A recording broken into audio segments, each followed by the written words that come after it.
So today we are going to have the Maha Marathon session of English in which we are going to cover each and everything about the IMUCT exam.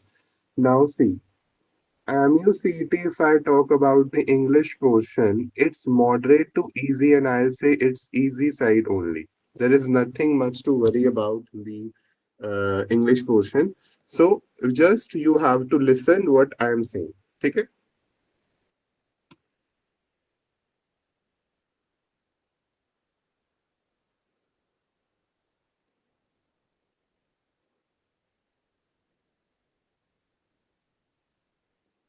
Now, the first part which we are going to cover here is parts of speech.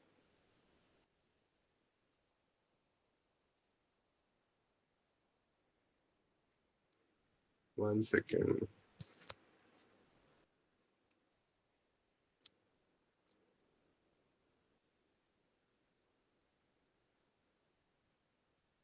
Yes. Now, here is the syllabus visible to you that what's the syllabus being covered in the IMUCT. The first part is parts of speech, which we are going to cover at first point.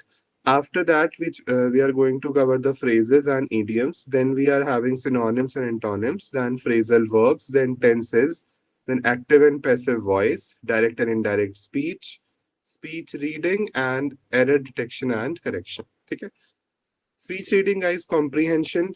Okay, error detection means a sentence is given to you. You have to find the error in that. We will cover that. No worries. Now let's start with the very first topic of today's lecture, which is parts of speech.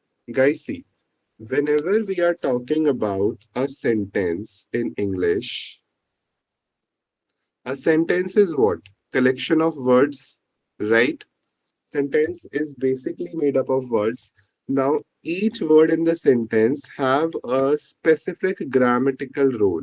Have a specific grammatical role. Now, say the word should have a literal meaning also. That what the word mean in Hindi, but grammatically it performs a particular function. All right. Now that function is described by the term parts of speech. Parts means words, and speech means sentence. Now, the words in the sentence have a specific grammatic meaning, which is known as parts of speech. So, let's read it, guys. Parts of speech, they are the different kind of words used to form a sentence. They are the different kind of words used to form a sentence. Now, each word has its own grammatical role or function. Now, as per its grammatical role or function, there are mainly 8 parts of speech. How they are classified? On the basis of their grammatical role. Okay. Now, as we have 8 main parts of speech, what are they? You may have read them in your previous classes as well. They are noun, pronoun, verbs, adverbs, conjunction, adjective, interjection, and prepositions. All right. So I'll be giving you a basic of all these verbally first of all, and then we'll cover each and everything in detail. All right. Everyone, everything going smooth? Yes.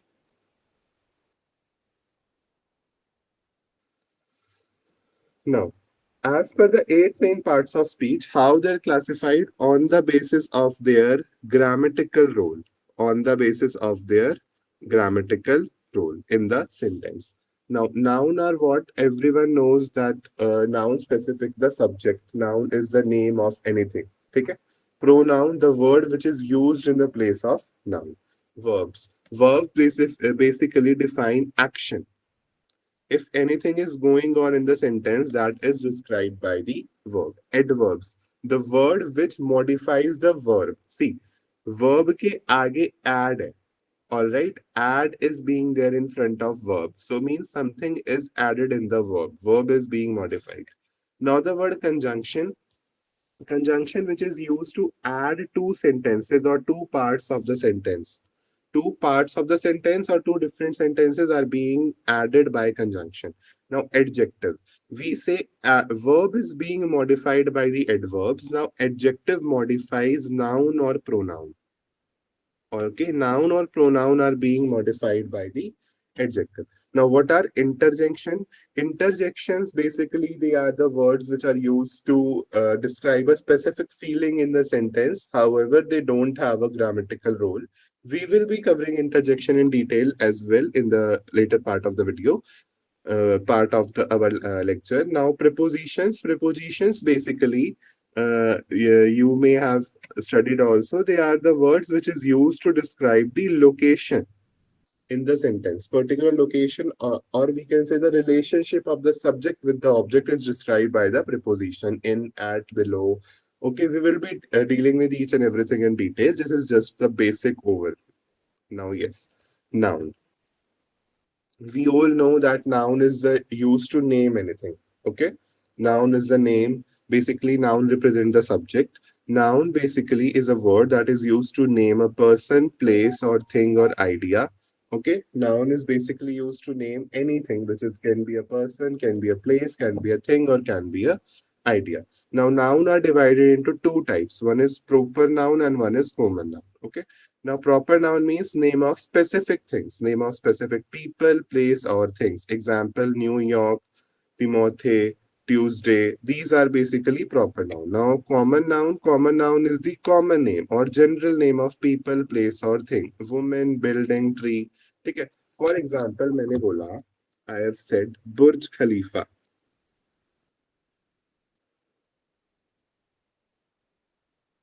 Now tell me, Burj Khalifa is a proper noun or common noun? In the chat box, I'm waiting.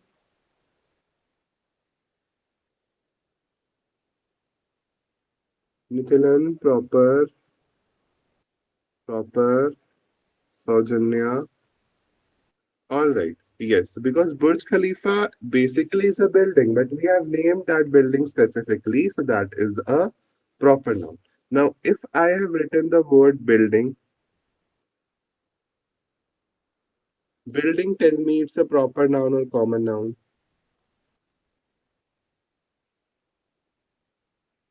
Yes, building is a common noun because building can be anything, na? Can be Burj Khalifa, can be your Eiffel Tower, can be anything. Okay, so when we have written something common, then it is general name or something common, then it is common noun. All right. Now, nouns serve as the role of subject, direct or indirect object, subject or object, complement, adjective, and appositive. Okay. Now, what does here this means that generally we assume that the word subject is basically a noun, but at the end of the word it can also be used. So that can work as an object. That can be a direct object. That can be an indirect object. We will discuss these things in detail. Now, for that, this time being, you can just remember this noun can work as a subject as well as an object. Okay. Yes. One question, guys, for everyone. Water blank is also one of the most abundant compounds on this earth. This is a one of the PYQ of IMUCET. Just tell me the answer.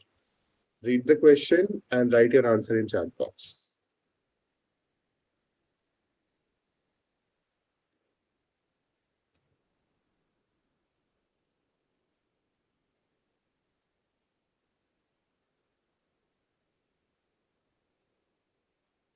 Everyone,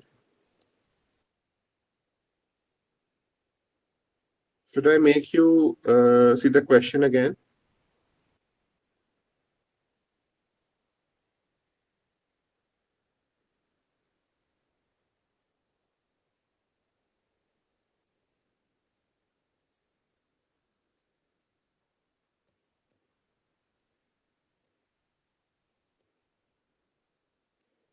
Guys, water blank is also one of the most abundant compounds on the earth. There are four options. Tell me which option is correct. Most of you have answered A, B, or D. C. Guys, whenever this type of question comes, don't be very confused with noun, pronoun, and everything. Just go with the sense of the sentence. Sense of the sentence. Water is necessary for human survival is also one of the most important. Now, is want to be repeated two times, guys? Want making any sense? So, first option is eliminate. Now, Second option, one of the most critical elements of human survival.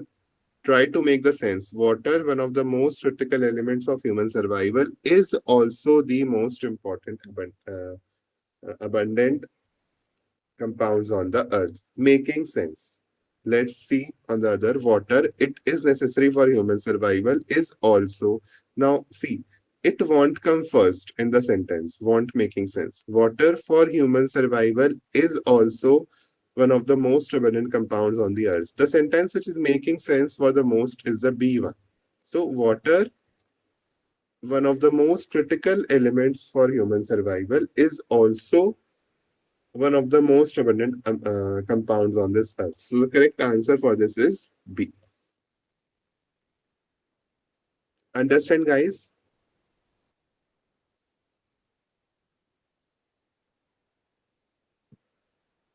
Yes.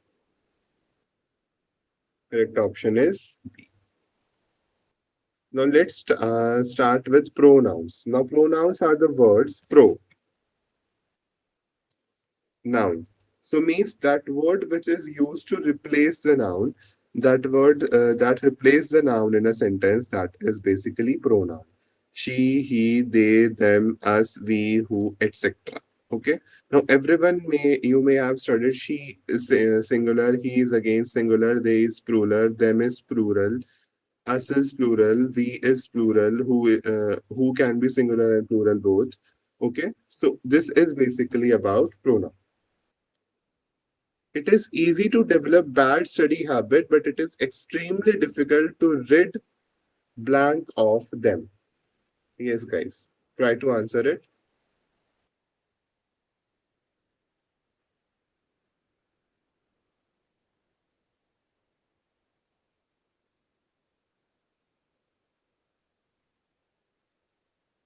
Yes, yes, yes.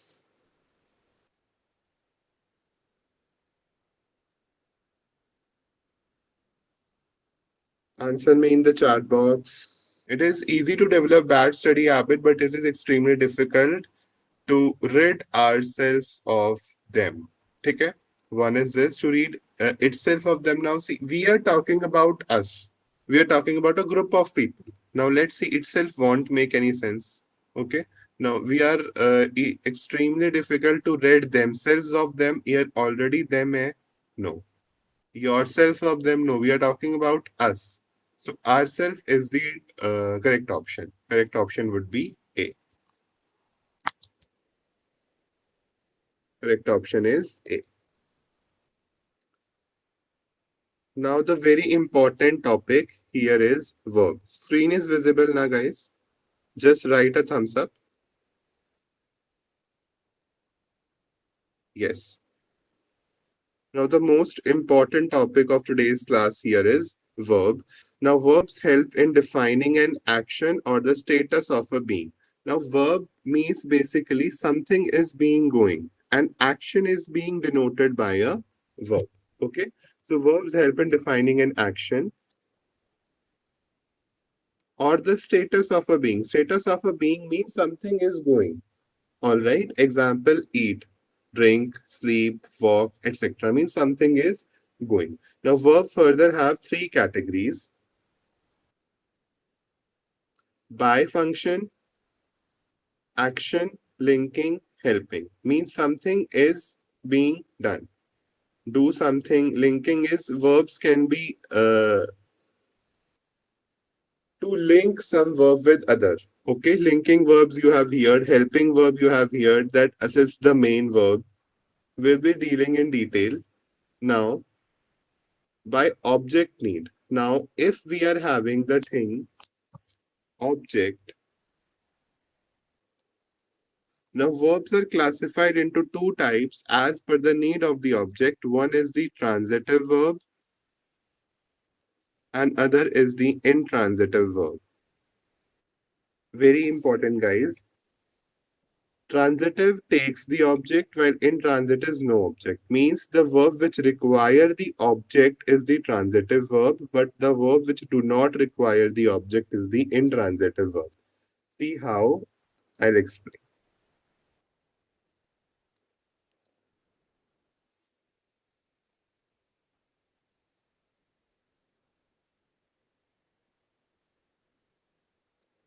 transitive and intransitive. The verb which requires the object is the transitive. The verb which do not require the object is intransitive. Now I have given a sentence. She laughed. She laughed. Tell me here the laughed verb is transitive or intransitive. She laughed.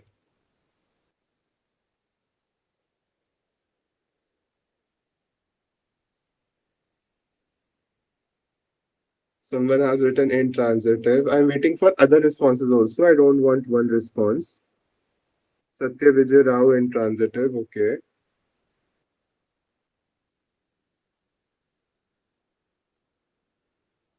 Anyone else?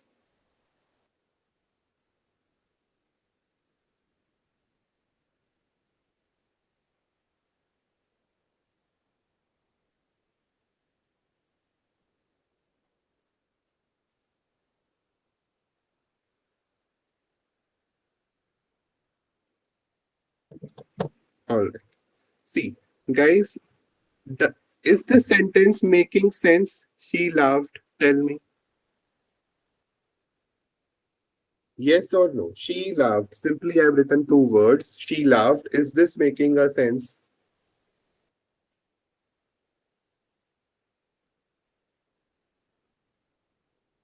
Yeah, yes or no in the chat box. Yes. So Janya is saying no. Satya Vijay is yes. Guys, see, it is making sense. Yeah, she laughed. Simply, we have said she laughed. Okay? ED. Spelling is mistaken here. Simply, I've written the word she laughed. Now, see, this is making sense. Now, there is no object. She is the subject, laughed is the verb. There is no object. So, here this is intransitive. Here it is intransitive verb. Now, I have written she kicked the ball.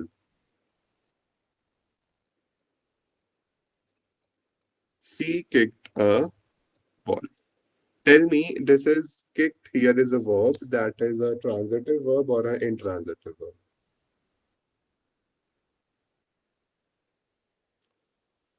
Yes, that is a transitive verb because she kicked a ball. Here it is mentioned the ball. Now, ball is working as an object. Now, kicked is a transitive verb. Now, let's see if I have written she played. Now, here played is transitive verb or intransitive verb.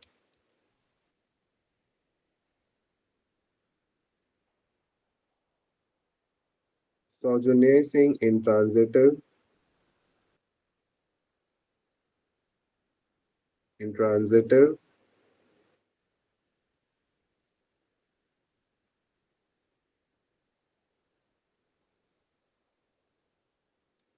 Yes, because we have not given with any object. Here, plays is an intransitive verb. So where object is required, that is transitive. Where it is not required, that is intransitive.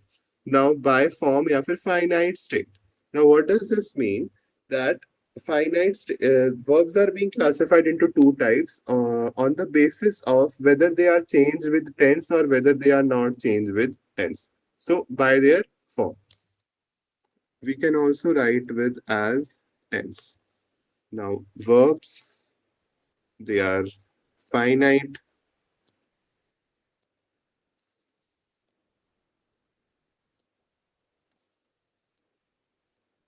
or infinite as when they change. Now, finite verb change with tense or subject. Non-finite verb is fixed, infinitive, gerund, and participle. You may have heard this infinitive, gerund, and participle. I'll be giving you the basics of this. But see, again, this portion, transitive, intransitive, finite, non-finite, is not that much important for the IMUCT point of view, but we are discussing it as we're discussing it as a topic. But समझ लेना अच्छे से any problem you can ask. Now, the verb which changes with the tense, we can say subject have a impact on this. means it changes according to the subject. I have written, she sings a song.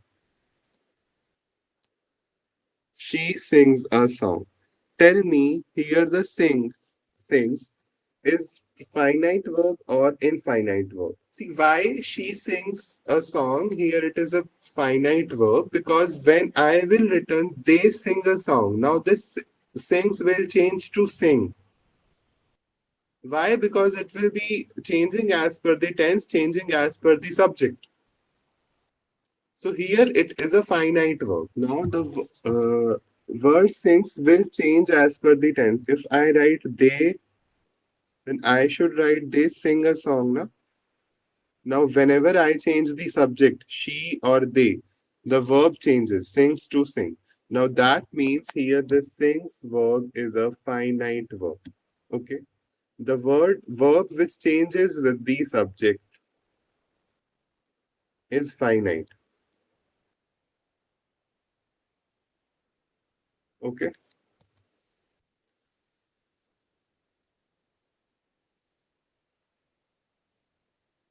Now the other is non-finite verb. I have written swimming is my favorite exercise. Swimming is my favorite exercise. Tell me here swimming is finite or non-finite verb. Tell me. Guys, I want the class to be interactive. Non-finite, non-finite.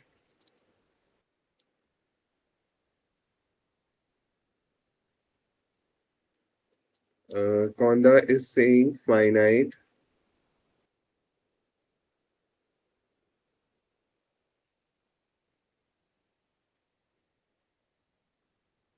Okay. See, here it is a non-finite verb. Why? Because if I say swimming is my favorite exercise, first of all, swimming itself is the subject. So it won't change with the subject. It is not finite. Swimming is my favorite exercise. अगर मैं बोल दूं swimming was my favorite exercise, swimming will be my favorite exercise, it won't change as per the tense. So it is non-finite verb. Okay. Now the detailing about infinitive, gerund, and past participle is not required, guys. It will be in very much detail. So we are just having the verbs as finite and infinite, and transitive and intransitive verbs. Okay. Now tell me whether any confusion in both of these, or should I explain them in more detail? Everyone, finite, infinite, transitive, and intransitive.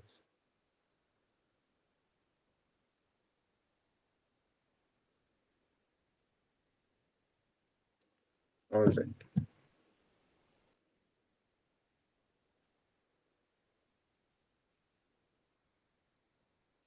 Yes. Here is the question for all of you. The Social Security Act of 1935 was A, B, C, D option. Tell me which one is correct.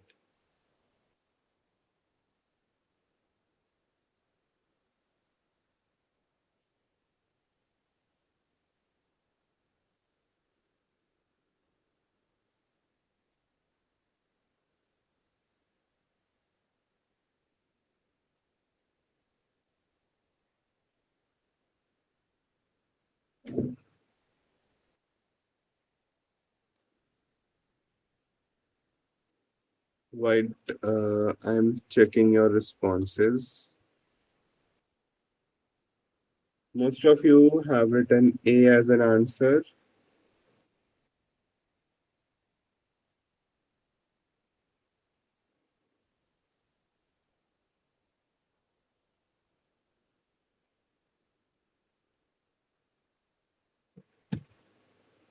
See, the Social Security Act of 1935 was. Now here we have was, so it is in present tense. Let's see. Workers against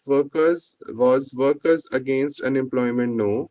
Was written that it ensured workers against unemployment. It ensured workers against unemployment was written to ensure workers against unemployment. Now, there is a purpose of the Social Security Act that it was against the workers against the unemployment thing. Okay. Now, which is making the correct sense as per of the four? Most of you have written A. It is correct, guys, because here, as per the sense of the sentence, will go the Social Security Act of 1935 was written to ensure workers against unemployment. Okay, correct answer is A. Now, let's start with a thing called adverb. See, adverb.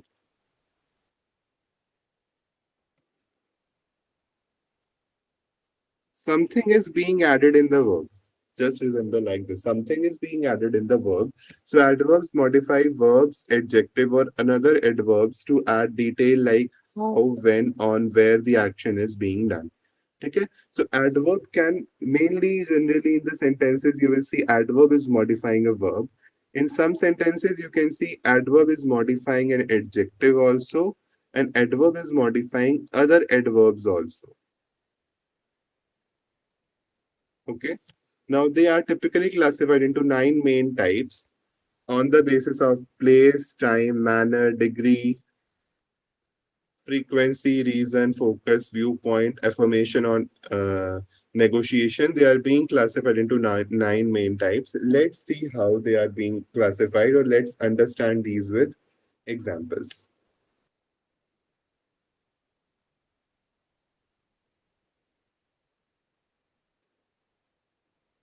Till now, everything is clear with you guys.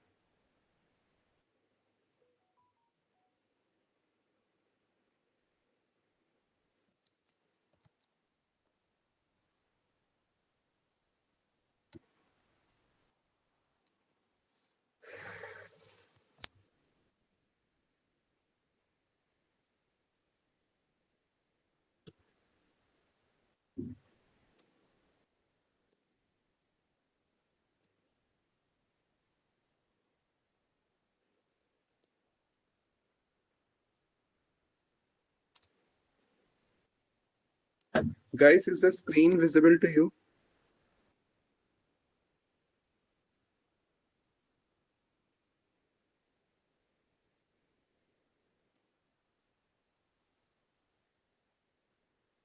Okay. All right.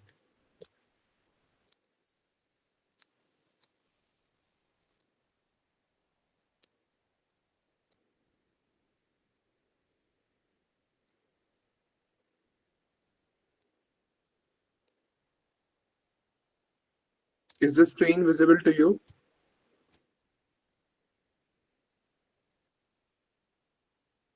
Now let's understand the adverbs with example. Now I have said that adverbs changes with adverbs can be of nine types.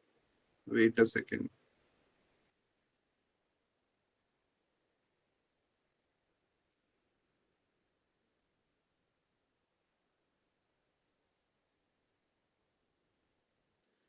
Listen to me. Adverbs can be of nine types as they are defining the verb, they are describing a verb. Now I have said she sings beautifully. Now, here sings is a verb. Which kind of verb? This is a finite verb. Now, beautifully here is an adverb because it is telling about how she sings. Now, talking about adverbs, the words which modifies the verb is the adverb. I have told you. Now, adverb is basically defining the verb, how the action is happening. I have written she sings beautifully. Now, here beautifully is defining how she is singing. So, this beautifully here is an adverb. Okay. He ran, runs quickly. How he is running quickly. That is describing the action, describing the running process that he runs quickly. how the things are done, that is being done by adverb. Okay. Now let's study with more examples. I have written the voice is very sweet. The voice is very sweet. Now, it is here again. You can see that adverbs modify verbs also, and adverbs can modify other adverbs also. Here, sweet is an adverb that it is describing that the voice is. Sorry, guys. The voice is very sweet. Tell me, sweet is sweet an adverb here? Is sweet an adverb here? Tell me.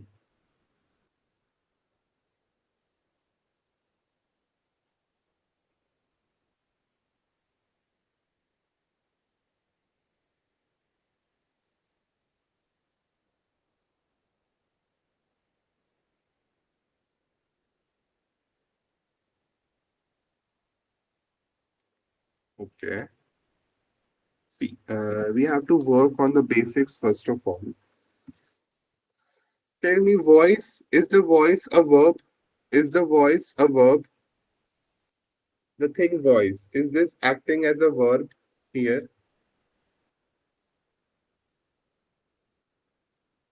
No. What is voice here? A noun or something like that?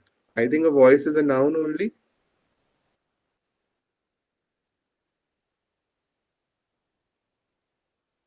Yes. Voice here is a noun. Now, the word which modifies the verb is the adverb, and the word which modifies the noun is the adjective. We will be discussing the adjective. By mistake, I've given this example, so let's study only this. Okay. So the word which modifies the noun is the adjective. So in the sentence, the voice is very sweet.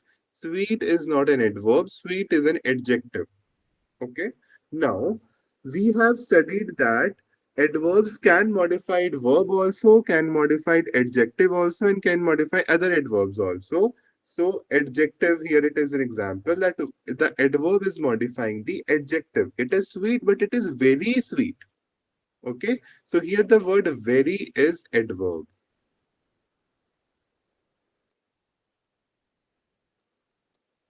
Is adverb. It is describing the degree that how much it is sweet. Okay.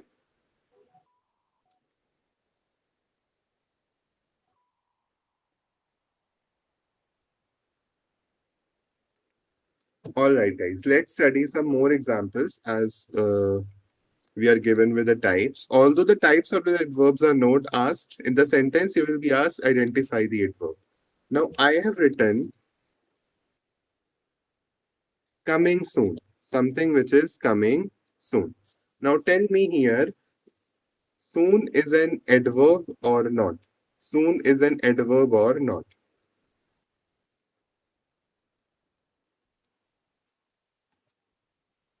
Soon is adverb, yes. Let's see how. See, coming is the verb and it is modifying the word coming soon. It is about the time. Okay. Now I have written come here. Again, come is a verb and here is an adverb. Soon is an adverb. Why? Because it is modifying the thing come.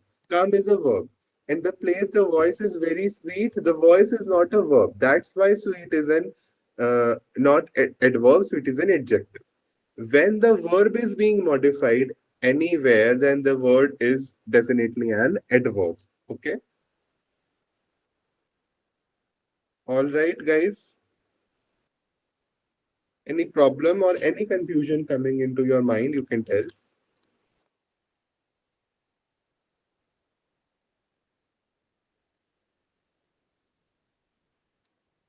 All right.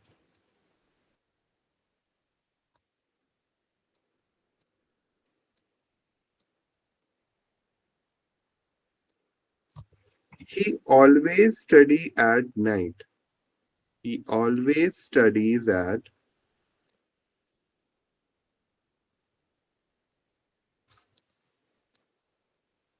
night.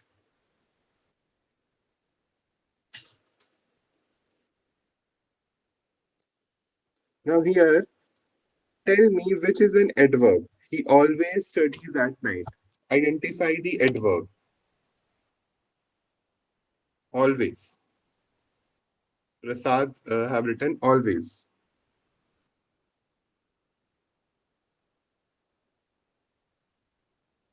See, studies is the verb, and it is the frequency of the verb is being modified by the term always. Okay, so here always is an adverb. All right, so there are many kind of adverbs like adverb for reason, focus, viewpoint, affirmation. So it is mentioned in the notes. You just need to understand the meaning of adverbs and some examples which I have given, and some example you can study from them. All right. Now the question is, she completed the assignment blank despite the limited time. Quick, quickly, quickest, or more quick. Tell me the answer. She completed the assignment blank despite the limited time. B. ये तो easy ही है. She completed the assignment quickly despite the limited time. And here, tell me which is the adverb.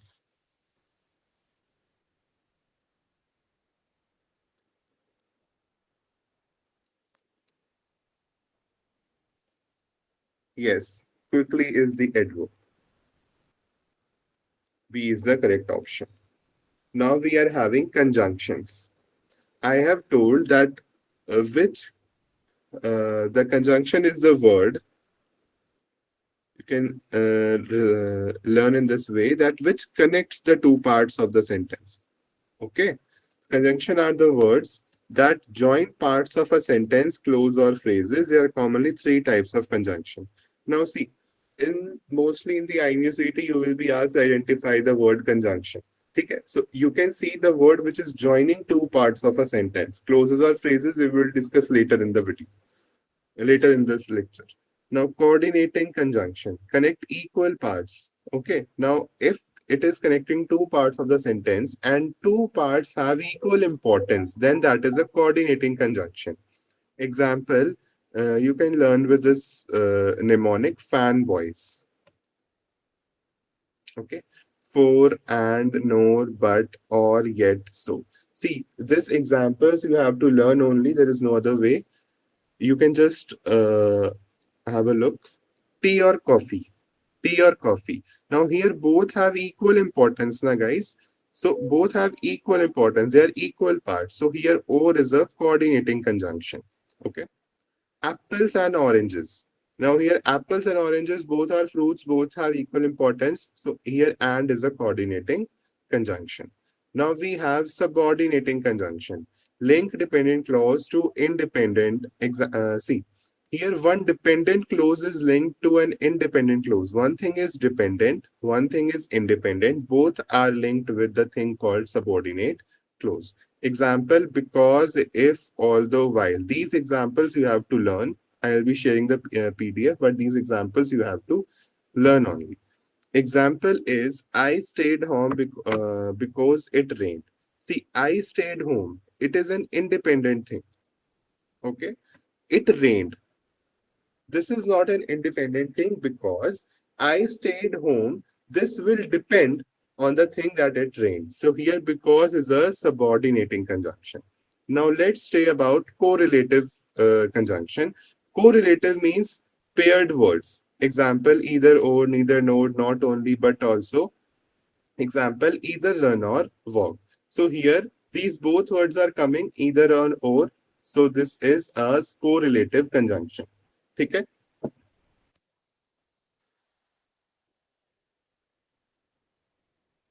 Either you study, either you study or you will not pass. Tell me which type of conjunction is this. Either you study or you will not pass.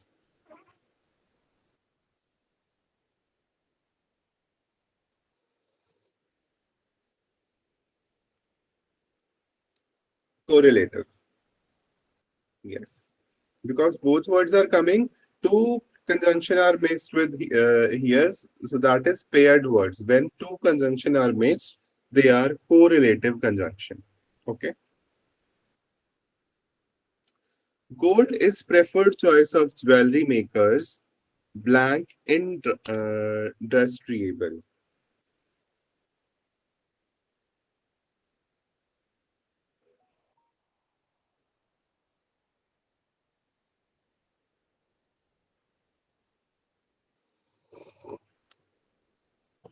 Tell me, guys. Gold is preferred choice of jewelry. Blank it is indestructible. See, is the word because making sense here? Tell me. Is the word because making sense here?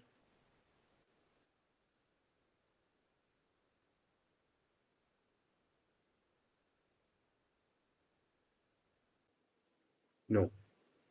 Good. Gold is a preferred choice of jewelry since it is industriable. It is indestructible because of indestructible insofar as of first option is making sense since it is indestructible. Correct option is A.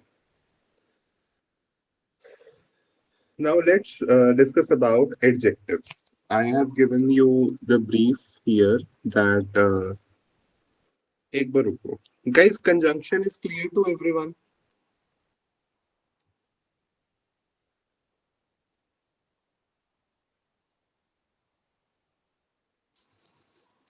Yes.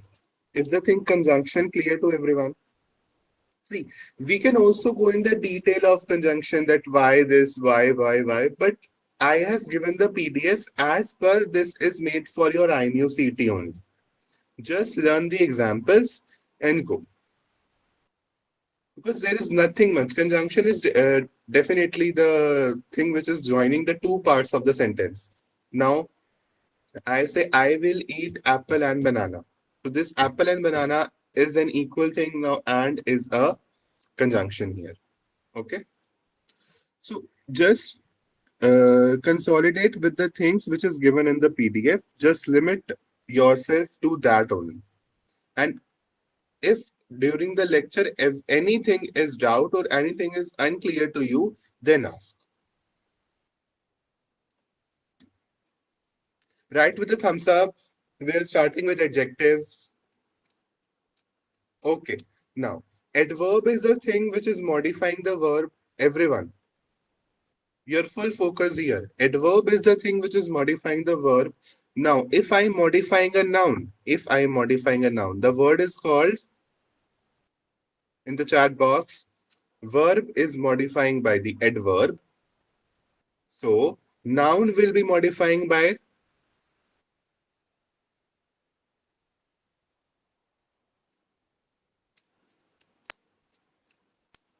yes.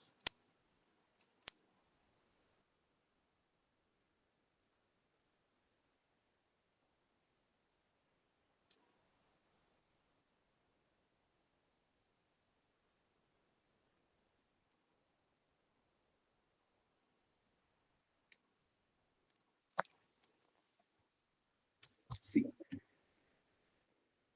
if verb is being modified,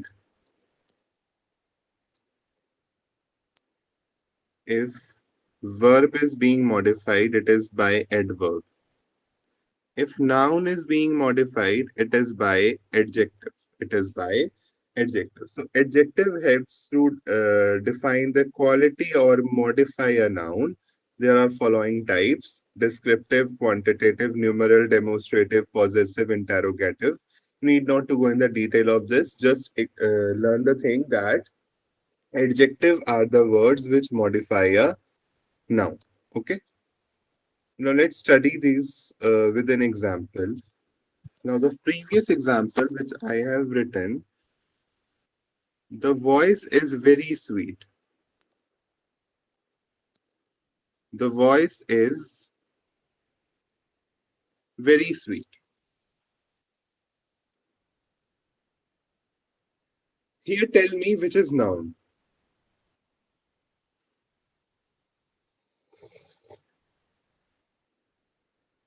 Tell me which is noun. Voice. Yes. Now, voice here with the word which is modifying the voice, which is telling about the quality of the voice, is what? Which word is telling about that?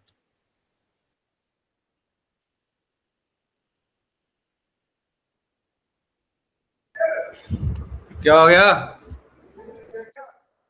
कहाँ पे Yes. Of से यार camera अपना ये audio mute करो.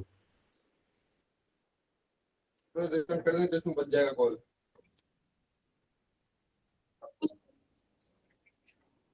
Wait a second, guys.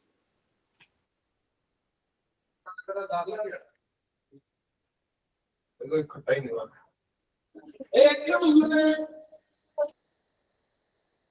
Okay. All right. Sorry for this disturbance. See, tell me, guys. Voice is a noun. The word which is modifying the noun, tell me. I want your responses, guys.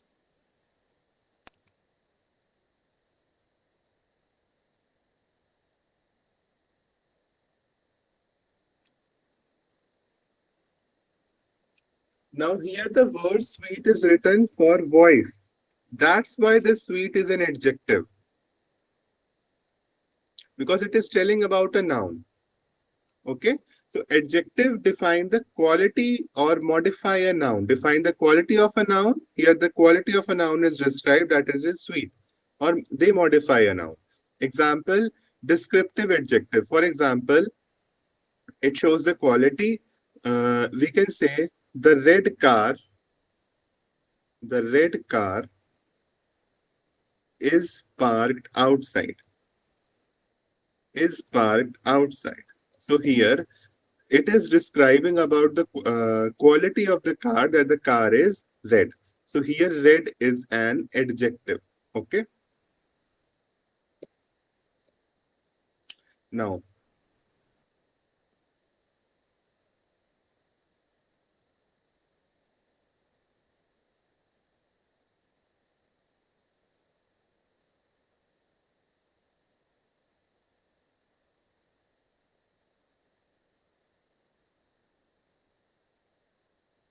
we are having an example. He got first position in his class. Tell me which is the adjective. He got first position in his class.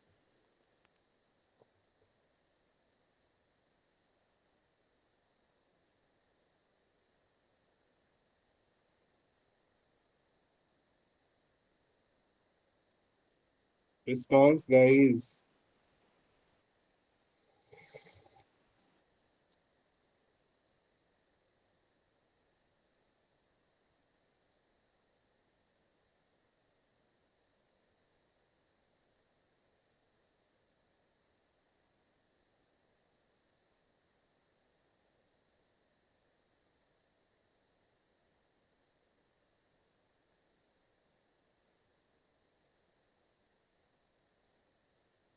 Cameras. Everyone turn on your cameras.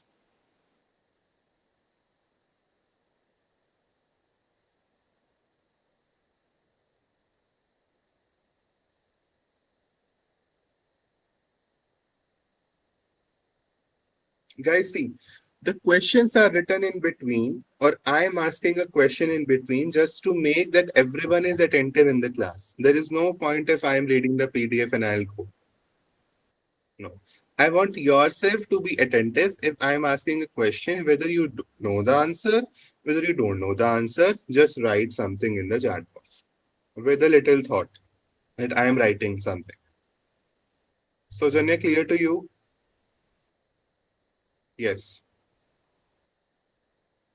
That does not mean that you are not answering and I am only asking the question. Otherwise, you can leave my class. See, guys, if you listen this class properly, I am saying you, if you listen this class properly, you will be doubling your score in IMUCT.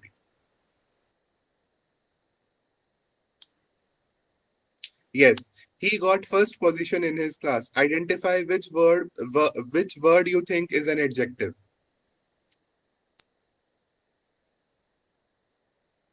First, Saujanya I have written, Satya Vijay. Yes, this makes something attentive in the class. Again and again, I should not off my screen and I on my camera and come here. It will waste your time only.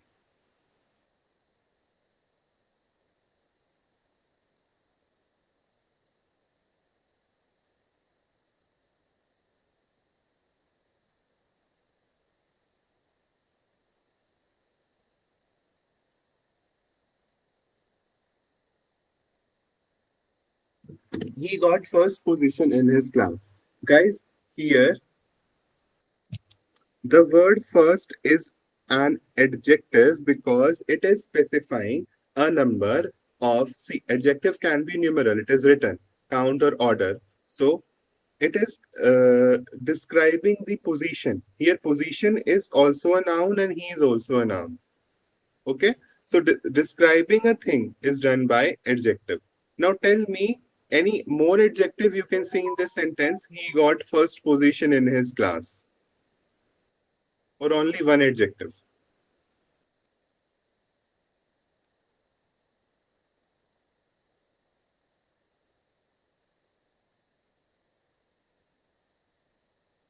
अगर नहीं दिख रहा है तो you can write only one.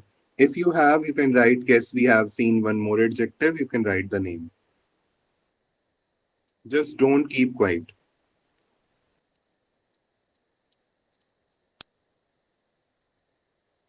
Only one. Okay. One thing here is about an adjective. I'm telling you very important thing for the exam point of view. Here there are two adjectives in the sentence. He got first position in his class. Here the word his, it is defining the word he. Here it is possessing the something. So adjective can be possessive. Adjective can define ownership also. It is describing that the class is his personal class. He got first position in his class. So here his is also an adjective and first is also an adjective. I'll give you more examples. It will be more clearer to you. But the word here, his, is also an adjective. Okay.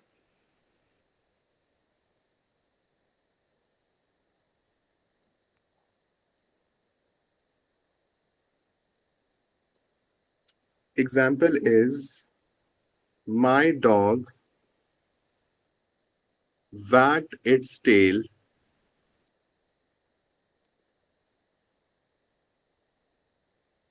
excitedly. Here tell me which is an adjective. My dog wagged its tail excitedly. These examples are the PYQs of IMUCT also.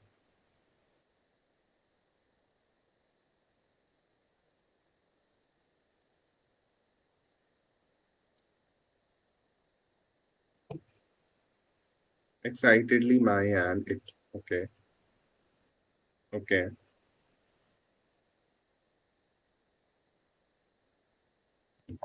See, first of all, wagged something means that it is rotating its tail. Okay. Now, excitedly, it is showing that how it wagged its tail. Wagged is a verb here. So, excitedly is an adverb, first of all, because it is modifying the verb. Now, here it is showing the ownership of dog, that the dog wagged its own tail. So, whenever ownership is being shown of a noun, then it is also works as an adjective. So, here it's here is an adjective. Okay. Possessive, you can see that when ownership is shown, then also an adjective only. Okay. Now one more example.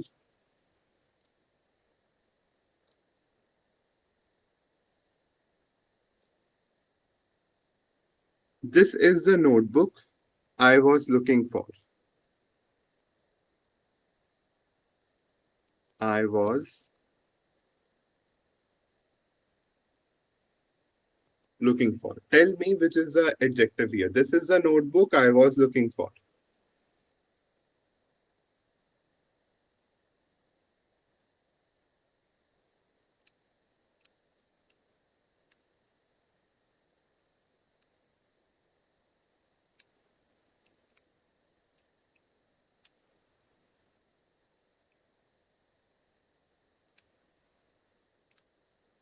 Looking is a verb, Bala.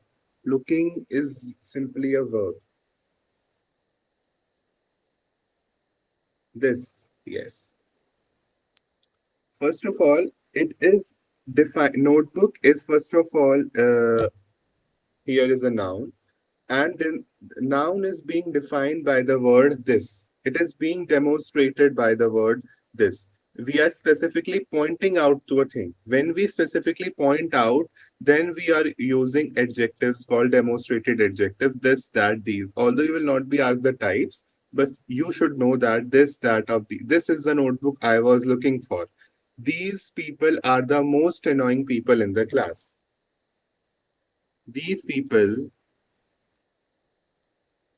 are the most annoying people in the class.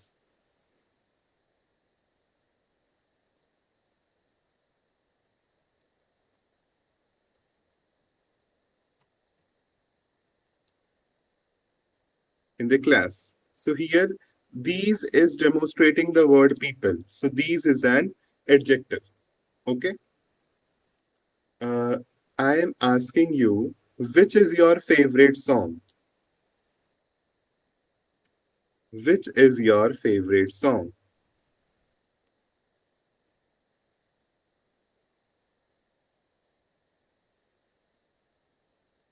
Now here, song is a noun and question is asked for the song. So here it which is an adjective called interrogative adjective.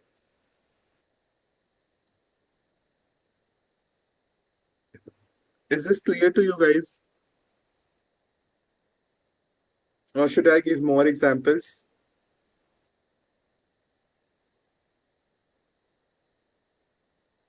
I want a reply for from everyone. More examples. Okay, more examples.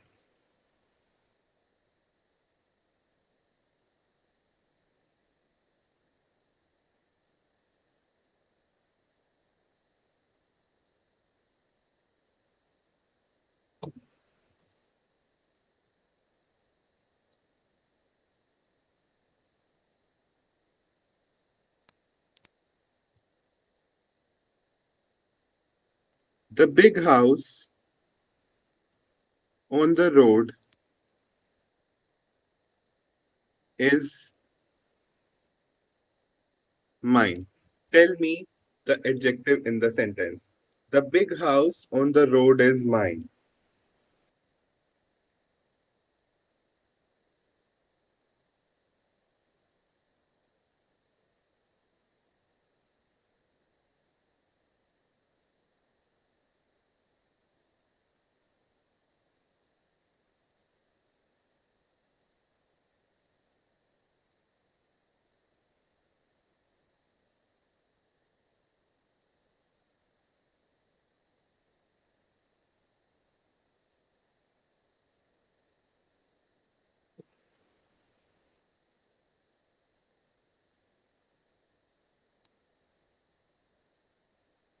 Big.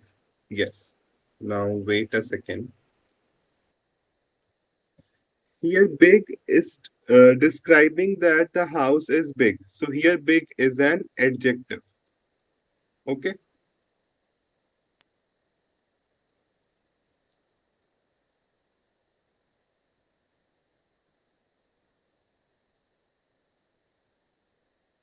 Uh, little water is lying on the floor.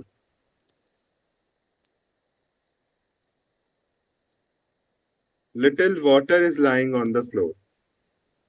Tell me which is an adjective here.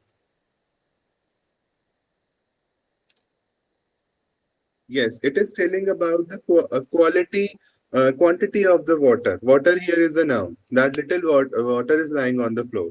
So here little is an adjective. Okay. Very easy, guys. Just understand the meaning of the term. That adjective is something which modifies the noun. You will able to crack most of the things. Uh, More example you can hear is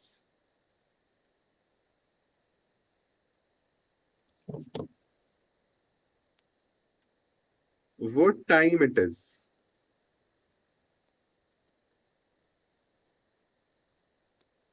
Tell me, is there any adjective in this? What time it is?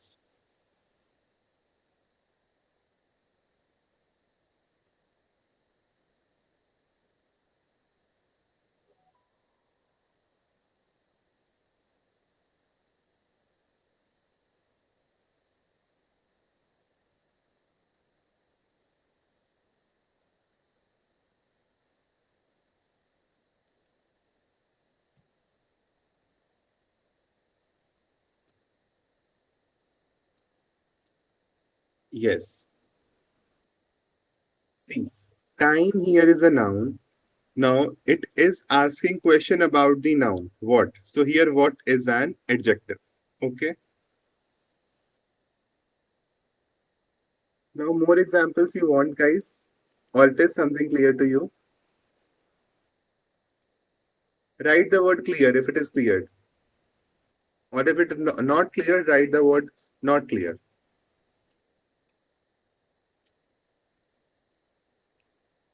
Great.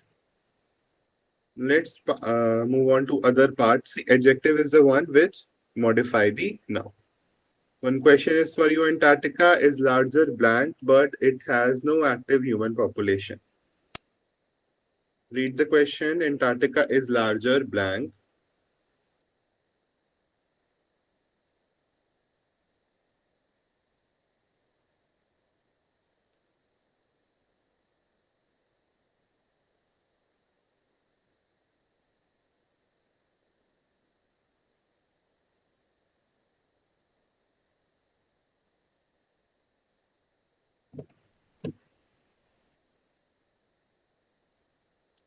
See, Antarctica is larger. Basically, after the thing larger, bigger, we use the word than. Okay, Antarctica is larger with some countries, no. Antarctica is larger, Europe, no sense. Antarctica is larger from Europe or Australia. Uh, it can be, okay, but let's see the fourth. Antarctica is larger than Europe or Asia. So, fourth is the most uh, accurate option here. Correct answer is D. Now, interjunction. Interjections. Here it is. Interjections. So interjections are the standalone words expressing sudden emotions or exclamation. They have no grammatical ties to other words and don't have literal meaning. Okay. Example I have, wow, you got first position in your class.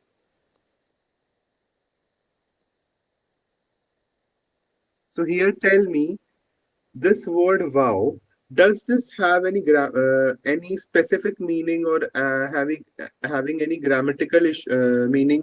Because simply if we are saying you got first position in your class, this also will make the meaning. If we can remove the word wow also, but this wow is expressing an emotion.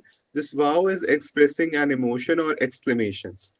Okay, generally we use the mark. This mark. This is a sign of exclamation. Wow, you got first position in your class. So a strong emotion is described here. So this word is interjections. Now see, this interjections, they don't have any grammatical meaning. Okay? They don't have any grammatical types and they don't add any literal meaning also.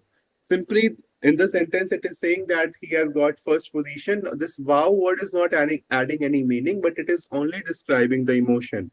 So this wow here is an interjection.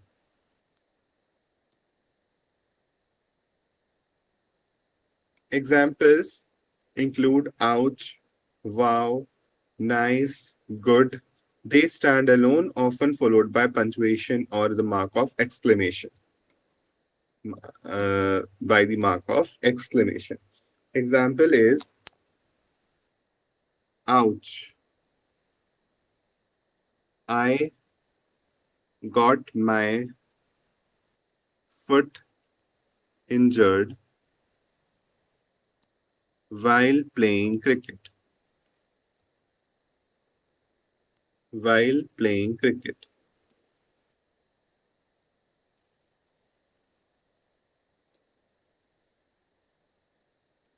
So here ouch word is interjection. Okay. Other example is, for example, nice. You got first position in the class. Nice. You got full marks. Nice. You got new dress. So here these words are not adding anything, any stuff, any literal meaning, any grammatical use, but they are just expressing emotions. So when the words are just expressing emotions, they are interjections. Okay, you can learn the examples.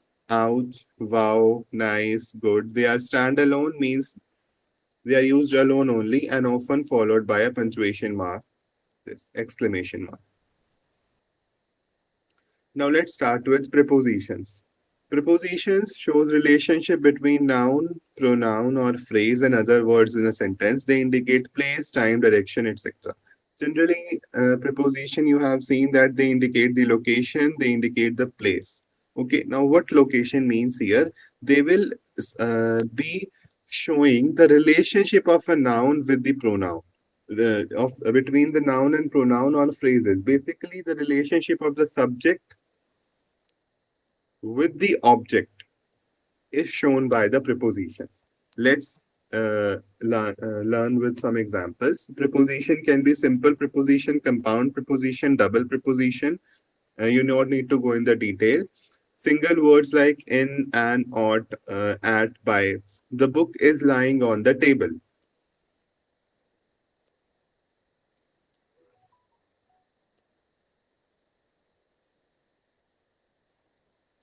The book is lying on the table.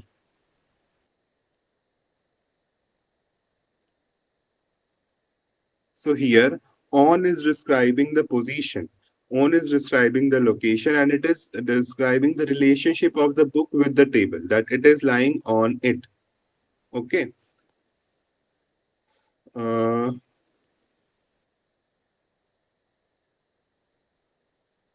the car is parked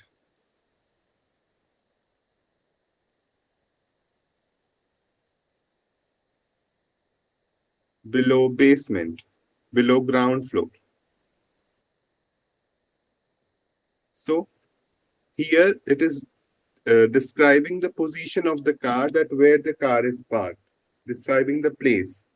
So that means here it is working as a preposition. Okay.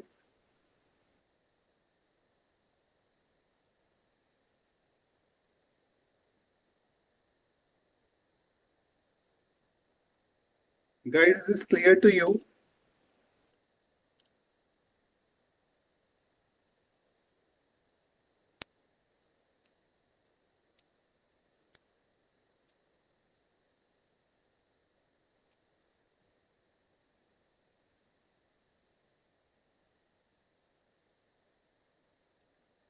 All right. Now we have compound preposition. We have a prefix plus we have a preposition. To is a preposition, in is a prefix. Into, onto, upon. These are the compound preposition. We are not going to the examples or details of this thing. Just learn whenever these comes, you can simply take that yes, they are preposition. Double preposition, two or three group of words in front of. I am standing in front of the car. Now here these three words are combined to form a joint preposition, to form a double preposition. Uh, so whenever you will be asked, I am standing in front of the car, what is the preposition? You will be saying in front of. These are the preposition. Okay, out or off. So just learn this basic thing that preposition indicate the place, they indicate the relation between the noun and the pronoun or the phrases, or we can say basic thing, they indicate the relation between the subject and the object. Okay. Blank growing awareness of social is, the philosophers wrote, increasingly more to warn people. Tell me which word is the most suitable.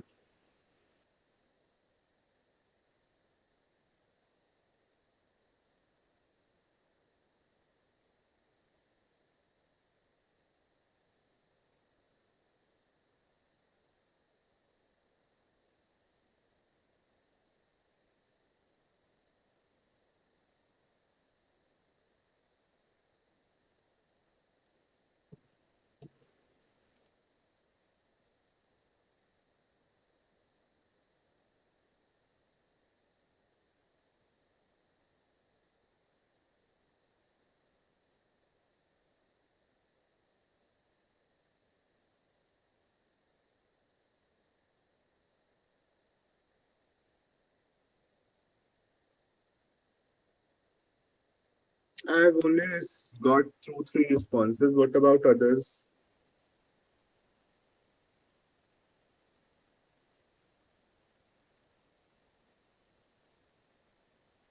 Sorry, muted. D. Blank growing awareness of social is, the philosopher wrote, increasingly more to warn people. A growing awareness of social is, when a growing awareness of social is, no. Because her growing awareness, due to her growing awareness of social ease, the philosophers wrote increasingly more to warn people. So here D is most making the sense. The correct option is D.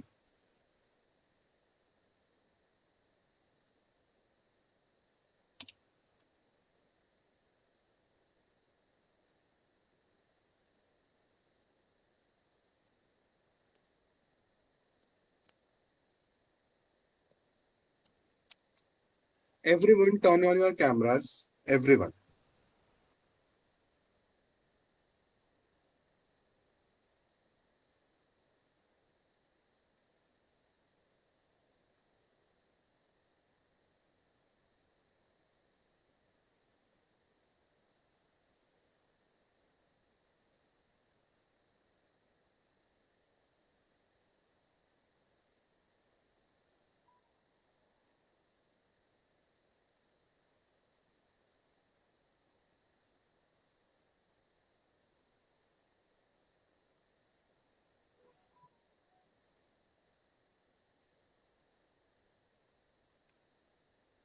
Guys, we have completed the topic parts of speech. I will be unmuting you one by one and will be asking questions from you, whether you have got something from this or not. If any confusion, anything you can ask will be explained again to you in this long lecture only. But I want everyone to understand the topic. Uh, can you guys unmute yourself? Just see.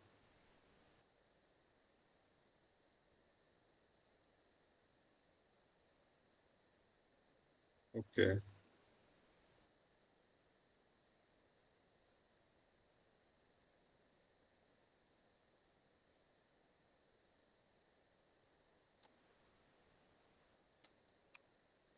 Hello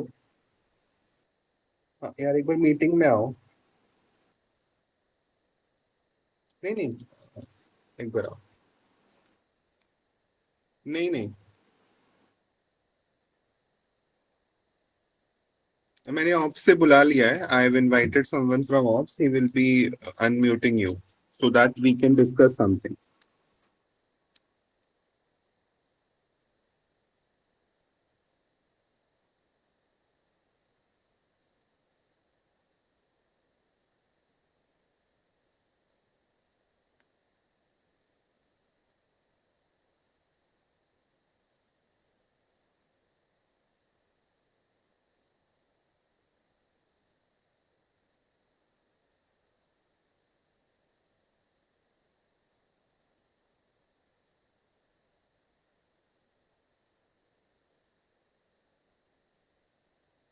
Okay. Till now, the person is coming. Let's see. We have completed our topic parts of speech. We have done 8 parts of speech: noun, pronoun, verb, adverb, adjective, preposition, interjunction, and conjunctions. Okay. Questions in IMUCT will be asked. A sentence will be given to you. Word will be underlined. Tell me which is the part of speech. Okay. He runs very quickly. Tell me each and everything. He is what, run is what, very is what, quickly is what. In the chat box fast. He runs very quickly.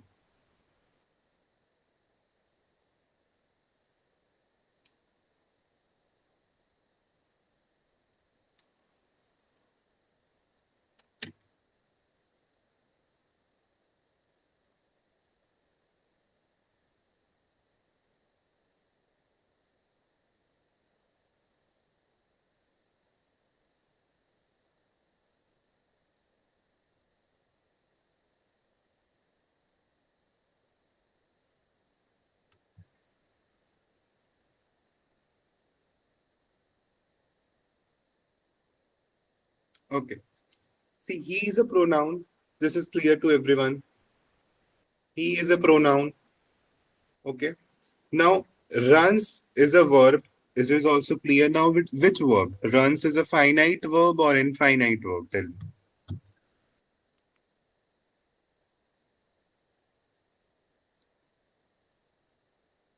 Now, I think you are unmuted. I have received message. Sojanya, tell me.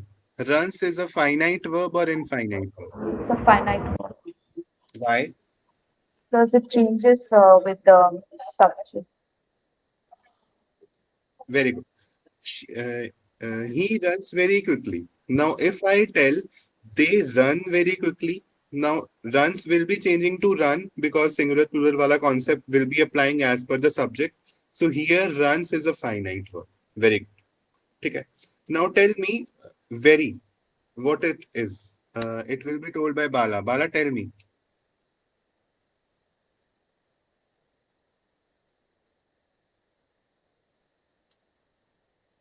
Bala, are you here?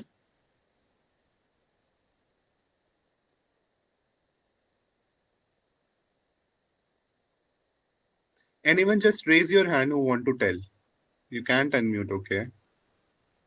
You can write in the chat box, Bala. Very. Okay. Satyam, yes, unmute and tell. Sir, adverb. Very is an adverb. Why? Sir, it is expressing how he runs. Okay. Sujanya, you want to tell anything? Sir, very is like it's expressing like something like interconjunction. Okay. Jaswant, you are here? Yes, sir. Yes, sir. Yes, tell me. He runs very quickly. Very is what? Adverb. Adverb, sir. Adverb.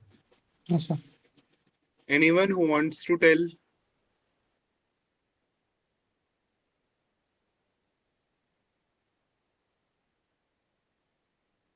Okay. Let's wait.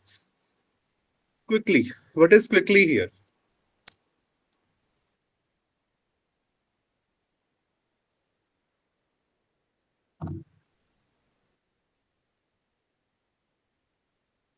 Shreya is saying quickly is an adverb. So Janya is saying quickly is an adverb. Bala quickly is an adverb. Okay. Guys, okay. Just once tell me quickly is an adverb. Why? It is expressing the how this happens. So Janya, why? Because it is expressing the noun, sorry, the pronoun. He is running very quickly. So that becomes adverb. Sorry, Quickly is expressing what? quickly is expressing how he is running. It is expressing the word running now. Yeah, it's a verb, adverb. Running is the verb. So it is expressing how quickly he is running. So it is adverb. Okay. Shreya is there? Shreya, are you there? Yes, sir. Yeah. Shreya, tell me, is Saujanya correct here? Sir, uh, so quickly is describing the speed or pace at which the action is performed. So, like, sir, it is describing uh, his speed, like Okay. the manner of the action. Okay. See, guys, okay. Unmute. He runs very quickly. He is a pronoun. Run is a verb. Okay. Run is a finite verb because it will change with the tense. If I write they, then it will be word run. Runs ka run ho jayega when it will be they. So runs is a finite verb. Now quickly. How he is running. It can be slow also, it can be fast also. Running is saying that he runs quickly. So here quickly is an adverb because it is modifying a verb, run. That's why quickly is an adverb. Now something is modified quickly also. That very quickly. He runs very quickly. Now tell me what is very here.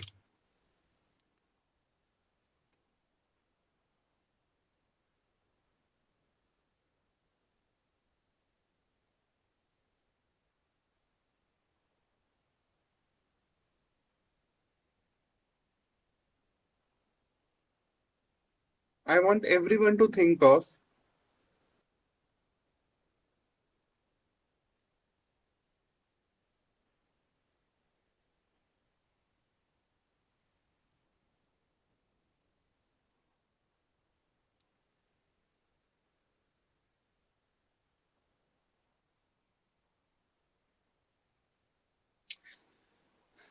we have studied now that adverbs can modify a verb. Here quickly has modified the verb run, that how he runs, but adverbs can modify another adverbs also. So here very is modifying another adverb quickly. Someone has written in the chat box, very is an adverb of quickly. Very well written. So here there are two adverbs. One is very, one is quickly. What is quickly doing? Quickly is modifying verb run. What is very doing? Very is modifying another adverb quickly. So he runs very quickly. There are two adverbs.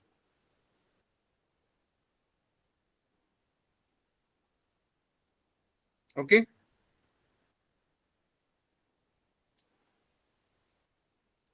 Uh, One more sentence. Let's try. Mm, your voice is very beautiful. Your voice is very beautiful. Tell me the parts of speech, every word. Your voice is very beautiful. Your voice is very beautiful. Each and every word I want.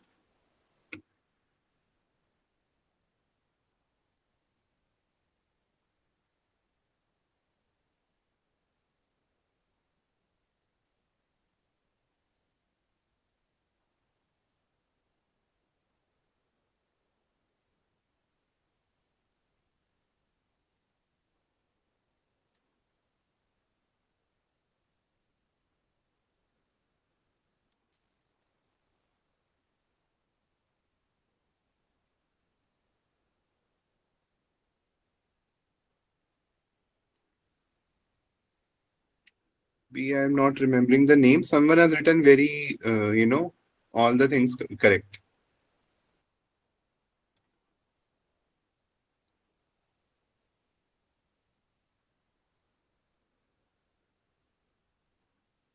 Okay, who want to answer this complete? Raise your hand. Your voice is very beautiful. Satya Vijay, start. Sir, your is pronoun, voice is noun, is verb, very is adverb, beautiful is adjective. Okay.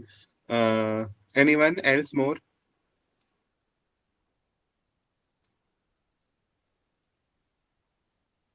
Anyone else? Adi, you want to try? Adi? Rayan, you want to try? Prince Rayan?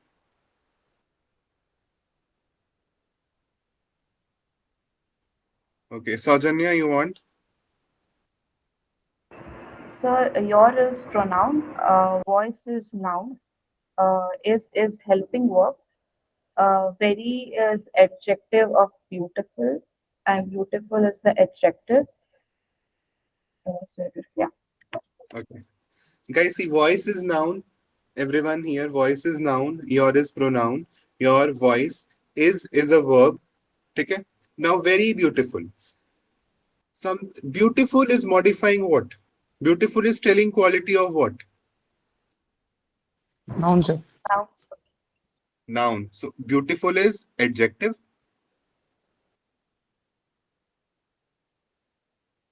Yes. Thumbs up, guys. Beautiful is adjective because it is modifying noun. Now, what is very doing? What thing is modified by the thing very? Which word is modified by very? Beautiful, sir. Beautiful. Now, here the word which is modifying an adjective, what it will be?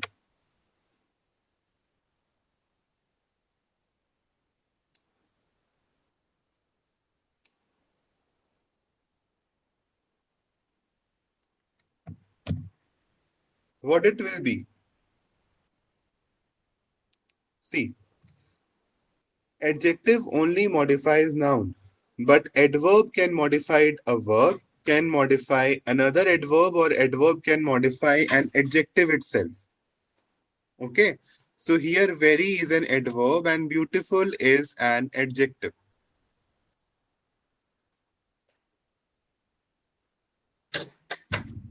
Another sentence. He paints very beautifully. He paints very beautifully.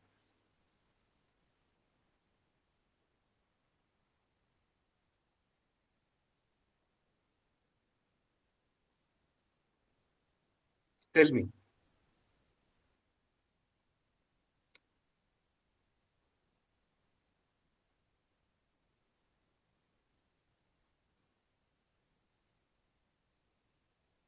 The parts of speech, everything, which is noun, which is pronoun, which is adverb, tell me everything.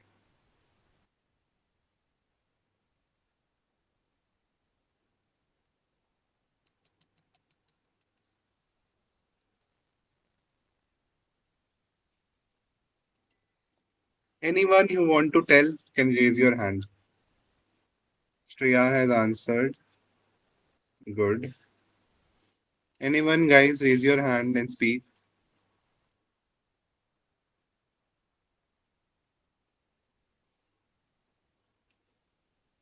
Satyavijay, you want? Okay, sir. Yes. He is pronoun, paints is verb, very is adverb, and beautiful also this time adverb only, sir. Why? Sir, it is describing how he paints. Yes. So paint is a verb, and the word which is describing verb is adverb. This time, very and beautifully both are adverbs. I'm explaining it again. He paints very beautifully. Now here beautifully is describing paint thing, that how he paints. Paints is a verb, not a noun. That's why beautifully is an adverb. Now very is modifying beautifully. Now beautiful is an adverb. The thing which modifies a verb, adverb or an adjective, it is adverb. Again, verb, adjective or another adverb is modified by adverb itself. So here very is also an adverb. It's clear? Thumbs up, guys. It's not clear, right? Not clear.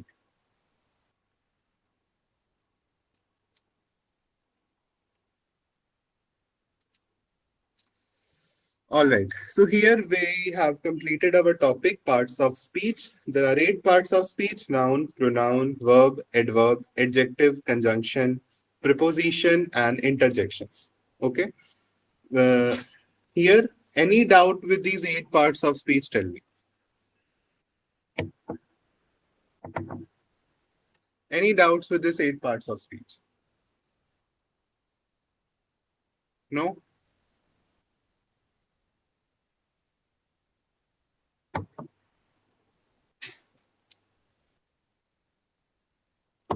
So let's start with our next topic.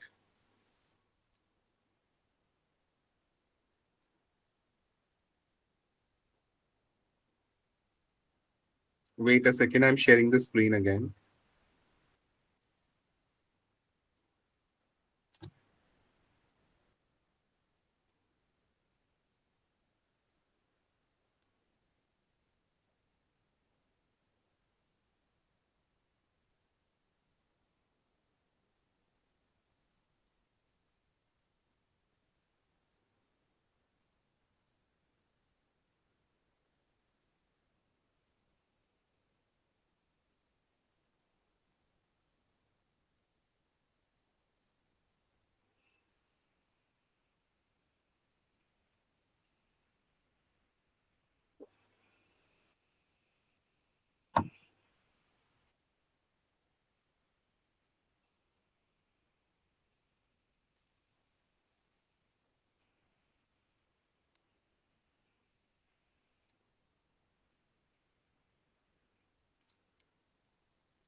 Guys, phrases and idioms part is visible to you.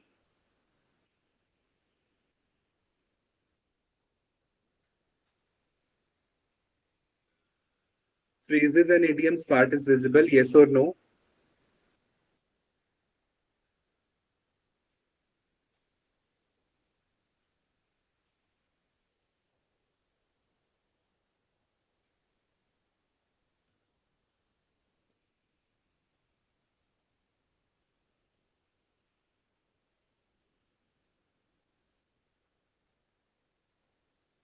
Okay. Meaning of words, phrases and idiom. A very small topic, sometimes asked in IMUCT. What are phrases? Phrases are basically group of two or more words acting as a single unit in a sentence. They lack a subject predicate but perform role like noun or adjective. What are phrases? First of all, phrase is not a single word. Phrase is a group of words. Do they have a meaning alone? Do phrases have a meaning alone? No. See, phrases basically are a group of two or more words in a sentence which do not have their meaning alone, but when added in a sentence, perform a specific function. Okay. Now, if there are only two words, there will there be a subject predicate relationship? No. So they lack a subject predicate thing. They lack subject predicate, but perform role like noun or adjective in the sentence. You will be clearer with the definition ahead. Now, what are idioms? Idioms are a type of phrases. They are special phrases with figurative meaning different from literal meaning. Now, sometimes the group of words they have a different meaning, not as of literal meaning. In Hindi, you may have heard the word muhavre. How many of you have heard the word muhavre in Hindi?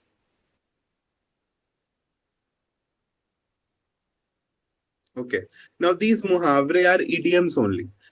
Muhavre sometimes we see na that what they look they do. Prasad, no worries.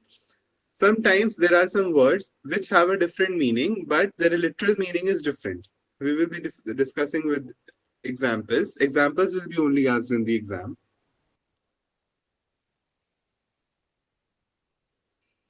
Now, just solve this question first. The detective had blank for solving complex cases.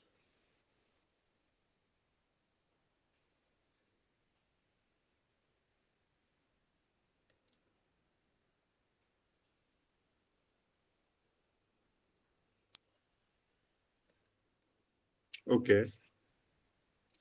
The detective had an aptitude, an instinct, a talent, an inclination. See, detective basically had a talent to also solving complex cases. Okay. Now, I have told you what idioms are. Idioms basically are the phrases which have a different meaning, or we can say which have a special meaning. Now, what from which they are different from their literal meaning, means their Hindi meaning. We'll be doing this with example. See, there are multiple examples of idioms, but what's listed here are the most important one. First is decked up.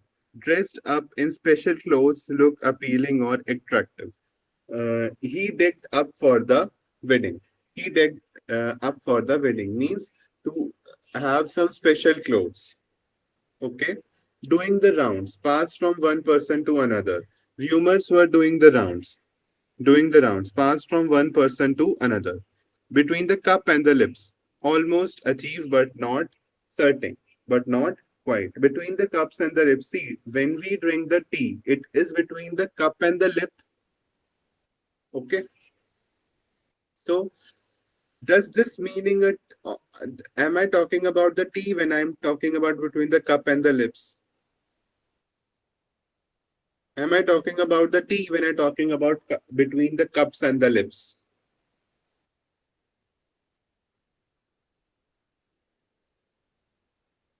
No, because I'm not talking about the literal meaning. I'm talking about something special meaning.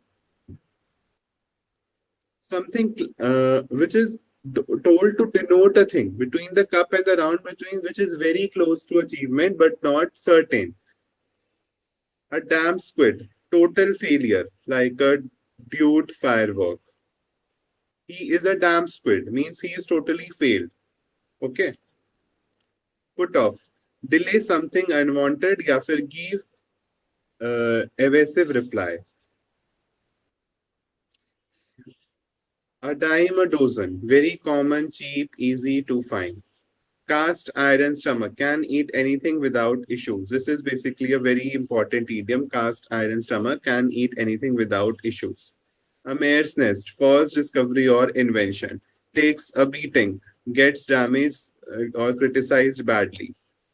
A chip on the shoulder holds grudge from past events. You need to learn these idioms as well, and I'll giving you examples also so that you can learn better.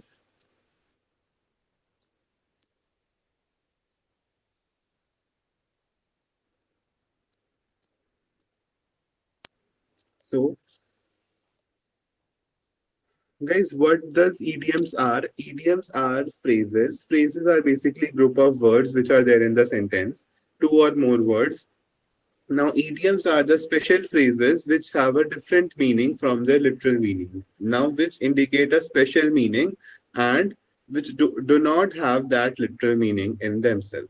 Now, decked up. Decked up do not means that he is going up or he is doing something. Decked up means he dressed up for a wedding or dressed up beautifully for something. Something you are understanding or nothing you are understanding or fully you are understanding.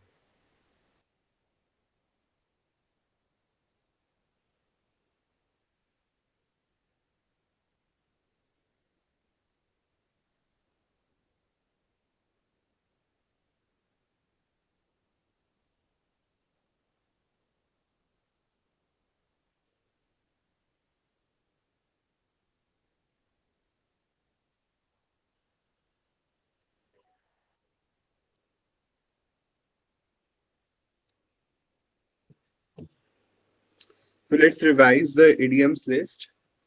Decked up. Decked up means dressed up, dressed in special clothes to look attractive. Okay. Doing the rounds, passed from one person to another means that thing is not stable. That thing is doing the round. Like news, they are not stable now. They are passed from one person to another. Between the cup and the lips means uncertainty, means almost the thing is achieved, but it is not certain.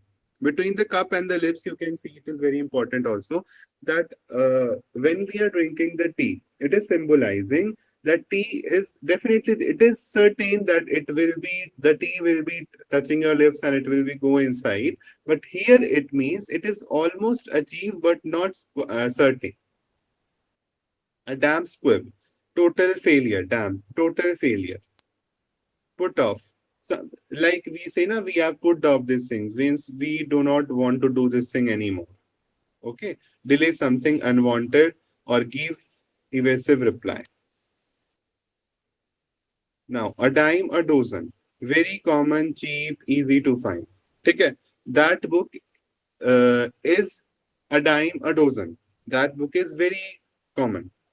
Cast iron stomach. He is having a cast iron stomach. Means he can eat anything, everything without any issues.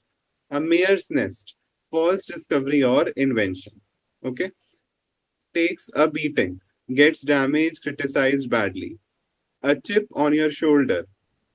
His past is acting like a chip on his shoulder. Means hold grudge from past event. Hold memories from past event. Now let's solve a question. A statement that is absolutely clear. A statement that is absolutely clear. Clean, confused, ambiguous, or unequivocal. Yes, sir. This call is now being recorded. All right. This call is now taking notes. So we had discussed the idioms things, that what idioms are, and some common idioms we have discussed. Now the question is a statement that is absolutely clear. What it will be? Clear, clean, confused, ambiguous, or unequivocal. Write down in the chat box.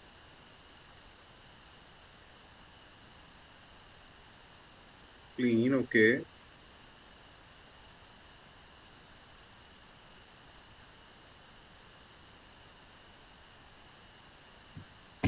D. C. Clean means which is pure. Okay, so ऐसा कुछ तो है नहीं. Option A is cancelled. So absolutely clear लिखा हुआ, not pure. Confused means which is there is a confusion. इसका तो opposite हो जाएगा ये. Ambiguous means which have more than one meaning. Very important. More than one meaning. And unequivocal is a statement that is absolutely clear. So the answer is unequivocal. Okay. Answer is D.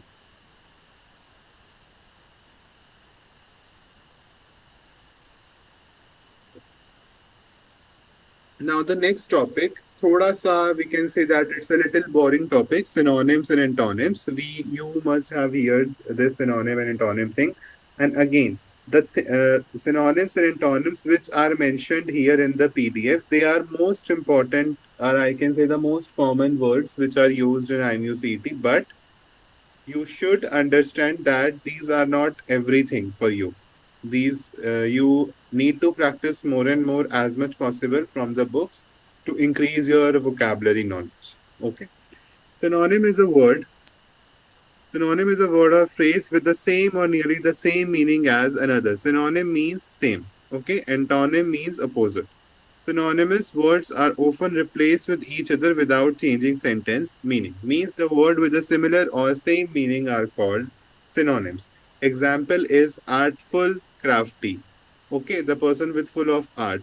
Bellot, yeah, Paul. Paul means we can say na, that WhatsApp pe we say we are sending a Paul, means vote something. That is Bellot. Now, antonym is a word or phrase that means the opposite of other word or phrase. So antonyms create contrast and help clarify meaning. How they create contrast means they have opposite meaning. That's why it is written they create the contrast. Okay. Examples: admire, detest. Bravery, cowardice. See, admire means we are admiring something, that yes, we have done this. Detest means we are showing that we are not doing that thing. Opposite of admire. Okay. Bravery, the person is brave. Cowardice, that means opposite of bravery. The words which are mentioned in this PDFs are the most important, guys. You need to learn these. Okay. Now there are some words with I am giving a word and I am giving the antonym also and a synonym also. Okay, abate. Abate means to decrease something. Okay, similar means moderate or decrease. Opposite or antonym is aggravate it, enhance it, or condemn that. Now abolish. Abolish means to annul that thing. In Hindi, you can understand the similar words are abrogate and annul. The opposite words are uphold or disclose. Okay.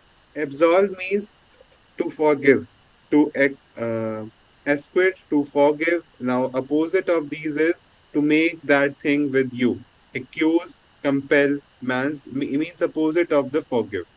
Now, absolve. Absolve. Absolve means renounce or despise, means repeat that thing. Now, antonym is commendable or praise. You need to learn these, guys. There is no other option to that. You need to learn these. Abject. Abject synonym is servile, and antonyms for this is praiseworthy. Okay? Means abject means something which is wasteful, something which is not bad. Okay? Now, indifferent. Different का opposite is indifferent. Indifferent means similar or equitable. Antonym is biased or partial or different. We can say impulsive. Impulsive is like synonyms are flaky and impetious. Antonyms is cautious and deliberate. Okay, impulsive means something which is having a great impact. Okay, inferior is damned or accursed. The antonym is rich and affluent. Okay, we sometimes say na, that the person is having an inferiority complex. So the person is like damn. The person is damn or this person is not superior. Okay, so the synonym are damned and accursed. The antonym are affluent, rich, or superior. Also, we can say the antonym. Interesting means enhancing, reverting. Okay. The antonym is uninteresting, boring. We can say boring is also an antonym for this. Now, insipid. Insipid means very big, tedious, sporadic, big, huge. Or antonym is pleasing, appetizing. Immense. Immense means enormous, unfilled. Antonym is puny, insignificant. See, there are you guys may get confused that there are some new words or there are something which you think that these are not, but they are mentioned as per the grammatical thing that these are used in grammar. Okay, so you need to learn these words. Am I clear with all of you?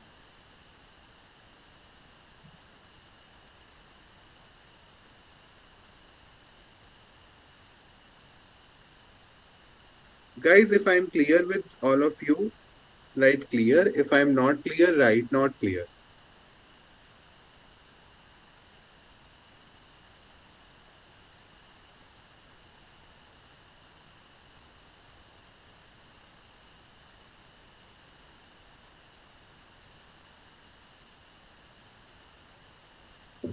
Immaculate, spotless, and submerging.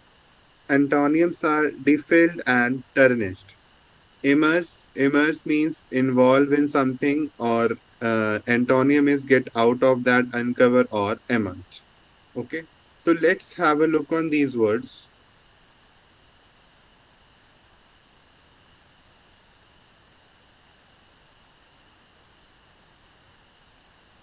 Guys, for the 5 minutes, have a look on these words.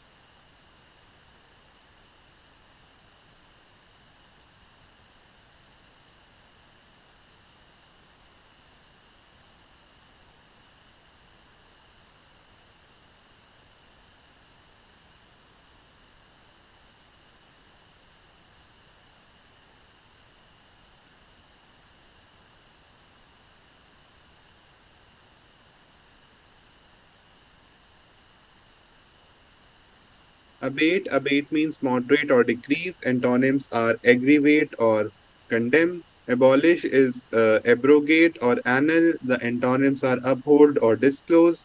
Absolve means forgive या फिर acquit. The antonyms are compel या फिर accuse. This accuse word is very important, generally used in sentences. Absolve means repeat or renounce or despise, commendable or praise. Abject means survive or praiseworthy. Antonym is praiseworthy.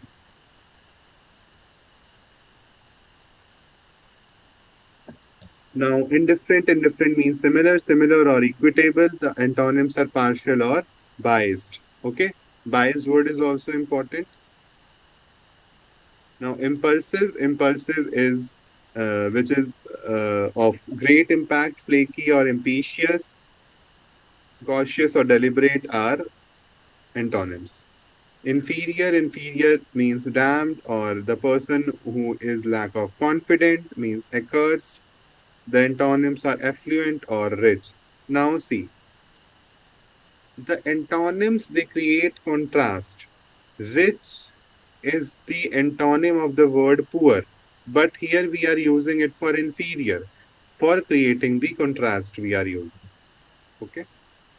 So no need to confuse yourself. Just stick with some important thing which I have given. And for increasing your vocabulary, learn at least 5 to 10 synonym and tonym in a day. Interesting, enhancing or reverting, or uninteresting. Insipid is tedious, purasic or huge. Antonym is pleasing or appetizing. Why I am repeating? To get your thing revised with you. Immense is enormous or unfilled. The antonym is puny or insignificant. Immaculate means spotless, which is like we cannot find where this it is starting, where it is ending. Spotless or submerging. Defiled or tarnished. Immerse means involved or unemerge या फिर uncover. With the time, you will be able to increase the vocabulary. That requires practice, guys. In the following sentence, a word is underlined. For the underlined word, 4 options are given. Choose the word nearest of the underlined word. Means you have to write the synonym. People who smoke stand greater chance of getting cancer than those who abstain. Here, abstain is the word. Refuse, refrain, accept, or teetotaler.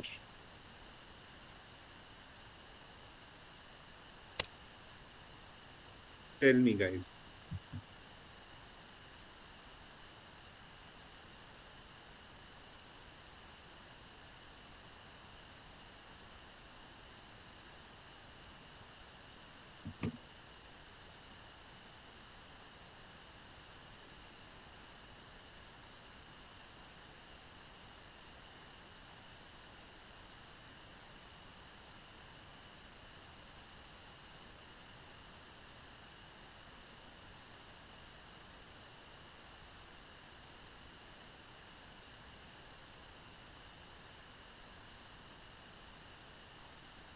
See, people who smoke stand great chance of getting cancer than those who abstain. Abstain means to stop yourself from doing something.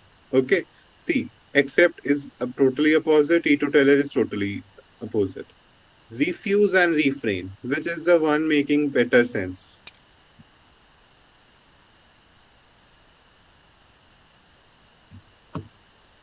See, refuse is directly getting that thing done. Like directly, we are saying that no. Refrain means to stop something, means we are making ourselves to stop doing that. So abstain is refrain, synonyms. Now, word closest to the opposite in meaning, that means antonym. The soldier was greatly praised for his valor. The soldier was greatly praised for his valor. Options: cowardice, selfishness, recklessness, clumsiness. And this we have covered also. See, valor here is symbolizing the lack of fear or bravery,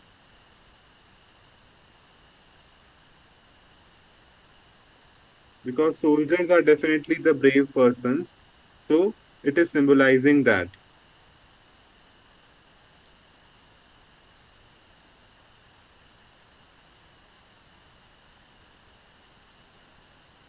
Okay. So opposite of bravery is cowardice. The option is B.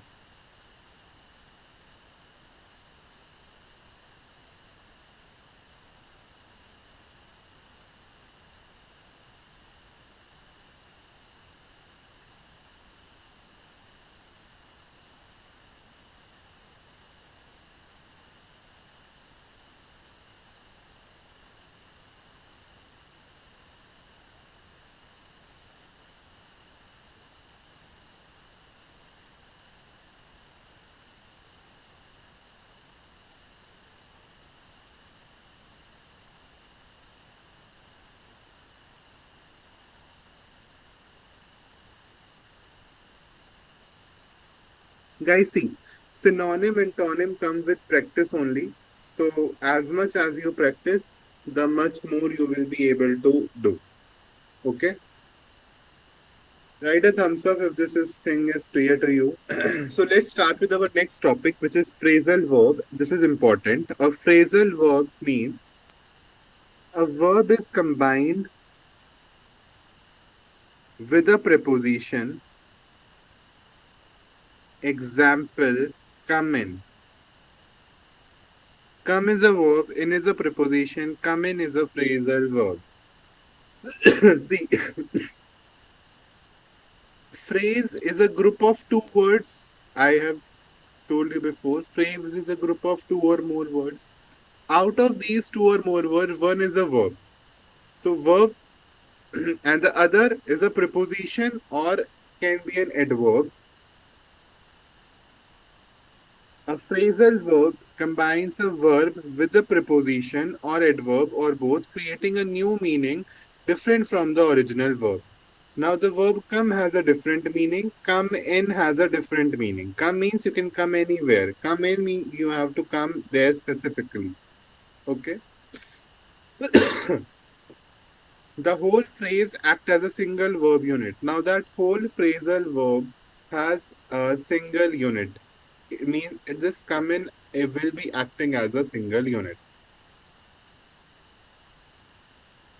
Now, let's discuss about the examples. Breakdown. Now, breakdown here, break is a verb, down is a preposition. Together they are a phrasal verb. This is a phrasal verb. Breakdown means stop working. Okay. Now, check in.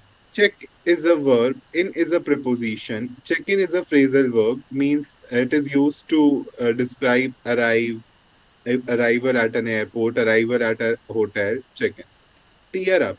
Tear up means like to get full of tears, to cry, to rip apart. Okay. Now, phrasal verb, basically, you will get through an example. Now, I want everyone to be active here with a phrasal verb exercise.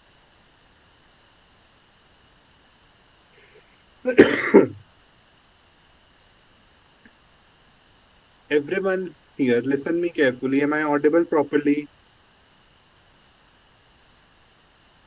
Ilash, Shreyas, Saujanya, Bala, and Satyavijay.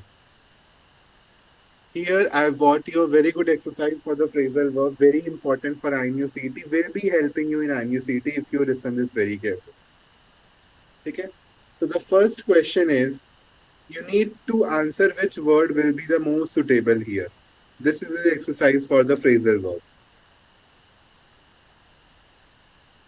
The truth of the matter, finally blank, Tina. The truth of the matter, finally blank, Tina. Tell me which phrasal verb would be the best.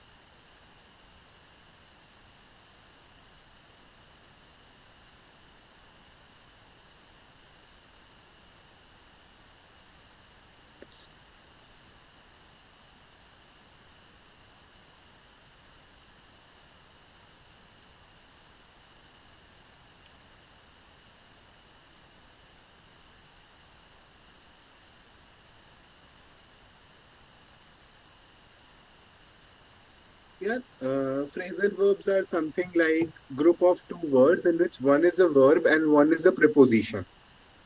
For example, come in, come out, take off. Here, come is a verb, in is a preposition. Take is a verb, and off is a preposition. So, like these only. For example, turn down. Turn is the verb, down is the preposition. Turn down the lights. Take off. Uh, the flight will take off at 5 a.m. Okay. Now, go through. Go through. Go is a verb, through is a preposition. Together, go through is a phrasal verb. So, go through the study material. These are things called phrasal verbs. Now let's start with the examples. I want you to solve only this because if I only solve, there is no meaning. Try no matter right or wrong. The truth of the matter, finally blank Tina.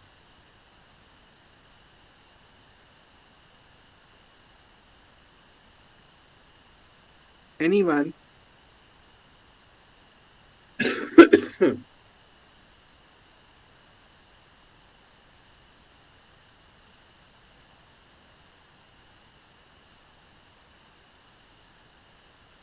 Sure.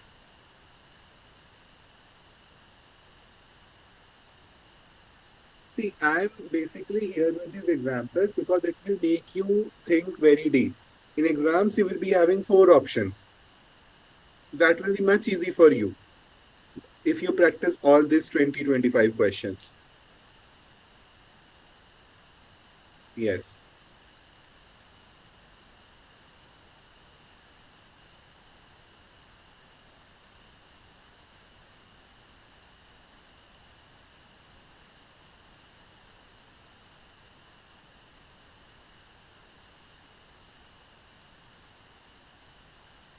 Satyavijay and on.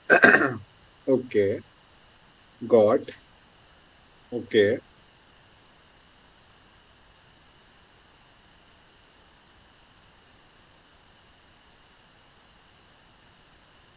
The truth of the matter finally came out. The word, the phrasal verb which will be used here is came out.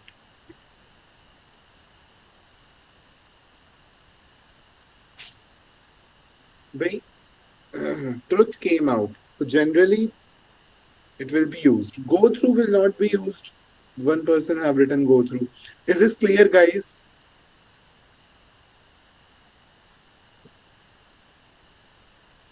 Try the second one. Please blank your socks before you enter the room. Please blank your socks before you enter the room. Satyavijay writing take off, remove. See, Sudeep, remove is simply a word. I want a phrasal verb here. What is the phrasal verb? Combining a verb with a preposition. Remember this word, combining a verb with a preposition. Verb plus preposition is phrasal verb. Please blank your socks before you enter the room.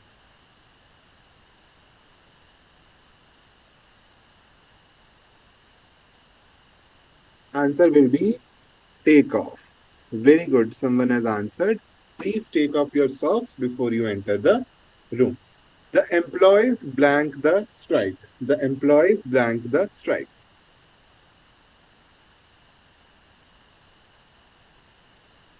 Yes, guys, think it off. Think.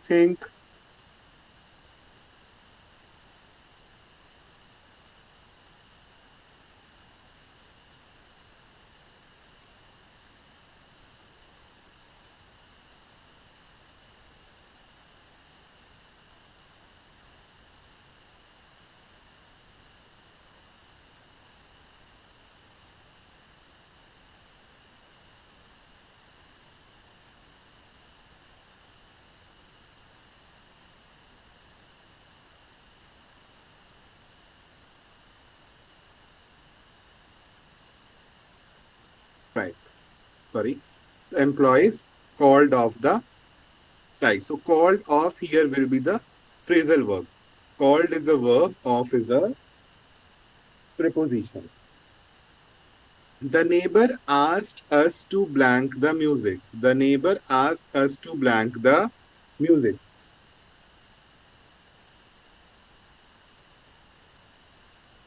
Yes, guys, think.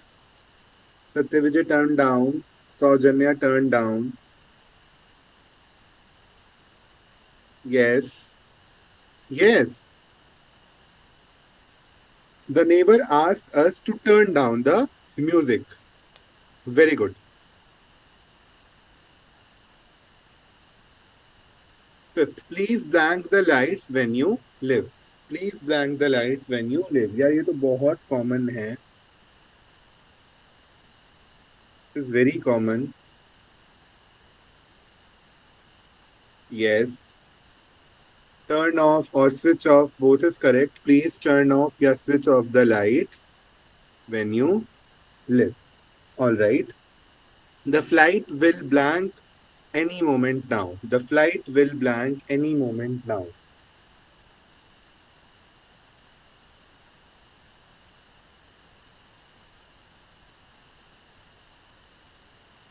Shaurya is writing takeoff. Satyavijay is writing takeoff. See, these are the common questions of IMUCT we are practicing in the class. Those who will take interest will definitely be getting benefit. You can write anything, any doubts that, sir, why this happened, why this don't happen. The flight will take off at any moment now. Very good.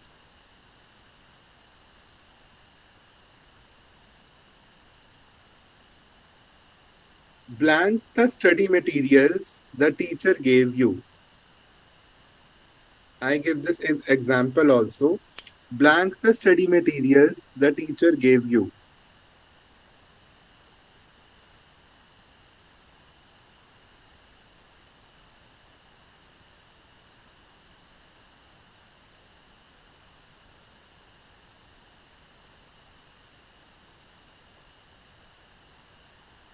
I think Saujanya have written correct. Go through the study material the teacher gave you. Here go is the preposition. Through is going through that. So through is the verb. Go through the preposition the teacher gave you.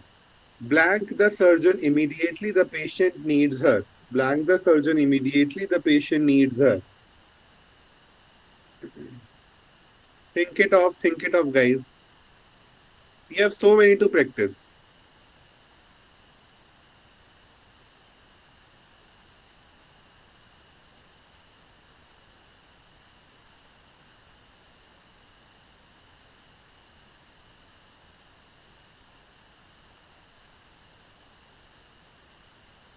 Saujanya writing call in.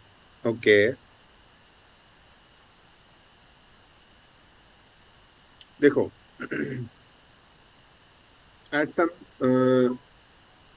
point it is correct. Call in the surgeon immediately will be right. We are in the in something OPD room or we are something in the OT room, but we are not mentioned here that we are there. Call for the surgeon immediately.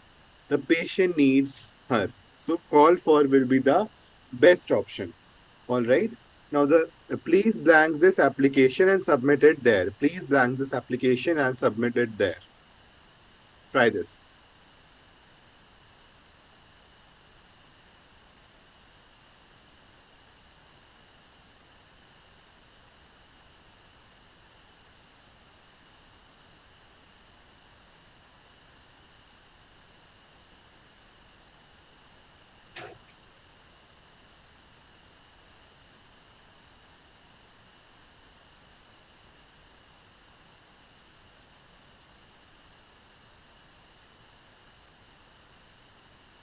Someone has replied for this.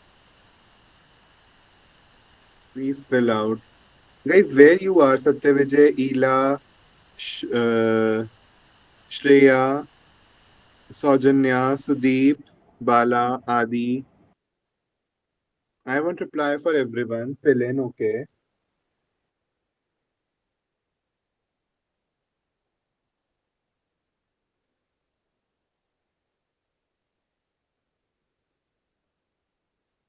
please fill out this application and submit it there. We will use fill out because let's complete the application. So fill out is the most appropriate. Tim and his family blank the kid as their own. Tim and his family blank the kid as their own. Very important. Like, I think it's a PYQ. Tim and his family blank the kid as their own.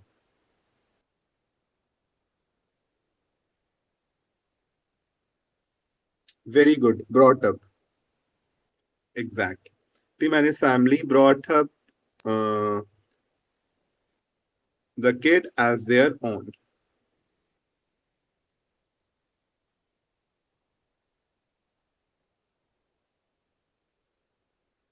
All the tickets for the Avengers were blank. This is also used in common language we used. All the tickets for the Avengers were sold out. Yes. Were sold out.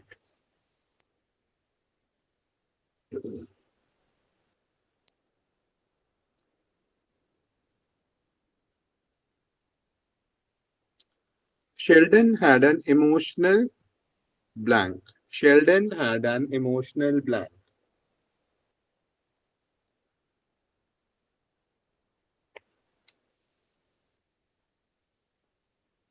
Yes. Someone has written breakdown. Correct. Sheldon has an emotional breakdown. Generally, we see an emotional breakdown. Now, see, guys, we have these breakdown. Here, break is a verb, down is the preposition. Sold is a verb, down is a preposition. Brought is a verb, up is a preposition. Fill is a verb, out is a preposition. Call is a verb, for is a preposition. यार ये सब preposition ही तो होते हैं. For, out, up, down, off. Go is a verb, through is a preposition. Okay. Now come is a verb. Finally came out. Came is a verb, out is a preposition. Okay. Take is a verb, off is a preposition. Called is a verb, off is a preposition. Turn is a verb, off is a preposition. Okay. Take is a verb, off is a preposition. So whenever a verb is combined with a preposition, it makes a phrasal verb. It makes a phrasal verb. Okay. Let's switch some more examples to make it interesting. The kid decided to blank a new hobby.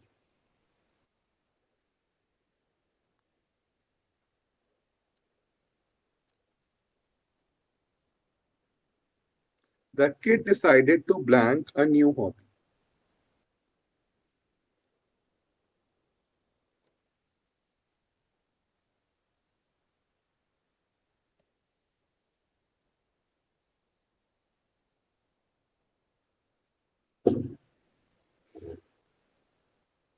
Very good. The kid decided to take up a new hobby.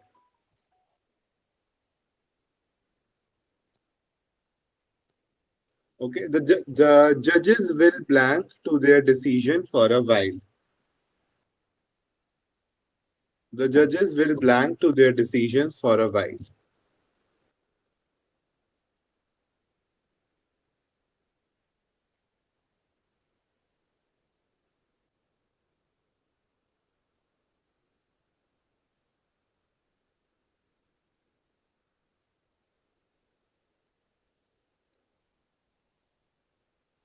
Will stick to. The judges will stick to their decisions for a while. Please don't blank all your money. Please don't blank all your money.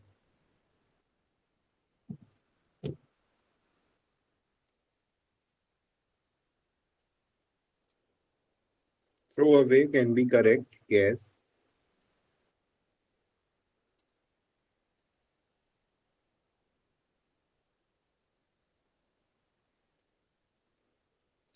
Throw away or as per the options, we will go throw away is definitely correct. Please don't give away or throw away all your money. But generally money ke saath throw we don't use. We use the word give. Okay. But here we don't have any options. So we can take. Timothy finally blanked at their wedding. Timothy finally blanked at their wedding.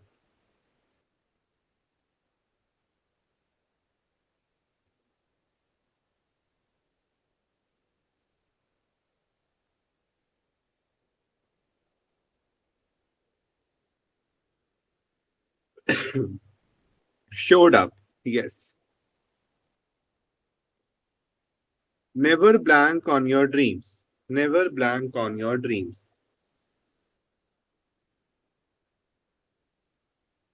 No. Sudeep, showed up will not work. Never show up on your dreams. No. So, Ajanya, you are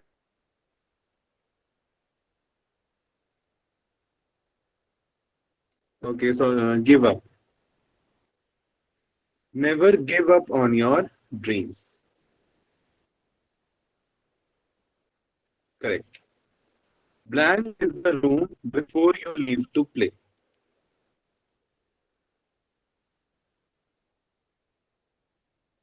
Blank the room before you leave to play. Think it off, guys. Think it off.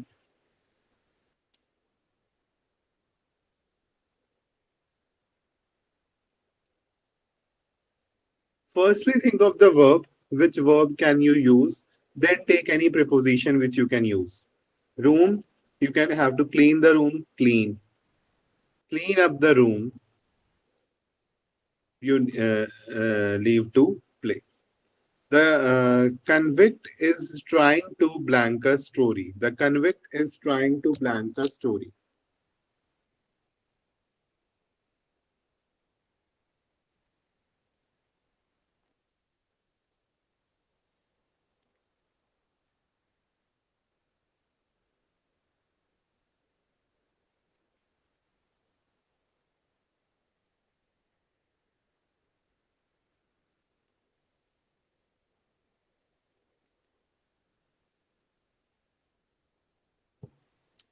The convict is trying to make a story, make up a story. Make and up will be a phrasal verbs. Mark Antony's speech blank the Roman people.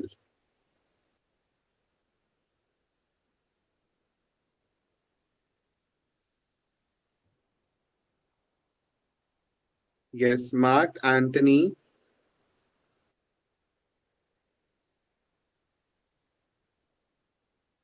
speech blank the Roman people.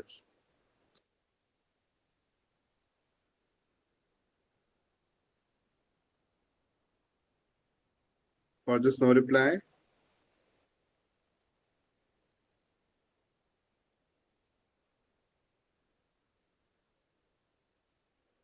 Okay.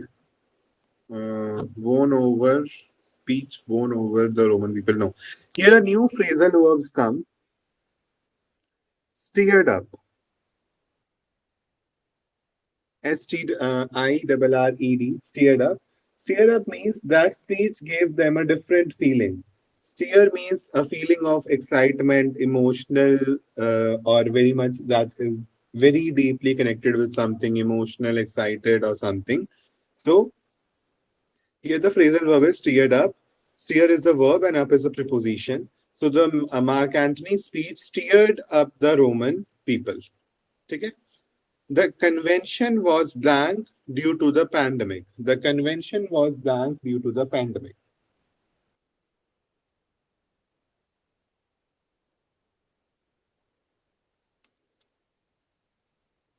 Yes.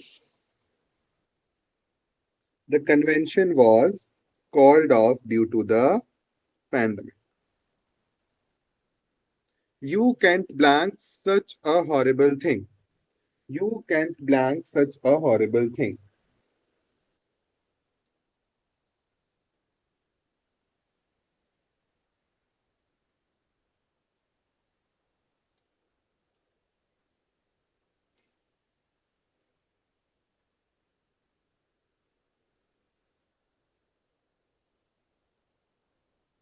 Yes, Shreya, I think I've written correct. You can't get away with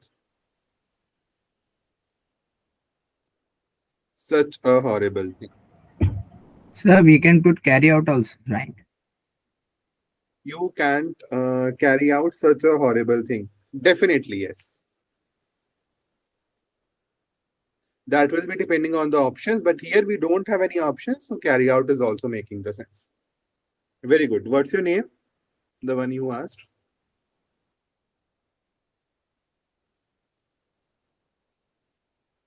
Gone. What's your name? Carry out wala. So Satya Vijay. Satya Vijay. Very good, Satya Vijay. Very good. The parents could not blank with the naughty kid.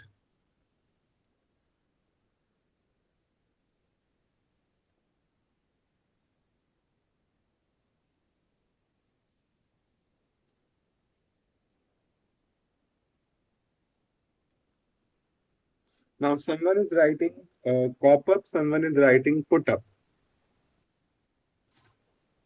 Both are correct, but put up will be making more sense because parents को के साथ cop up word ज़्यादा we won't use. So the parents could not put up with such a naughty kid. All right. The speaker blank on me. The speaker blank on me. See, on these cases, for example, someone is writing cop up, someone is writing uh, uh, pick up. So we will be going with the option which is of most usable sense. I will be showing you MCQs also that put if in exam it can put up or cop up, then you have to write put up. If put up is not in the option, then we will be going with this cop. But put up is the most sensible word here. The speaker blanked on. What's the thing? The speaker blanked on me. ये on इसमें गलती से आ गया on भी नहीं आना चाहिए था speaker blanked me. The speaker picked on me. All right. Can you blank with a new topic? Can you blank with a new topic?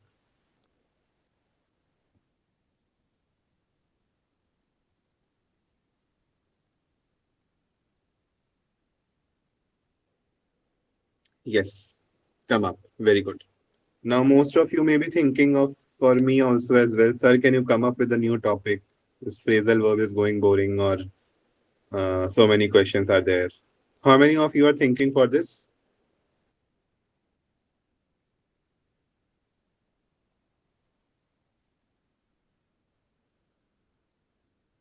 Okay, good. No one is thinking like that. Very good. Can you come up with a new topic? Now, let's try to solve this. These type of questions are very important for your exams. She is afraid of the dentist, so she always puts off blank till the last possible moment.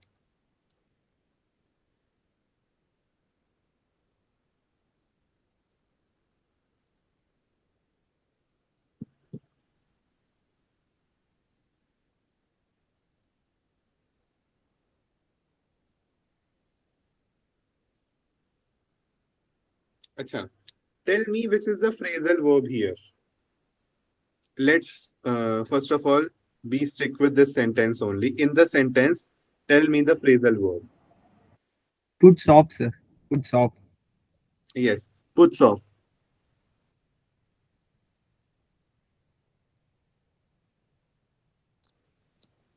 Puts off is the phrasal verb.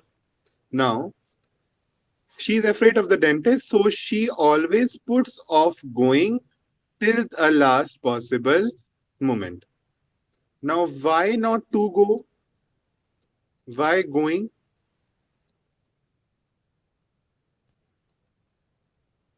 Anyone?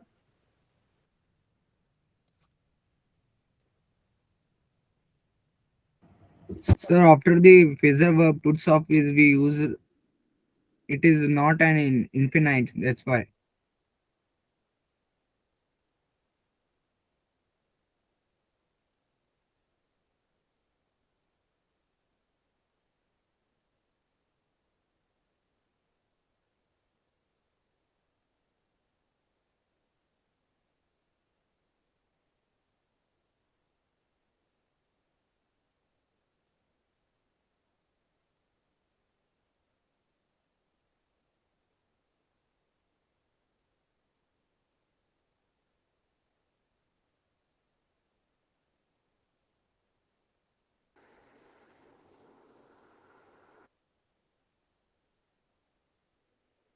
I think I was mute, guys. I think I was mute.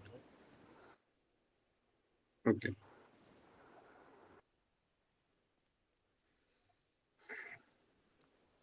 The answer is B, going. Why? Because there is already a phrasal verb in the sentence, puts off. After this, we will be using the verb with ing form.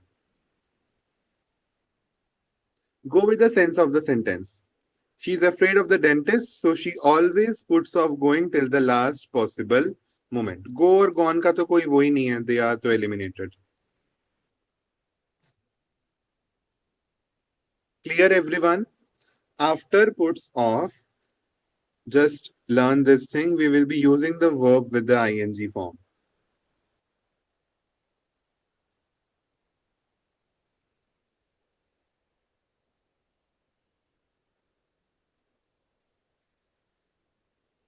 Correct option is B. When an action happens. This call is now being recorded. Yes. This call is now taking notes. Tenses. Tenses basically in any sentence are identified by verb and they denotes time. Denotes time. Tense means itself is time. Literally, tense means time. So, tense refers to the form of verb that shows when an action happens in past, present, or future. So, accordingly, there are three types of tenses: present, past, and future. It marks the time of an event in a sentence. Way that I said that tenses basically denotes time. It marks the time of an event in a sentence. And how tenses are identified? Tenses are marked, or tenses are basically form of verb. Okay.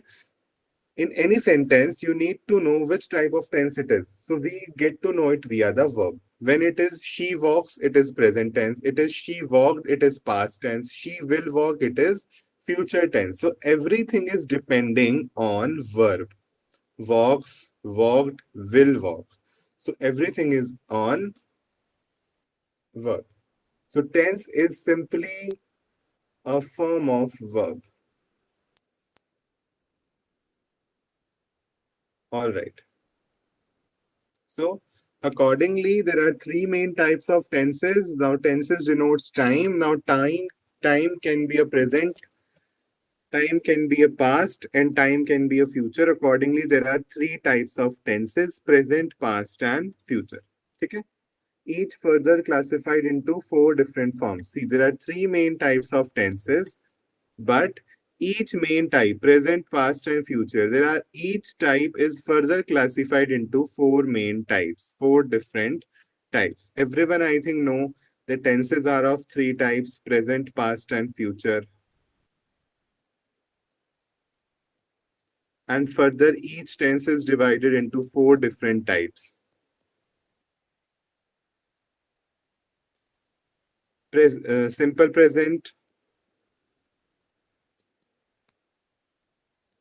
present continuous, present perfect, and present perfect continuous. Similarly, simple past, past continuous, past perfect, and past perfect continuous. Similarly, future tense, simple future, future continuous, future perfect, and future perfect continuous. All right, tenses are of three types: present, past, and future. Each tense is of four types: simple, continuous, perfect, and perfect continuous. Let's see in detail. Now, types of tenses may first we have present tense. In present tense, we have simple present tense. Now, present tense is basically the thing which is happening in present. Simple present means daily habits, facts, truth. These are basically expressed in simple present. Daily routine, I eat breakfast. That is a routine. So this here is a simple present. Eat is expressing present form. So that is, and it is a daily routine. So it is simple present. Facts or universal truths. Very important. Highlight this, that whenever there is a fact or there is a universal truth, it is always written in simple present tense. Water boils at 100 degrees Celsius. It is a simple present. Boils. Whenever, see, In simple present, we use S or ES. We all know, but I'm just revising the topic. S or ES in the verb. Now, formation. Base form for I, you, we, they. We like to eat because that is plural.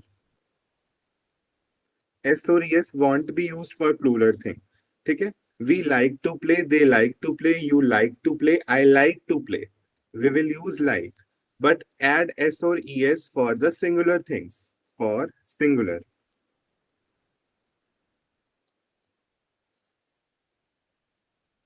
He likes to play, she likes to play. Okay?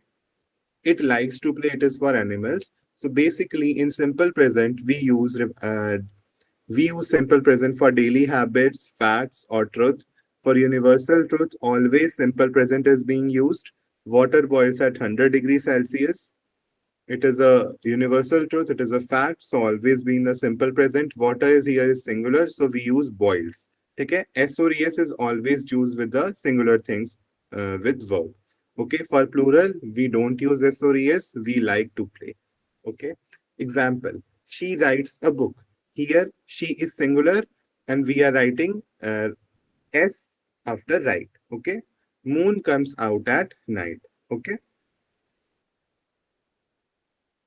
Now let's start with the next tense, which is present continuous tense. Shows action happening right now or around the current time. Now, if the action is happening at that time in which you are speaking, continuous tense is used. Continuous tense, everyone knows that verb plus ing is the main identification of continuous tense. Now, the structure of the continuous tense is MR or verb plus ing. Okay. Now, everyone knows am is used with I, are is used for plural, and is used for singular. Okay. Now, usage. She is reading a book. She is singular, so we are using is. They are staying here this week. All right, so they are staying here this week. That means that is the current situation. Future plans. We are meeting tomorrow. Now, very important thing here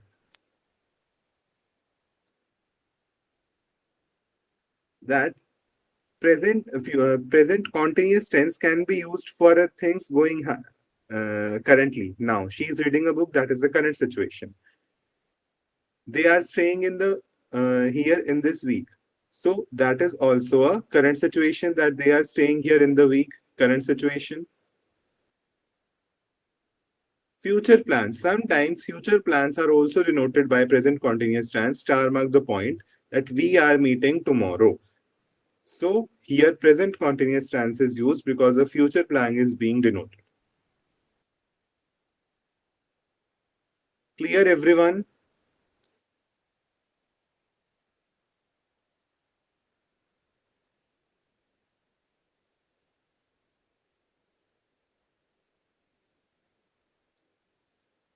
All right.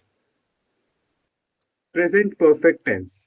Perfect tense describes action that are completed in the past with a present relevant or connection. Just remember this thing. Present perfect tense denotes those actions which are just completed.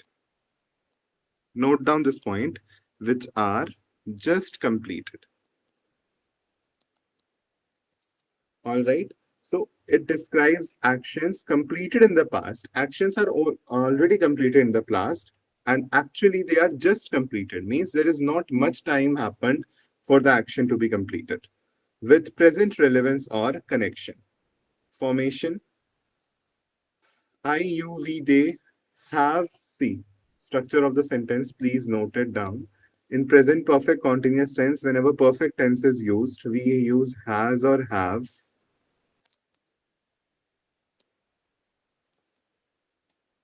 Has or have plus third form of the verb or past participle form of the verb. Those actions which are just completed are shown in the present perfect tense. I, you, we, they are plural, so we use have with them plus past participle form. have killed time. She have killed her time. He, she, it, they are singular, so we use has plus third form of the verb or the past participle form, has killed time. Examples: I have seen the movie you love the most. Means the seeing of the movie has happened some time before in the past, but that is just completed. And now this thing has a relationship with the present, having a connection with the present. That I have seen the movie you love the most. Experience up to now. Yes, till now it is going, and this movie, which the person have seen tomorrow, has a relationship now also. I is plural, so we use have. And we use third form, see, saw, seen. We use third form of the verb in the present perfect tense. Note it down. He has just left home. He is singular, we use has just left home. Third form of the verb, left. Now, very important tense, which many people got confused, is present perfect continuous tense. Now, see the structure of the sentence. First of all, has and have will be there as of the perfect tense. Third form of the verb will be there. Sorry, perfect continuous tense means form of the verb will be verb plus ing form,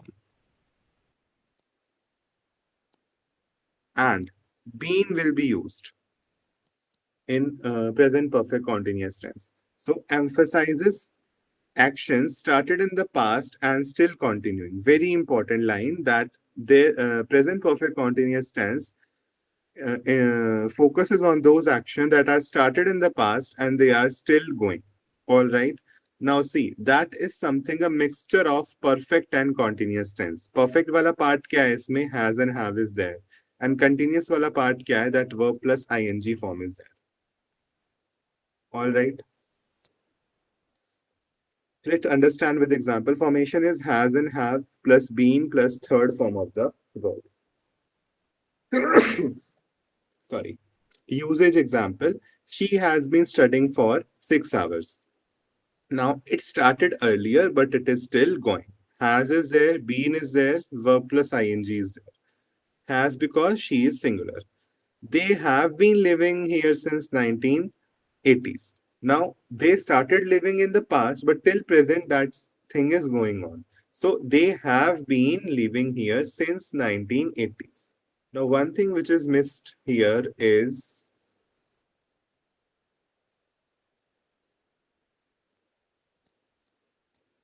generally there is a use of since or for in present perfect continuous tense.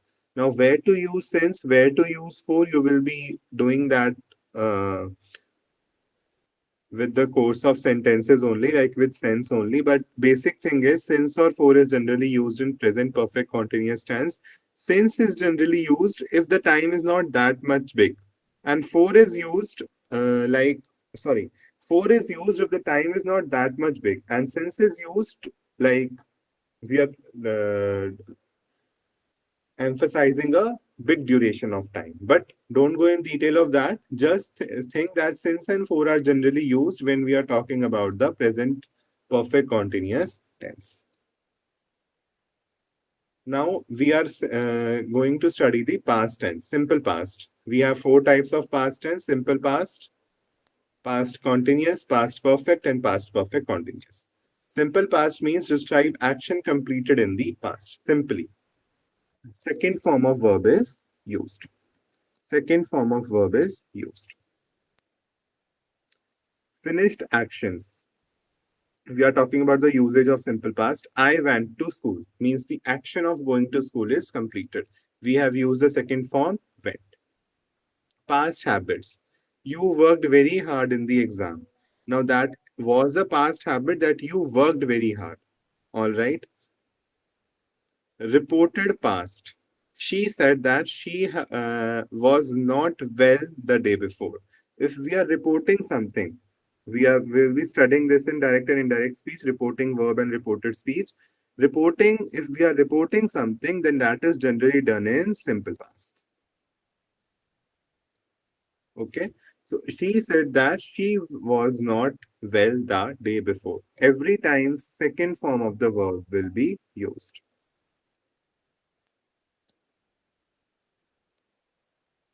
Now past continuous tense. Describe actions in progress at a specific past moment. Now present continuous means the thing is still going in present. Now, past continuous describes action in progress at a specific past moment. We are talking about a past moment, and that past moment the action was going. Formation is was or were plus verb and ing. Was is with singular and were is with plural. So he, she, it will be was. We, you, they, we will be using were. But the thing here is when we are using I, so see, I sometimes act as plural and sometimes act as singular. So when we are talking about was, so we will use I with was. And when we are talking about like I like to play, we will not like likes to play. So I act as both. So here when we are talking about was, so I will be used with was. I was playing, she was playing, they were playing. So when it is plural, we will be using were. Was and were are generally used instead of is, am, are, which are in simple present tense. Now, usage examples, let's see. I was cooking last night for my sister's children. Okay, some event was going in the past and we are highlighting that event. Okay, so was cooking. They were not playing the Scrabble when I checked on them. Okay, there is a negative sentence happening in the past. Past perfect tense. We use had plus verb third form. Okay, now shows the earlier of two past actions. The action is completed much before in the past. Okay, that is done by past perfect tense. Formation is had plus past participle for all subjects had arrived. For all subject means whether it is singular or plural, we will be using had only. Okay. I had arrived, they had arrived, she had arrived. Usage examples. I thought I had seen the movie before, but I was wrong. Okay. I thought I had seen the movie before, but I was wrong. Earlier mistake happened. Means something has completed in the past. I had reached the hospital before my family arrived. Hospital first, then family. So, first of all, I had reached the hospital. I had reached the hospital. So, this thing has happened very uh, this thing has happened in the past, so much time ago. That is used in the simple past. I had reached past perfect to the hospital. Now, one thing note mentioned here, but will be useful for your exams. Note it down. Guys, whenever two past actions are shown, two past actions are given, one is in past perfect, the other will be in simple past. In both the examples, this is basically you can see when two past actions are shown, two past actions are shown, one is will be in past perfect, the other will be in simple past. How? I thought I had seen the movie. This is past perfect, but I was wrong. That is simple past. I had reached the hospital before my family arrived. So here my family arrived is in simple past tense. Now let's talk about past perfect continuous tense. Let's talk about the formation, which is the most important. Had will be used, been will be used, verb ing will be used. All subjects we will be using had only. There is no has have rule. Had been sleeping. Shows an action that started before a past point and continued up to that point. Means everything is in past. Started up a point in past, completed at a point in past. Examples: Sita was very tired. She had been dancing. Dancing caused tiredness. This is just for thing. Example is Sita was very tired. She had been dancing. So dancing was a thing which was started in past, and tiredness was also a thing which was started and completed in past. Had the student been roaming outside the classroom? So it's an interrogative sentence of had being used, students, then been is there, roaming, verb ing form is there, outside. So they were a question which was asked in past, and everything is is there for past only. So we are using past perfect continuous tense.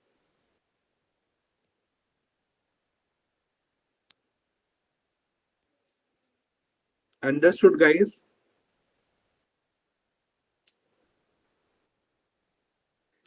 Please ask any doubts if you have till the present and past tense.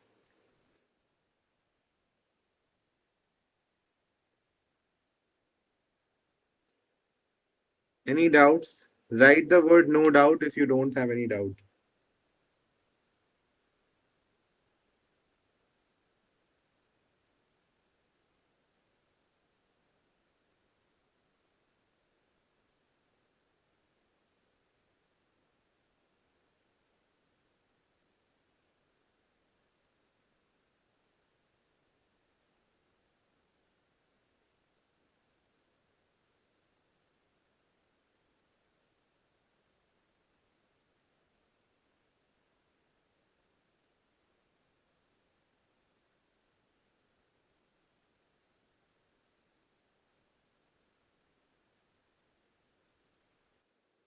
Okay.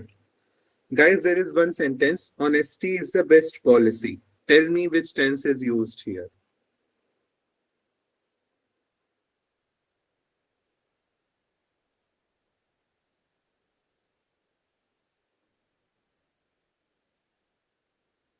Which tense is used here? Honesty is the best policy.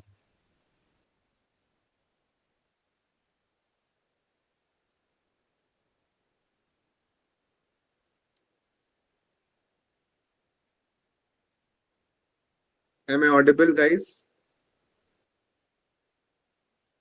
Honesty is the best policy.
Which tense is there? Honesty is the best policy. Yes, Satya Vijay, which tense is there?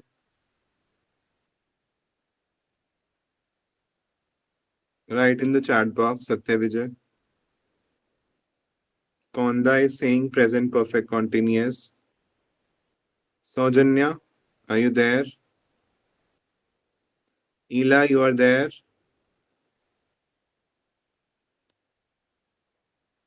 Gitika, Sudeep, which tense is there?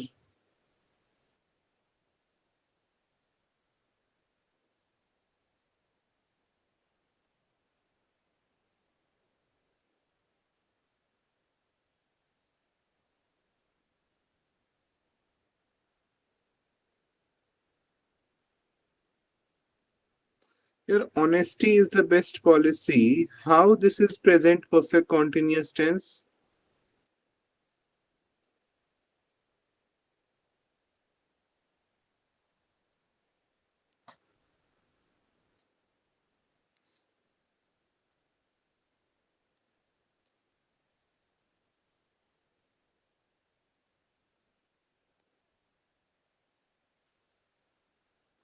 Yes. Sojanya. Sojanya. Yes. Unmute yourself.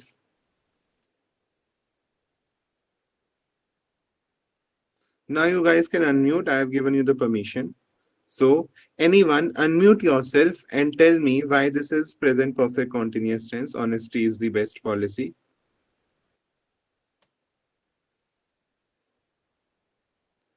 Satyavijay, it is simple present. Okay. It is not coming to unmute. Satyavijay, can you unmute yourself?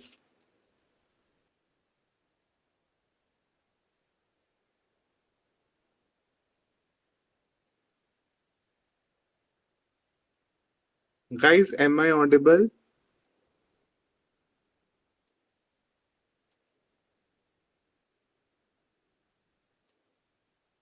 All right. I think वो ops team से ही कोई आके कर सकता है. All right. So see,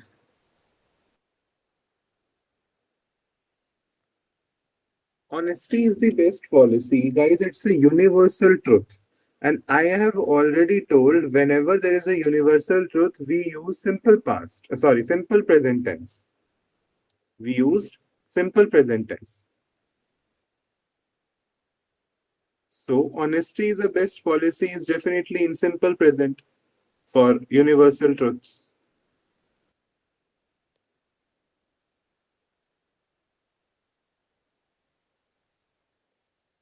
He is going to the market.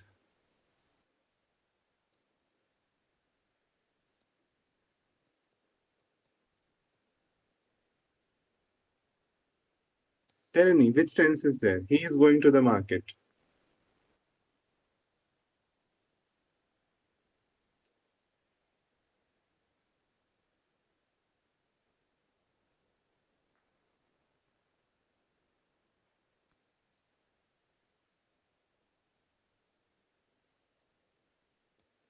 He is going to the market. Tell me which tense is there. Satyavijay has answered. Present continuous. Okay.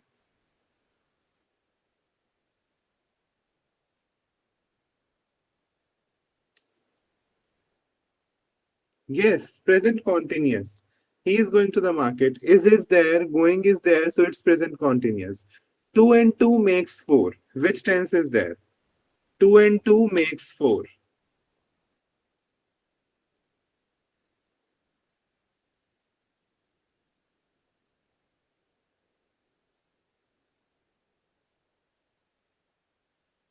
Two and 2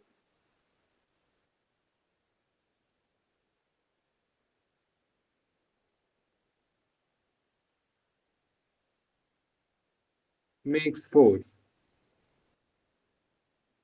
Which type of simple tense?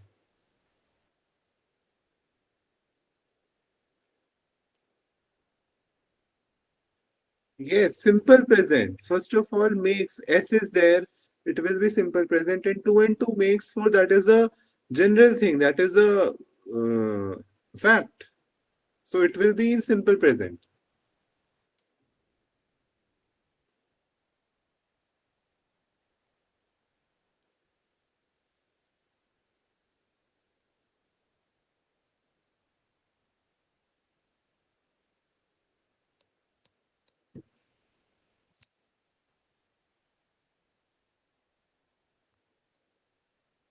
All right.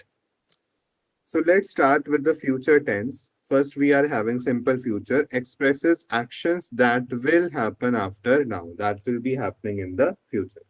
Formation, we will be using will or shall plus base verbs. All subjects, we will be using the base verb and we will be adding will with that. I will play. I will play. They will play. Okay. All subjects, we will be having will. There is nothing concept of singular or plural. Sita will ask the questions tomorrow. They will never speak about this. So that is the talking about the future thing that they will never speak about this. So will be added plus the base form of the verb. Now future continuous tense. Shows action in progress at a specific future time. Shows actions in the progress at a specific future time. We are assuming that this time will come, and we are talking about a continue action in the future. The formation we will be adding be, verb plus ing. Will be arriving. Very important thing to note, in future continuous tense, we add be with will. Will plus be plus verb plus ing. He will be distributing promotion letters tomorrow at 12. Will be distributing. I will be playing football tomorrow. Will be playing. She will be writing a letter. Will be writing. So will plus be plus verb plus ing is future continuous tense. Now, future perfect tense describes action completed before a specific future time. Okay, actions that are started and that will be completed before a specific future time. Let's see with examples. Will have plus past participle form. See, whenever perfect tense is there, the third form of the verb is used. Okay. Now, in future perfect tense, will be always be there in future tense. Have will be used. Very important that we will always use have, we will never use has. Okay. And past participle form, third form of the verb will be used. She will have forgotten him by then. By that particular period of time, that specific future time, she will have forgotten him. She will not have written a letter. She will not have written a letter. Will not for negative sentence, have written. Written means third form of the verb. Clear, guys?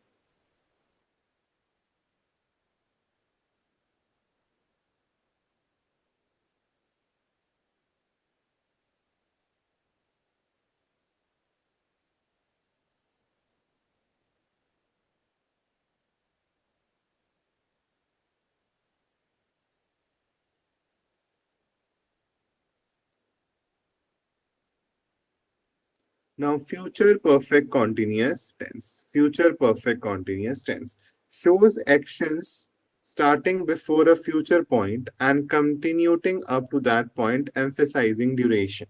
Now, future perfect tense means the action was started before something, before some point in the future, the action is started and the action is going continuous. Okay. Will have been plus verb plus ing. Very easy. See, will, have, and been. All three will be used together plus third form of ing. Be is used in future continuous tense. Been is used in future perfect continuous tense. Now, examples by 2026, I will have been studying English for 5 years. Okay, so means the action is starting some point in future. She will have been working here for 10 years by next month. Okay, will have been an ing. Okay, will have been plus verb form plus ing. Here I have given you all the 12 types of tenses ka theory. Just revising it. Everyone turn on the camera. Everyone turn on the camera.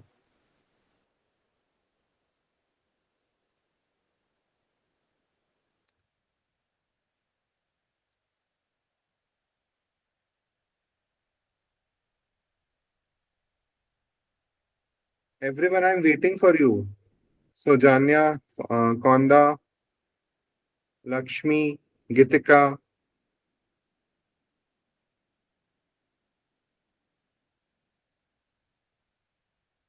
Ella, guys, turn on your cameras.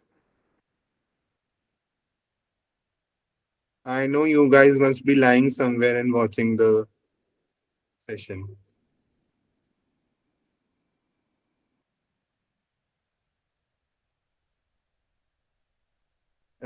यार please एक बार meeting में आ जाओ and unmute कर दो सबको. Guys, are you able to unmute yourself?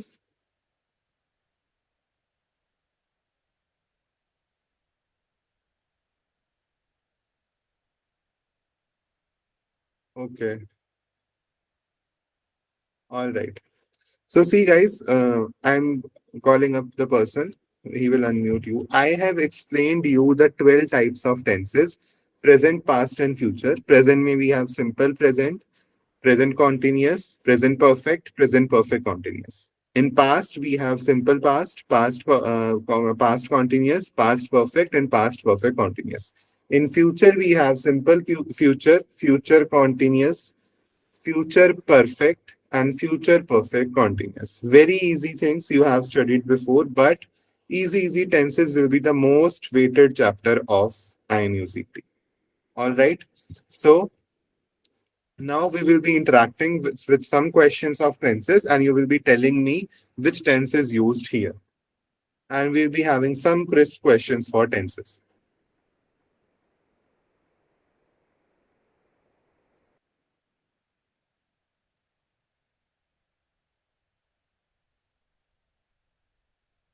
He will be arriving by 7 p.m. today. He will be arriving by 7 p.m. today. Which tense is used? Write down in the chat box.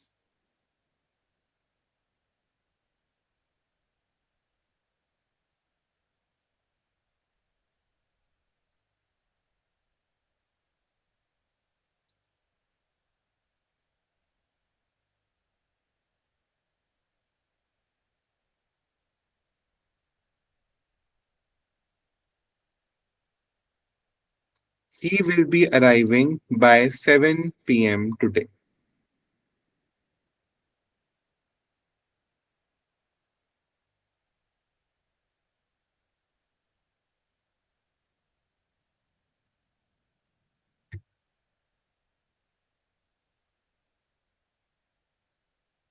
I think most of you have done correct. Future continuous tense. Future Yes, continuous. yes. You guys can unmute now. Okay. उसमें क्या हो गया था यार? Honesty is the best policy. Which tense is used? Simple tense. Simple present tense. Why simple present? Why not present perfect continuous? Sir, it is a actual fact. Okay.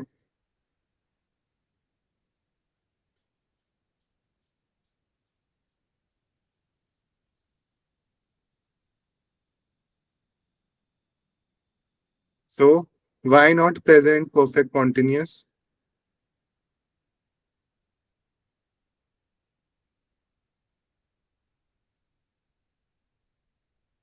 Sir, in that it was not used like was, like been. Because of that, it was like honesty is very best policy. Ease was there, no sir. Okay. They live in Dubai. Which tense is used?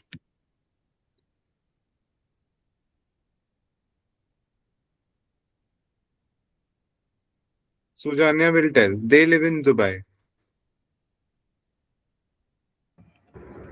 Present simple tense. Okay.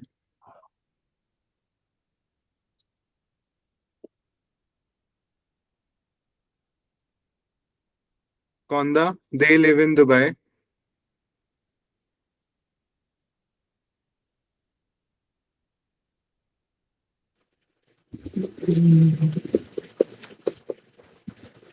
I'm not getting it. What confusion you are having? They live in the world. First of all, tell me present, past, or future.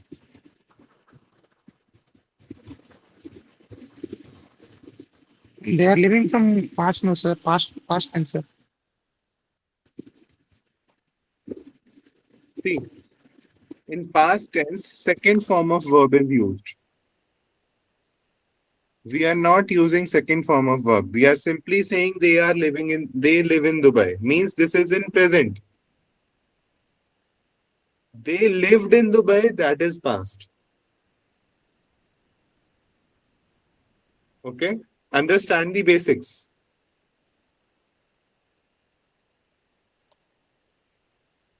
I play football every day. Which tense?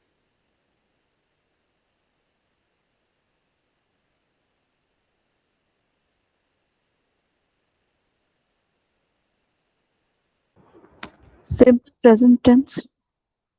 Sorry? Simple present tense. Yes. I am playing football every day.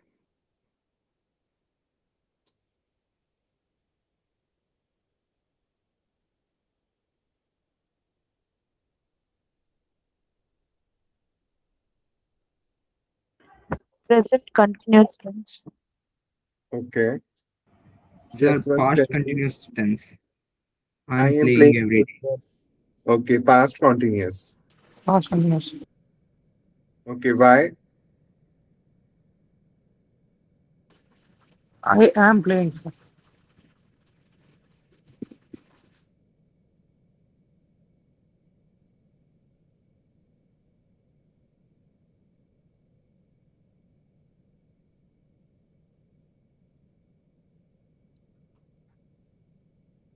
Guys, we are doing that topic again. I am explaining you the tenses. Just listen to them very carefully. Okay?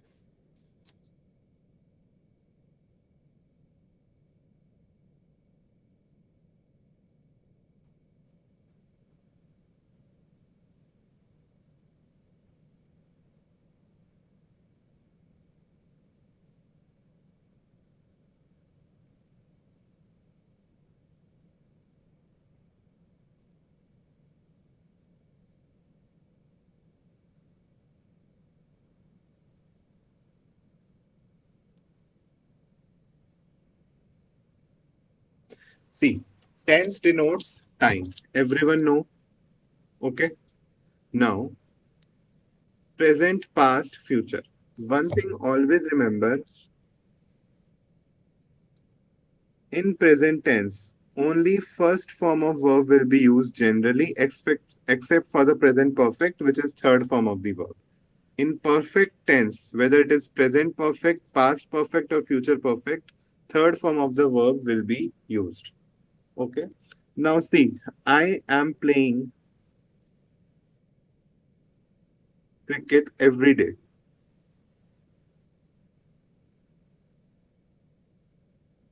First of all, ing is there, so continuous tense will be there. Now, I am playing. I am not saying I was playing. Was and were are there in past tense. Am is always there in present tense. Simple present, you all know general daily habits, facts, and truth, universal truth, simple present.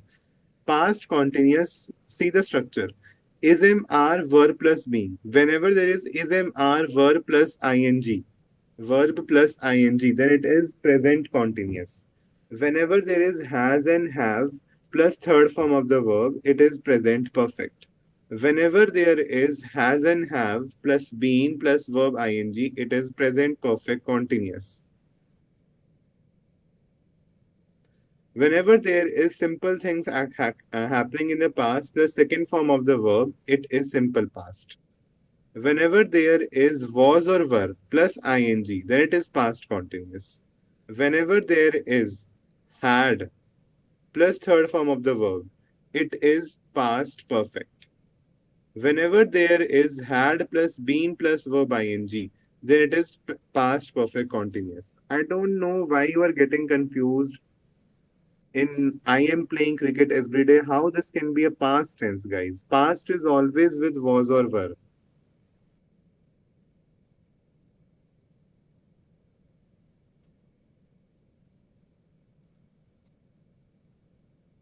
She was doing her homework yesterday. Which tense?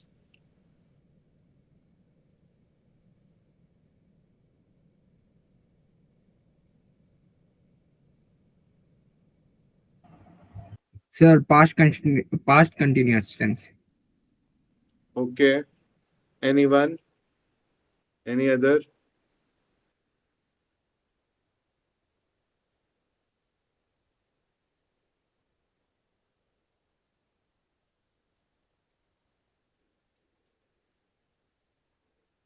Yes, correct.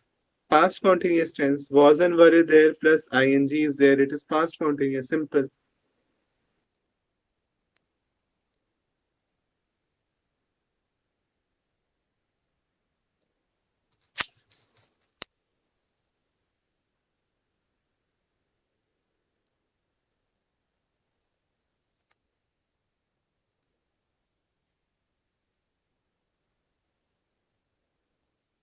We are playing badminton today.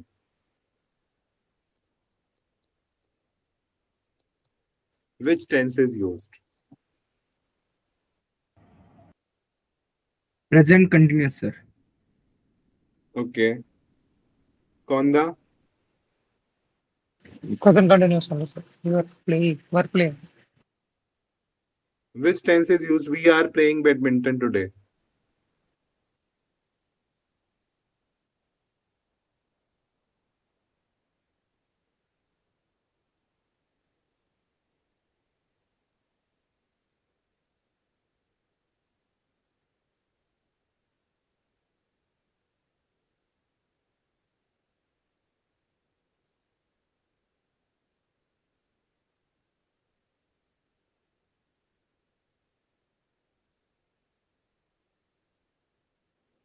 It is present continuous. Are is there plus ing is there.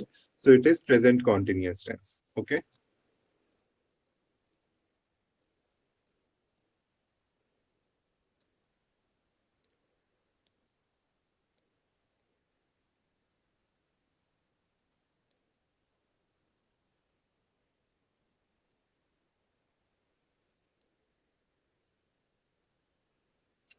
Question is there. I went to the airport blank to meet her, but she didn't arrive.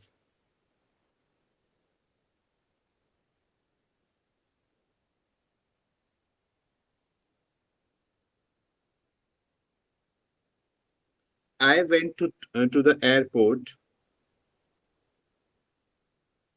Satya Vijay B.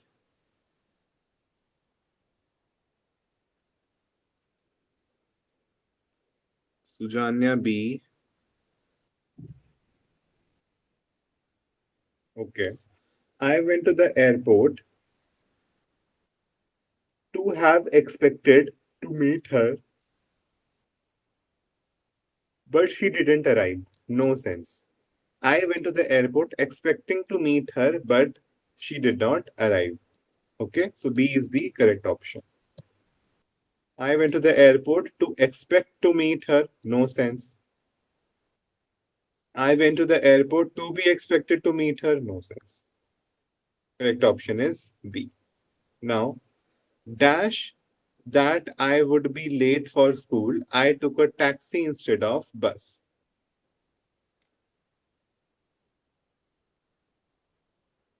Dash that I would be late for school. I took a taxi instead of a bus.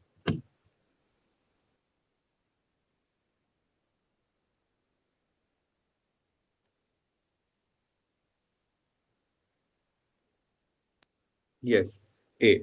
Thinking that I would be late for school, I took a taxi instead of a bus.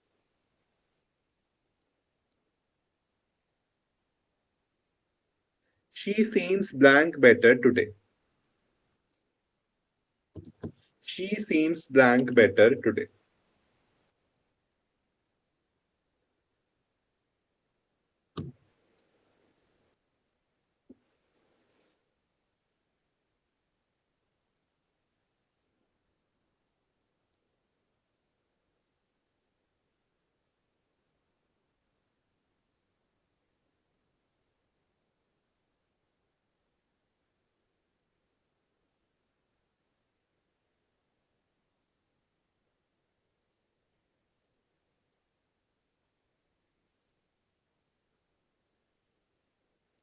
She seems to be feeling better today. She seems to be feeling better today. See, seems के साथ we use to. This is a phrasal verb. Seems to. Okay. Correct option is A. Now, guys, tell me whether you have understood tenses somewhat or You have any doubts in tenses? Tenses are the base of grammar and yet the most important part of today's lecture. You want anything to be repeated in tenses? Please tell, we will be covering Understood, each sir. thing. Okay, all right.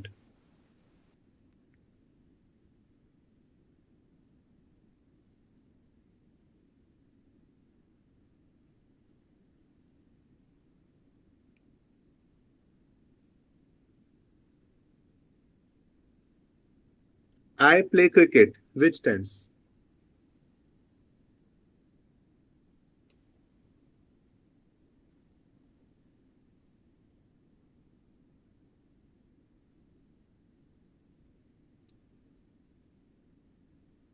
Yes, simple present. Simple present. All right. So let's start with our next topic, which is voice, active and passive voice. This is also a very important topic, and questions definitely voice se to aane hi aane hain. Now let's start with active and passive voice. So basically, first of all, understand that active and passive voice have same meaning. Meaning of the sentence won't be changing while we are changing the voice. What the voice, active and passive, is that how the sentence is being said. Let's understand this. I have given a very easy theory in this PDF. Active and passive voice distinguish how the subject relates to the verb's action. Active voice has the subject performing the action, passive voice has the object receiving it. Okay. Now, if the action is performed by the subject, it is active voice. If the subject is received by the action, it is passive voice.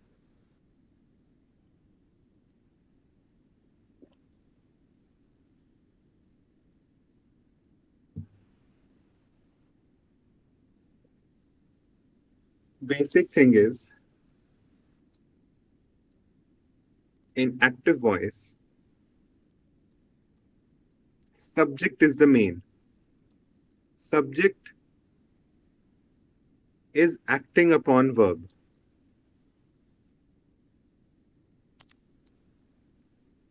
In active voice, subject is acting upon verb. In passive voice, verb is acting upon subject. Verb is acting upon subject. Example, I play cricket. Let's understand this with an example. I play cricket. Here, I is the subject, play is the verb. Action is done by the subject. Subject is acting upon the verb means I am playing cricket. I is acting upon the verb. Cricket is played by me. Cricket is played by me. Both the things have same meaning. I play cricket, cricket is played by me. The difference is here subject is acting upon verb. Here the verb played is acting upon the subject. Means verb is focusing on subject. You can understand in the simple language that active and passive voice distinguishes how subject related to the verb's action. Active voice has a subject performing the action, means subject is acting upon the verb, and passive voice has a subject receiving it. Subject is receiving the verb, subject is receiving the action, or verb is acting upon the subject. Now, active voice, subject performs the action. Yes. So a subject is acting upon the verb. Subject is the main thing. Now the formula for this is subject plus verb plus object. Subject is written first. Now example is the chef cooks the meal. The chef cooks the meal. Now here the chef is the subject, cook is the verb, and meal is the object. Passive voice, subject receives the action. Okay. Very important line. Subject receives the action. Now, object plus uh, form of the verb, form of the verb plus be plus past participle form. All right.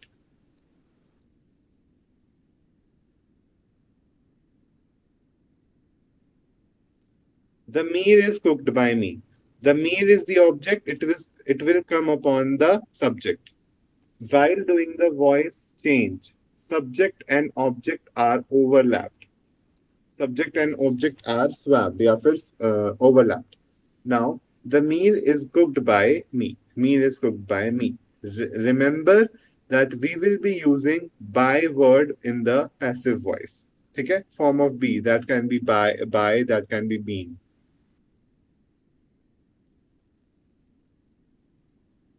There is some basic differences of active and passive voice. Then we will be practicing examples also. Now, active voice and passive voice. Subject is performing the action in active voice. Subject is acted upon by the verb in passive voice. In active, verb makes the sense without linking doer. Passive, past participle of main verb followed by a doer. Doer verb means these be, by, been we are adding, that is doer. Now, active voice demonstrate focus on doer of the action. Means subject is focused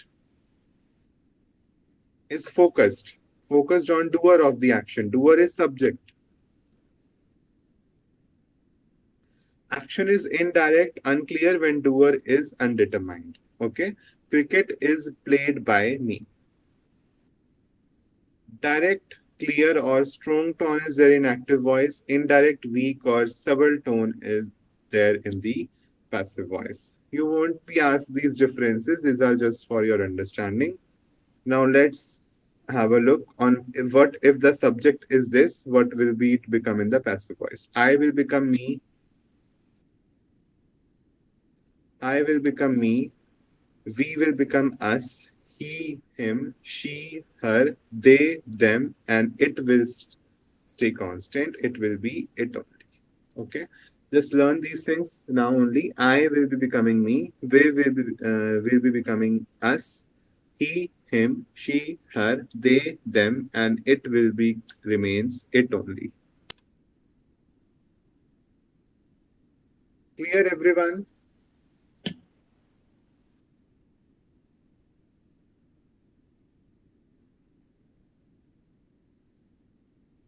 Konda, it's clear?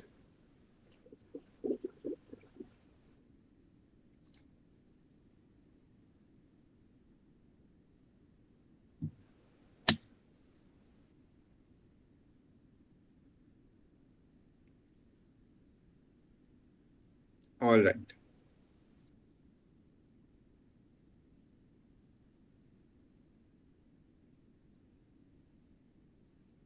These examples we will do afterwards. First, this is a flow chart written in very easy words that the active voice is being given in the tense and we are converting it into passive voice. Okay. Now, this is the active voice in the present tense. For example, Brandon plays cricket. Brandon plays cricket. Brandon is the name of a person. It is acting as a subject. Brandon plays cricket. Now, what will be the passive is cricket is played by Brandon. Okay, so plays will be played because third form of the verb. Brandon, it is here acting as a subject, will become the object in the passive, and the object cricket will be becoming a subject here. Okay, now Brandon is playing cricket. So, cricket is being played by Brandon. Whenever we are changing voice in the continuous tense, we use the word being. Okay. Brandon has played. Cricket has been played by Brandon. So, it is a subject and object will be swapped. First of all, cricket has played means perfect tense. Now, whenever we are changing the voice, we will be becoming it has been played. Whenever we are changing voice of continuous tense, we add been. And whenever we change voice of perfect tense, we add been. Okay, being, noted down somewhere, being for continuous and been for perfect. been for perfect. There is no voice change when the tense is in perfect continuous tense. Okay, note it down. Brandon has been playing. So there is no voice change when the tense is perfect continuous tense. Now let's talk about past tense. Brandon played. That is simple past because its second form of the verb is given, so simple past tense. Cricket was played by Brandon. So cricket will be the subject, Brandon will be the object, was played. We will be using when we are doing passive. Brandon was playing cricket. Was is there, verb plus ing is there. It is past continuous tense. When we are doing it passive, cricket was being played by Brandon. Okay, being will be there. Brandon had played. Cricket had been played by Brandon. Okay, had is there, and when we are changing voice of perfect, we add been. No voice change for the perfect continuous tense. Now let's talk about future tense. Brandon will play cricket. Cricket will be played by Brandon. Okay. So third form of the verb will be there in passive voice. Object and subject swap will be there. Plus, when we are changing voice of a simple tense, we use be. Brandon will be playing cricket. Now there is no voice change of future continuous tense. Some notes you can note that there is no voice change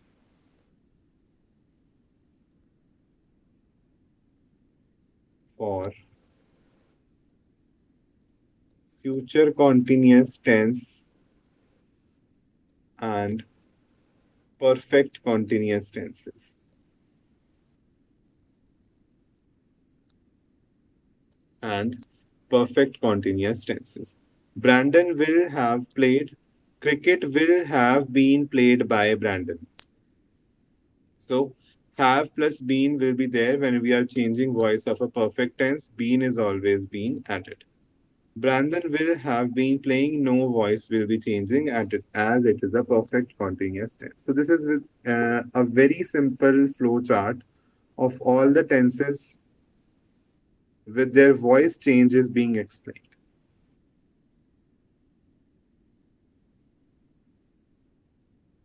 Everyone clear?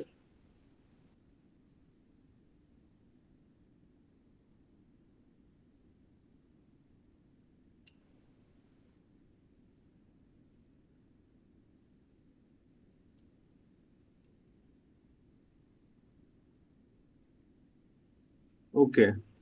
Sujanya is playing cricket. Change the voice.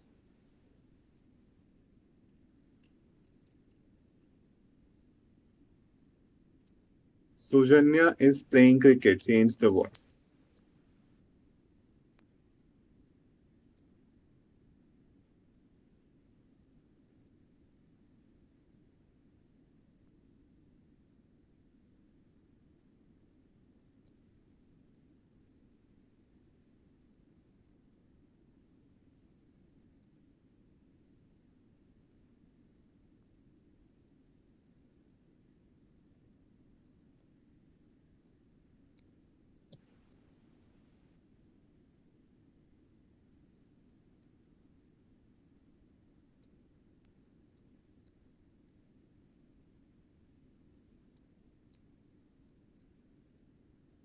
Guys, what I'm writing, is this visible to you? Sujanya is playing cricket? Yes. So here cricket is an object, Sujanya is a subject. Subject and object will be interchanged. Being will be used when we are changing for the continuous tense, being for continuous tense. Okay.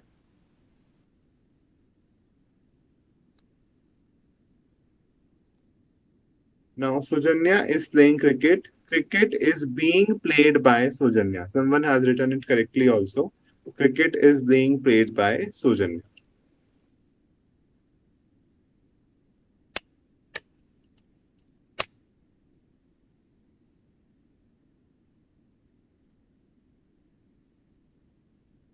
Okay, guys. So Let's take a break of 10 minutes. Okay, guys. Voice clear है सभी को, active and passive voice.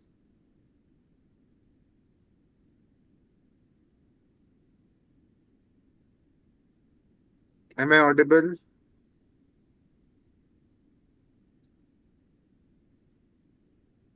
Yes. Voice is clear, or you want me to explain it more?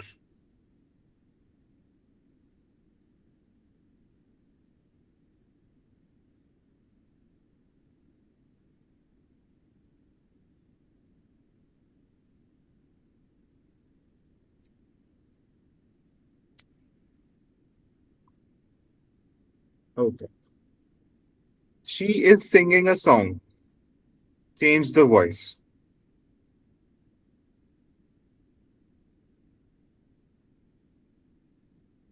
She is singing a song. Change the voice.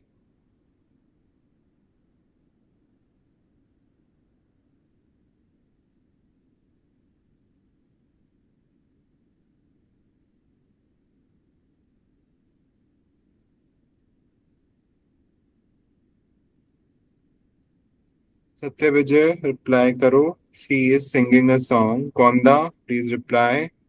Cadet, full name is Cadet Lakshman. Yes. She is singing a song.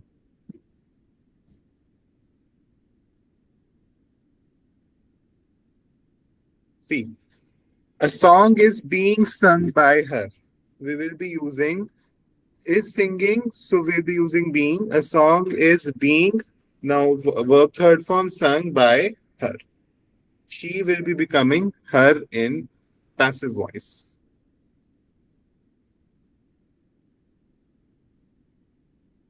All right, I'm sharing the screen now.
All right. Now we are having some of the examples of voice change. So everyone, screen is visible, I guess. Please type yes in the chat box if screen is visible to you.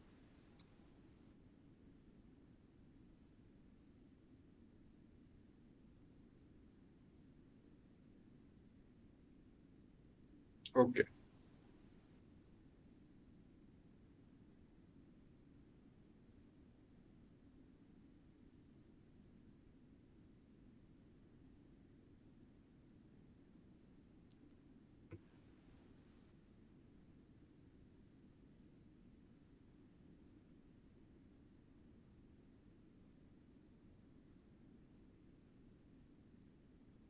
Now see, the voice is twinkle like adventurous stories.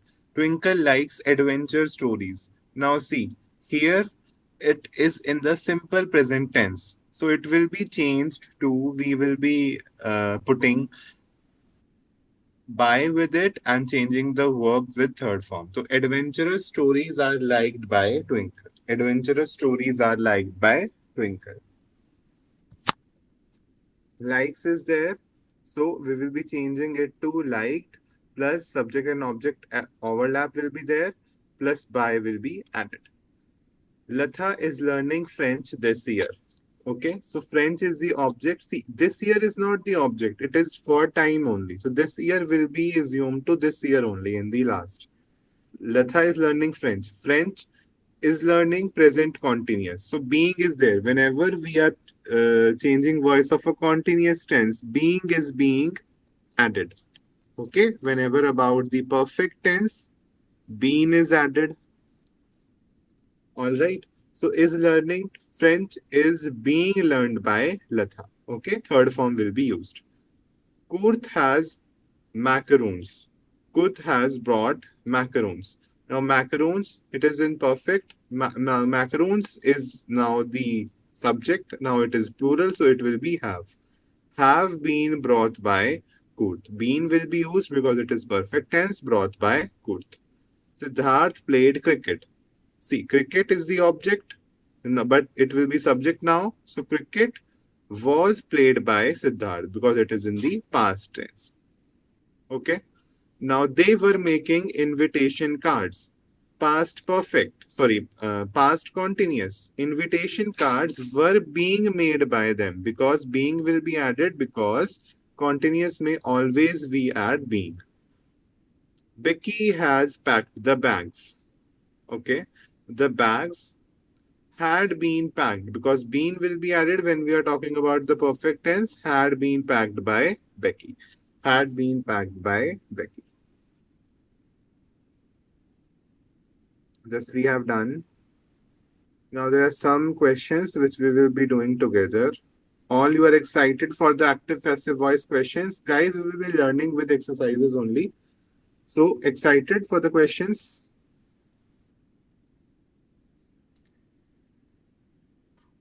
All right.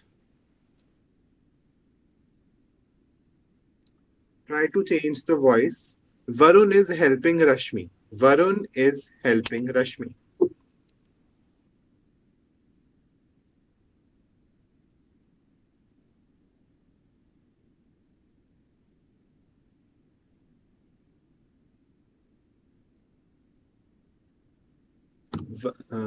Varun is helping Rashmi.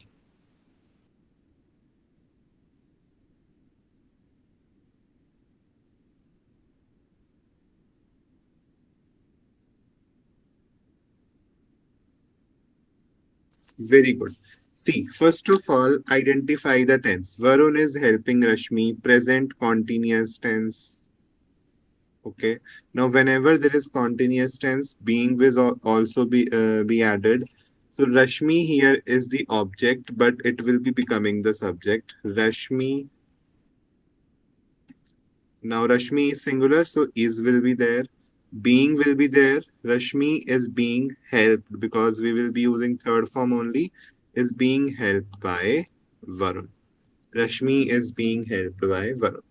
A gift was given to Manasa by me. A gift was given to Manasa by me. This is an active voice. We have to change it into active voice. Means this is a sentence in the passive voice. We are changing it into active voice.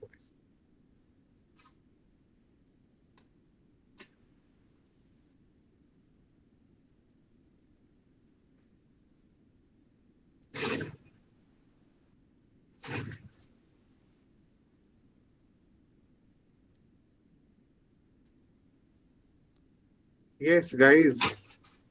We are changing from passive to active. Passive to active. A gift was given to Manasa by me. Am I audible, guys? I was given a gift to Manasa, okay?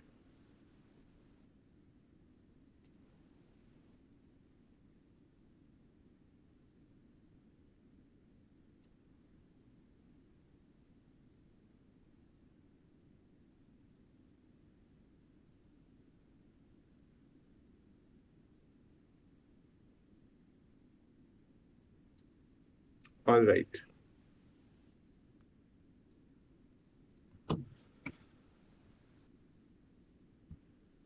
See, me, if in the subject form, will become I. Okay. Now, the sentence is in the past tense. So we have to use past tense only. I gave a gift to Manasa. I gave a gift to Manasa. Okay. Santana will sing all my life at the Nationals. Change to active voice. Okay. Santana will sing all my life at the National.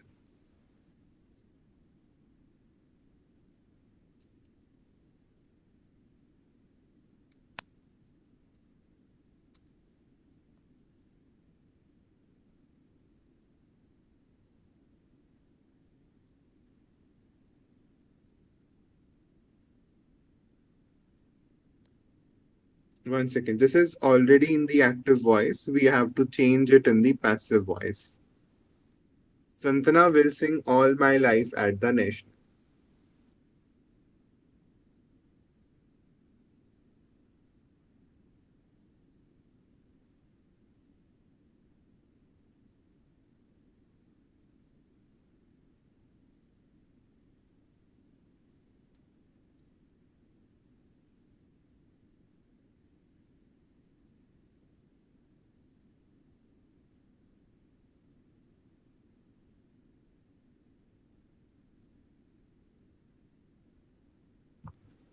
See,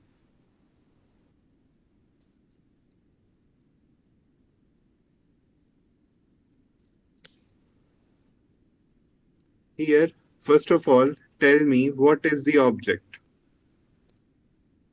My life means I am the object here. Okay. All my life will be sung by Santana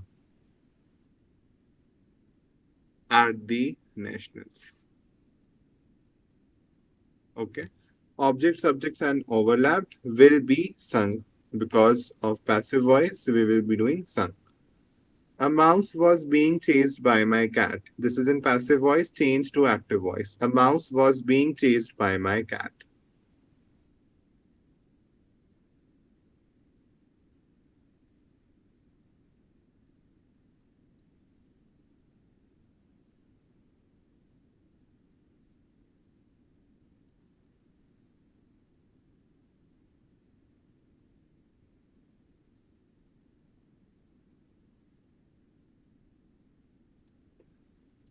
Being chased by my cat means continuous tense will be there because being is there. My cat was chasing a mouse. My cat was chasing a mouse.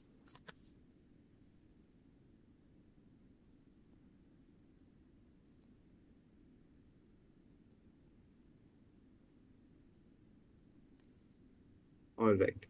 Naveen loves Pravina. Change to passive voice. Change to passive voice. Very easy, guys. Naveen loves Pravina.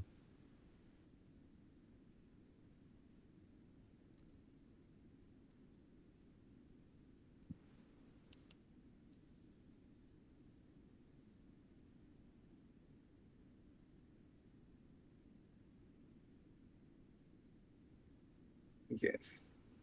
Very good. Very easy. Pravina is loved by Naveen. Pravina will become the subject. Pravina. Now, loves simple present is loved by Naveen.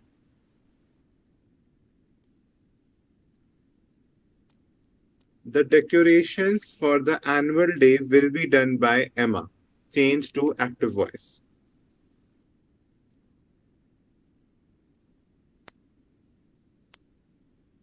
The decoration for the annual day will be done by Emma. Change to active voice.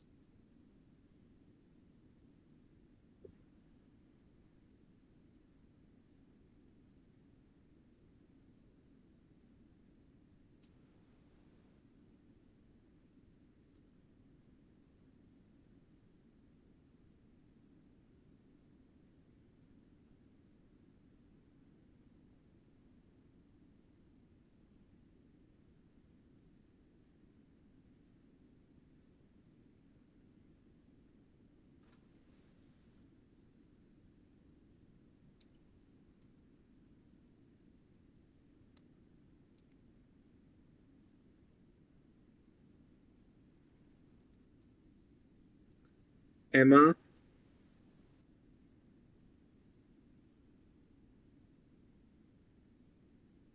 is the object, so will become the subject. Now see, continuous tense लगा सकते हैं. Emma will be doing the decoration. No, because यहाँ पे कहीं पे भी being नहीं है. Being is not used. Means continuous tense will not work. Emma will do the decoration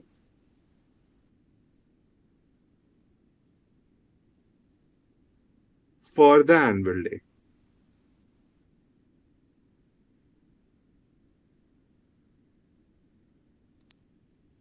J.K. Rowling wrote the Harry Potter novel. Change to passive voice. J.K. Rowling wrote the Harry Potter novel.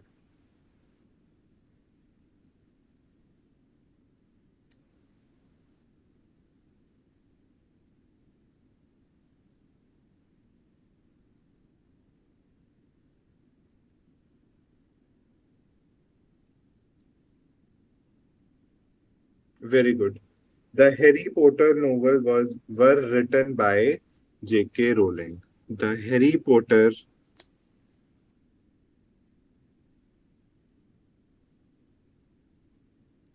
will become the subject. Novels were, because there are so many novels, so we are using were. Were written by J.K. Rowling. Miss Holly will teach Spanish this year. Change to passive voice. Miss Holly will teach Spanish this year. Very easy sentences. Spanish will be taught by Mrs. Holly this year. By Mrs. Holly this year. Miss Holly, sorry. Miss Holly this year. Mike was hit by Nick. Change into active voice. Very easy. Mike was hit by Nick. Mike was hit by Nick.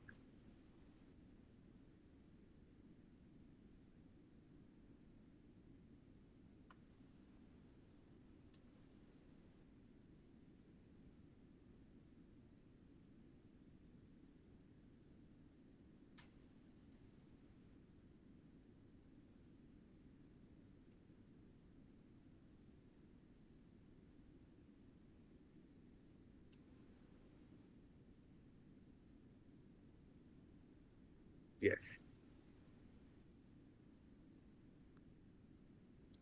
Nick hit Mike. Simply, Nick hit Mike. Mike was hit by Nick.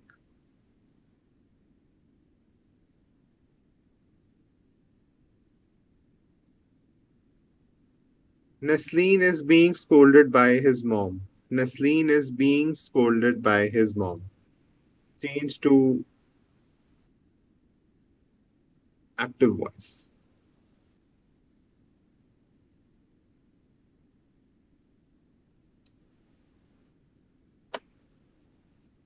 See, this is in the passive voice. Being is there means the tense will be continuous tense, present continuous. My mom is scolding Nasleen. Sorry, his mom is scolding Nasleen. Is scolding Nasleen.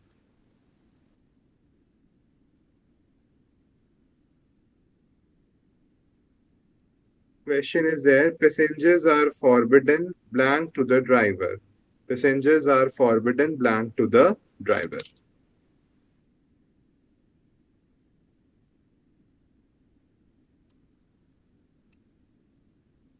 Options to talk, talking, talk or talk. I think देख लिया है सभी ने answer.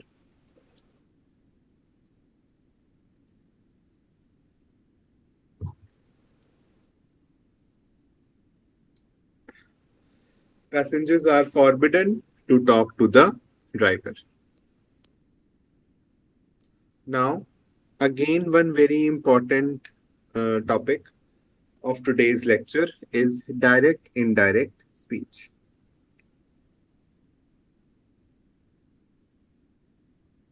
Everyone ready for direct indirect speech? If active passive, we have done, I think, good practice for active passive. Now let's start for direct indirect speech.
Sorry, I was muted.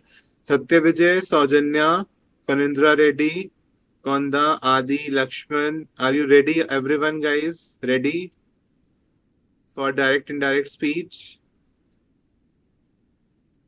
Yes.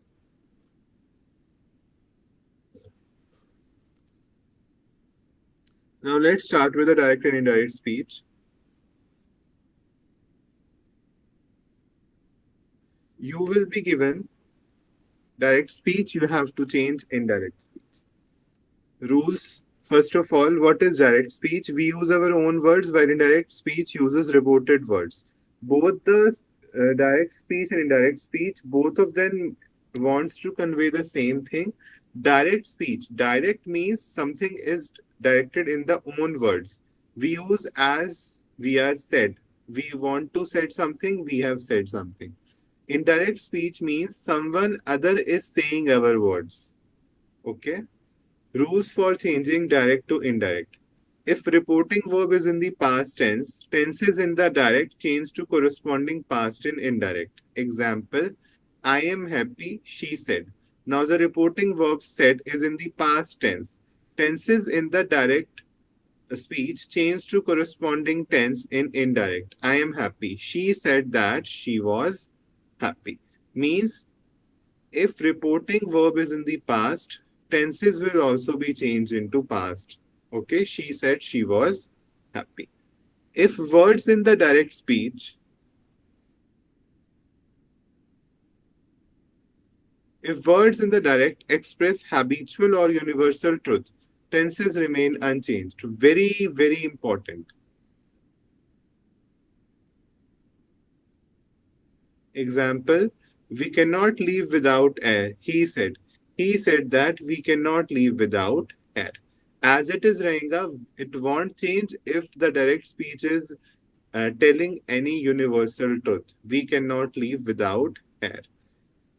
Honesty is the best policy, he said. He said that honesty is the best policy. There is no change of tense. Okay? Tense of reporting verb does not affect tense of direct speech in indirect. Very important. Let's see with an example. I am going, she will say. She will say that she is going.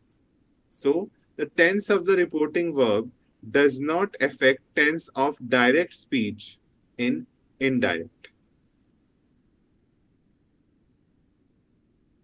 If reporting verb is in present perfect tense, very important, reporting verb is in present perfect tense, changes to past perfect in indirect. I have I have been to Boston, she has told. She has told me that she had been to Boston. Means if reporting verb is in the present perfect tense, it changes to past perfect in indirect.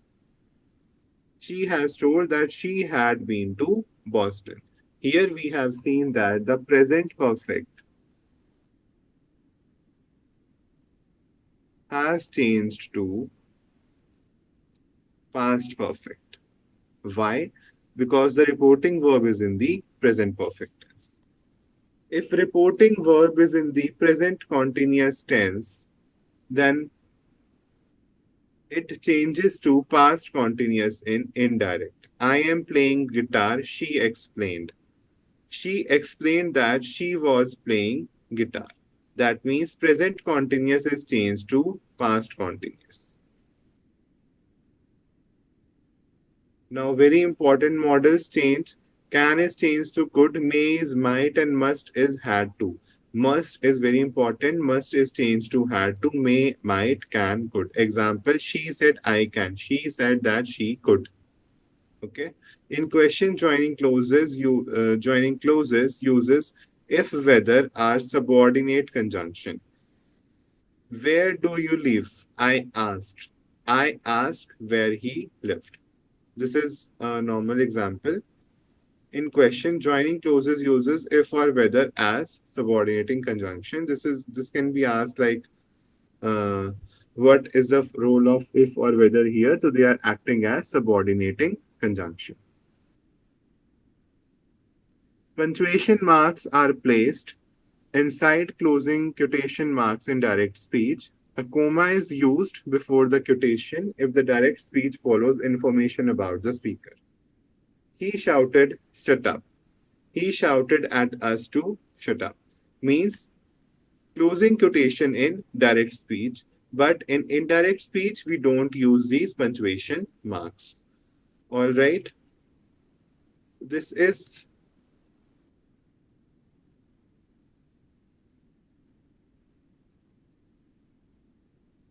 we will be practicing about the direct indirect. First question, let's see. The detective asked the gangster where the detective asked the gangster where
the detective asked the gangster where the gun was the gun, did he hide the gun hidden.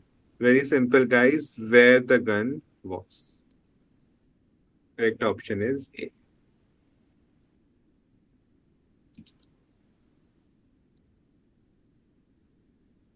Guys, let's practice some questions of direct indirect.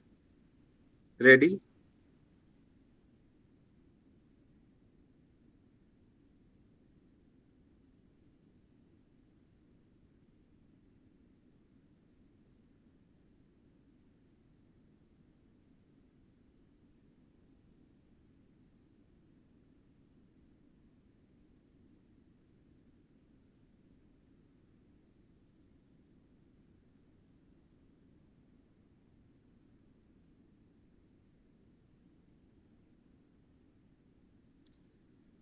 Ram said, I am busy. Ram said, I am busy.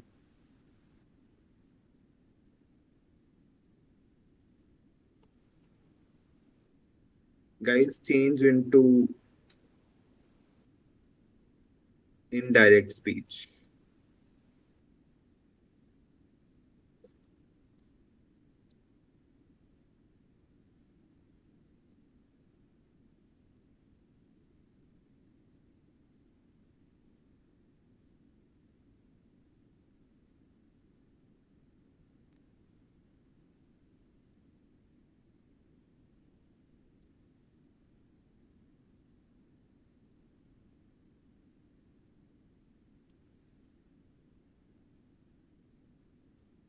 Yes.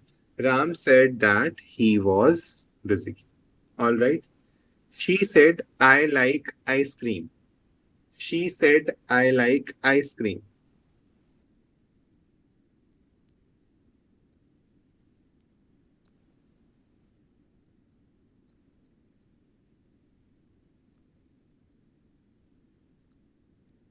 She said, I like ice cream. Try, yaar. Just try. Whether it is right or wrong, no one is caring. She said, I like ice cream. She said that she like ice cream. Okay. See, when reporting verb is in the past tense, corresponding tense is changed to past. She said that she liked ice cream. Okay. She said that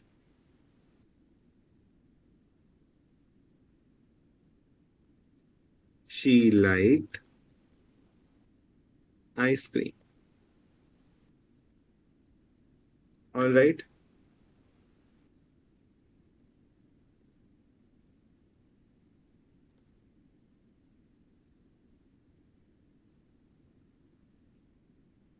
The teacher said the earth moves around the sun. The teacher said the earth moves around the sun. Change into indirect speech.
Yes, it will remain same. The teacher said that the earth moves around the sun. It will remain same because it is a universal truth. It is a universal truth.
Now, guys, we'll start with the next topic, which is comprehension. In the exam, comprehension comes like a passage will come and few questions will be asked on that passage. So, I will be showing a passage to you. Just read that passage on your own and we will solve some questions for that. Okay. So, I'll be showing that passage. Read that passage on your own. And if any query is there, you can ask me in the chat box. All right.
So, comprehension is basically one passage is given to you, act of grasping or understanding something fully with the intellect.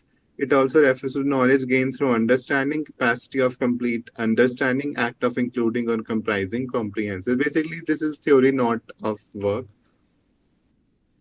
One passage is given to you. Just you have to read the passage, and we will be answer the questions then. Everyone, is the passage visible to you?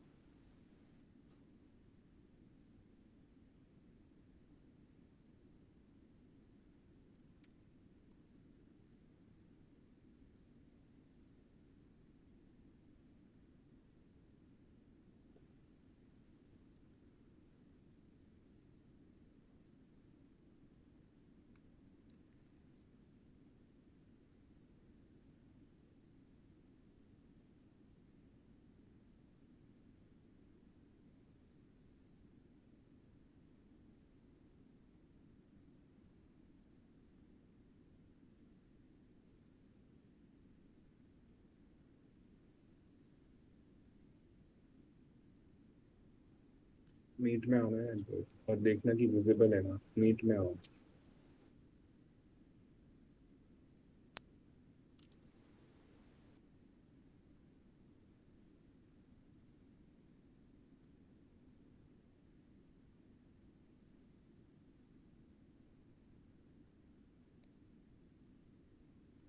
Guys जो मैं passage दिखा रहा था visible था वो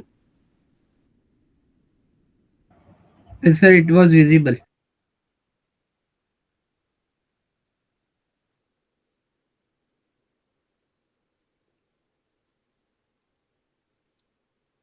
जब next page turn करना हो तो बोल देना कि please turn okay Sir, that what we have to do, sir, that passage. just read the passage and at the end we will be solving questions from that passage read the passage Okay, on your own okay, sir.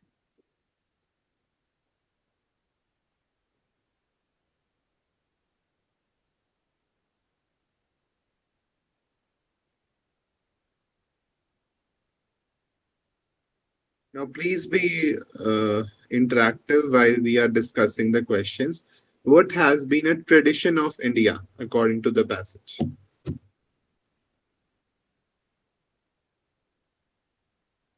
anyone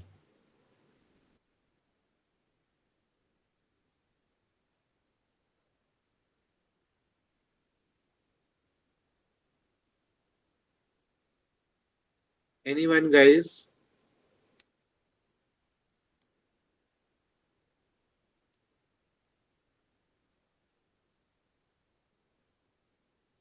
all right It has been asked the tradition of India. So India has a tradition of coexistence, tolerance, cooperation, and mutual respect between all its social and religious groups. All right.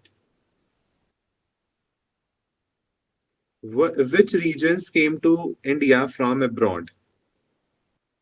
Yes. Which regions came to India from abroad?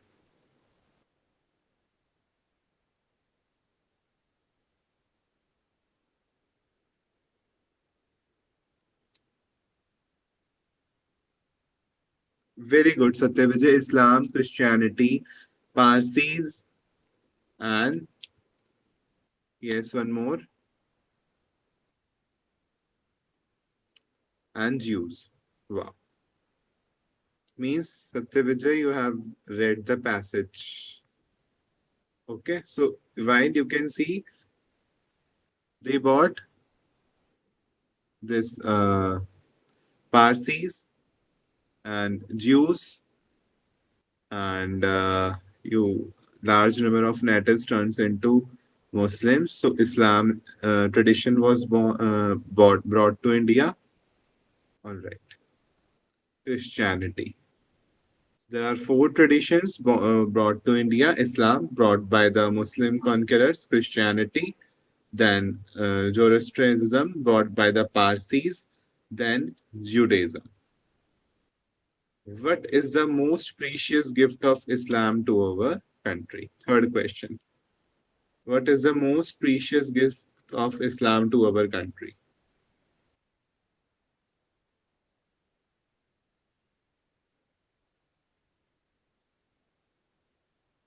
Very easy and very common question, guys. Yes. The Taj Mahal.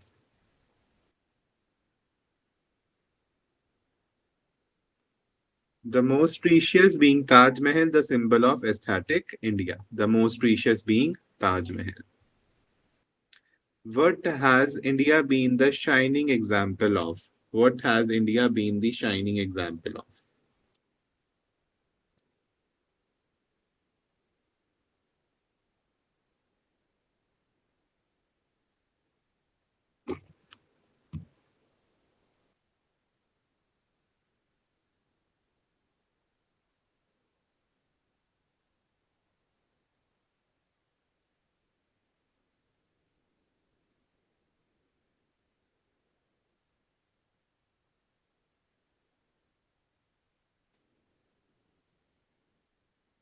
Except Satyavijay, anyone else who want to answer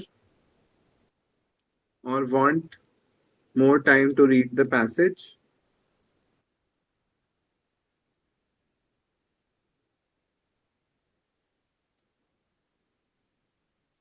All right. So India being the great example of unity in diversity, shining example of unity in diversity. Which prize India paid for its lapse in secularism? Which prize India paid for its lapse in secularism?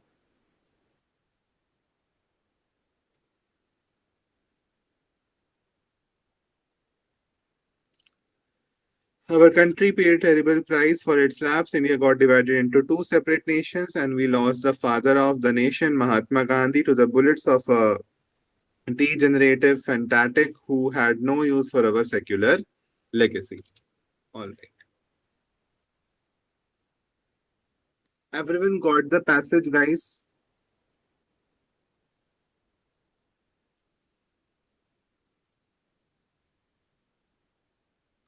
Adi, can you please unmute yourself and speak something? Any problem you are having? Adi, are you there? Lakshman, are you there?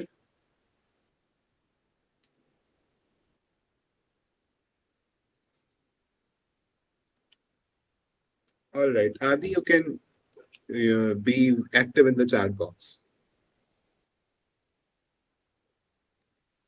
Okay.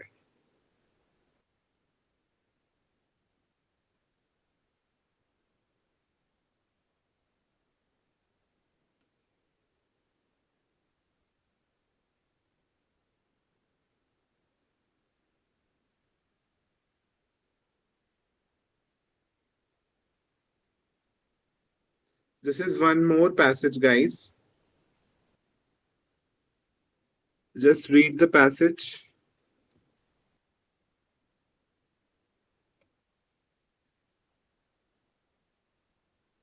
Everyone, Satyavijay, Adi, Konda, and Lakshman. Are you there, guys?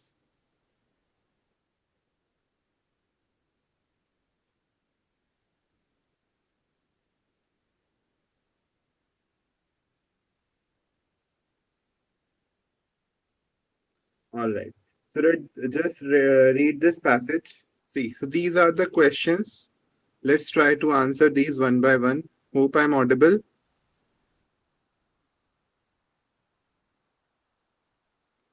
On which two counts the government not succeeded so far in respect of children?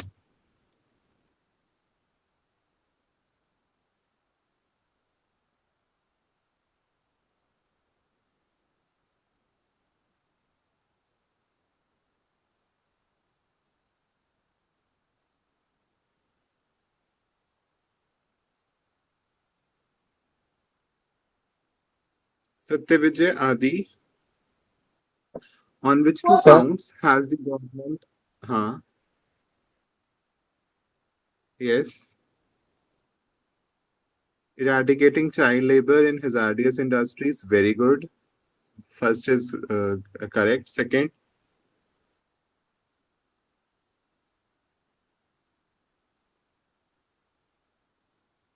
is the compulsory primary education for every Indian child. You have heard, you have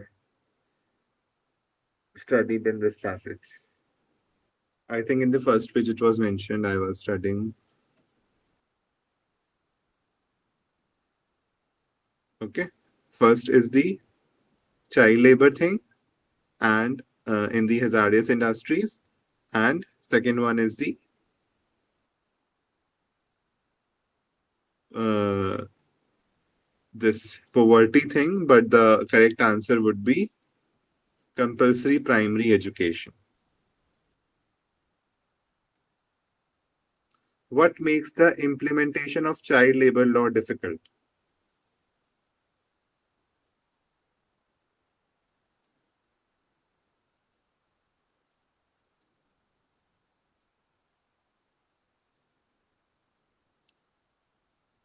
What makes the implementation of the child labor law difficult? Different states have varying regarding the minimum age of employment.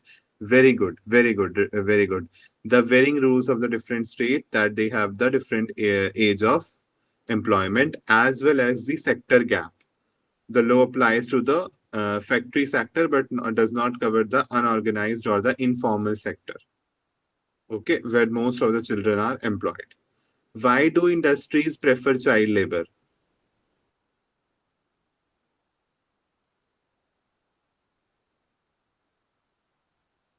Why do industries prefer child labor?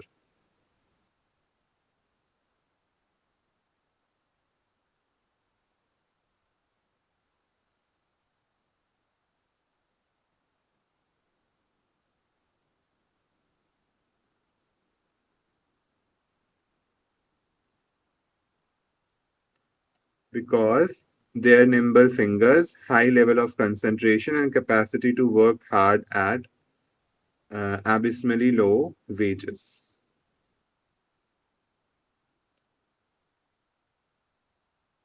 All right.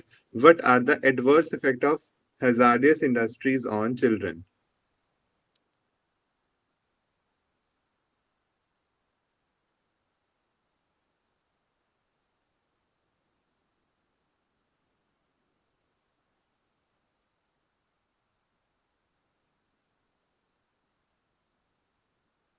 Yes. What are the adverse effects of hazardous industries on children? Given any two. Yes, any two effects. Just write down they suffer from bronchial diseases, very good, chronic bronchial diseases, and physical deformities. Yes. This is subjective passage. In your exam, objective will be asked. What does the Supreme Court Directive of 1997 provide?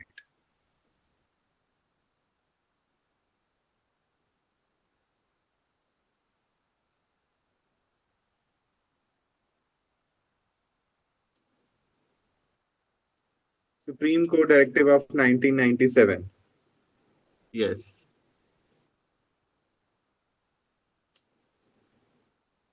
Yes, Punitive Act Against Employers of Child Labor. इसी page में it was mentioned, Punitive Act Against Employers of Child Labor. Very good, guys. Very good. I know comprehension may be a little boring topic, but definitely it will come in exam. So we need to have a practice of that. So let's move on to the next topic. And this topic is a mix of this topic will be testing how much grammar you know. And surely questions come from errors. And it is a very, very, very important topic. Those who are not in the class are really in the loss because I'm going to make this topic very easy for you now. Error detection. Error detection and correlation. What is error detection? Means identifying grammatical mistakes in a sentence and correcting them. Identify grammatical mistakes in the sentence and correcting them. Now, these grammatical mistakes can be your tenses mistake, subject-verb agreement mistake, article mistake, punctuation mistake, preposition mistake, any mistake. Okay. Now, questions may indicate finding an incorrect part, choosing the correct sentence, filling the correct word in the sentence. Okay. Types of errors, subject-verb agreement can be the error, tenses error, article error, preposition error, pronoun error, adjective or adverb error, conjunction error. Means error can be of any type. There may be a subject-verb agreement error, tenses error, preposition, article, pronoun, anything can be mistaken. Now, subject-verb agreement error. This is, I think, explained only. Subject-verb agreement error. That subject verb agreement means verb should agree with the subject. Verb should agree with the subject. For example, if there is a singular subject, then there should be a singular verb. If plural subject, then plural verb. Example, he plays cricket. So he is singular, so plays will be there. They is plural, so play will be there. So both of these are correct. Both of these are correct.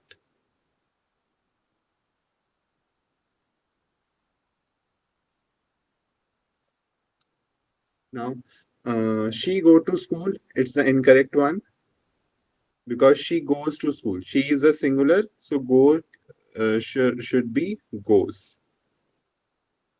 People is happy. No, people is plural, so people are happy. More example for the subject verb agreement thing. Now, the list of items are long. See, tell me it is correct or incorrect. The list of items are long. The list of items are long. Correct or incorrect?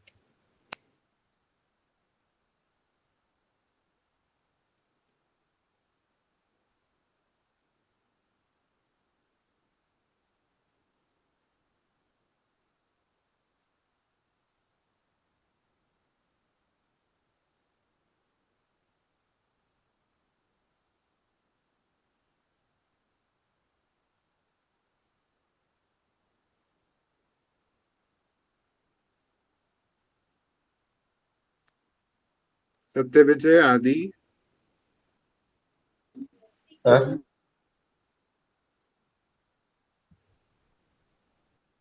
Sir, can you repeat the one second question?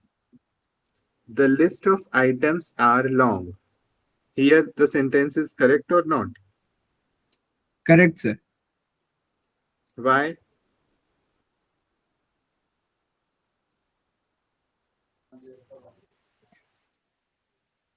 Because items are plural, sir.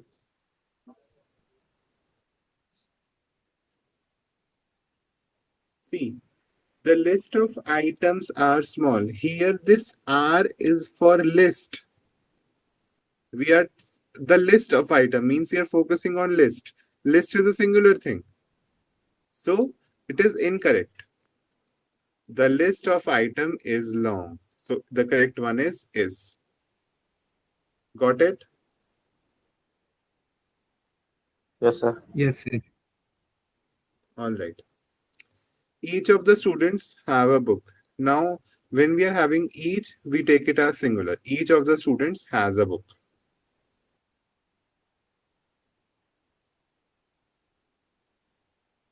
Got it? Yes, sir. Yes, sir. He don't like a coffee. He does not like a coffee. Because don't we use with plural things and doesn't we use with singular things. Yes, sir. Okay. So see, come on.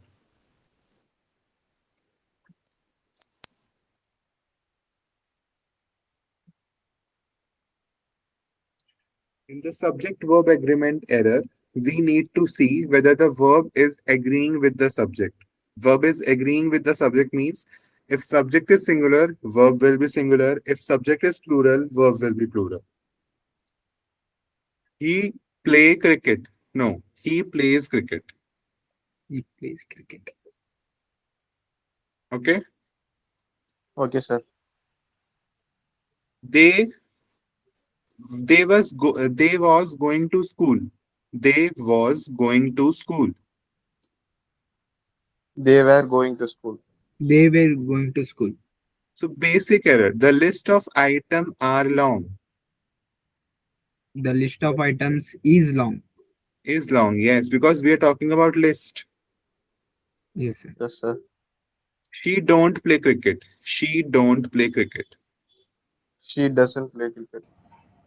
Yes, because does is used with singular things. Yes, sir. All right. Yes, sir. Yes. Let's continue.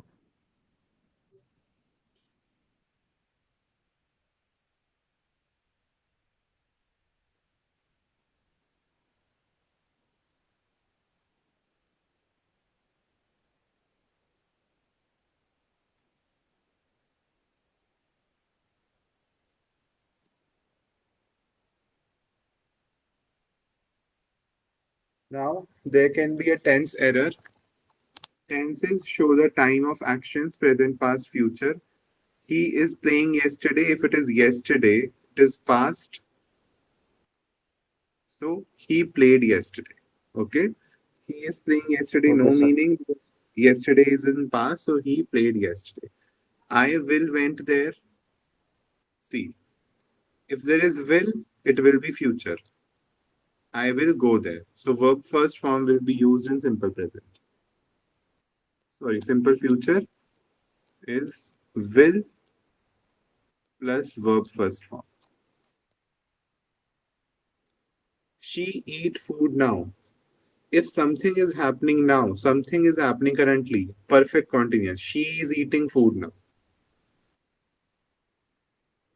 Okay. Okay, sir.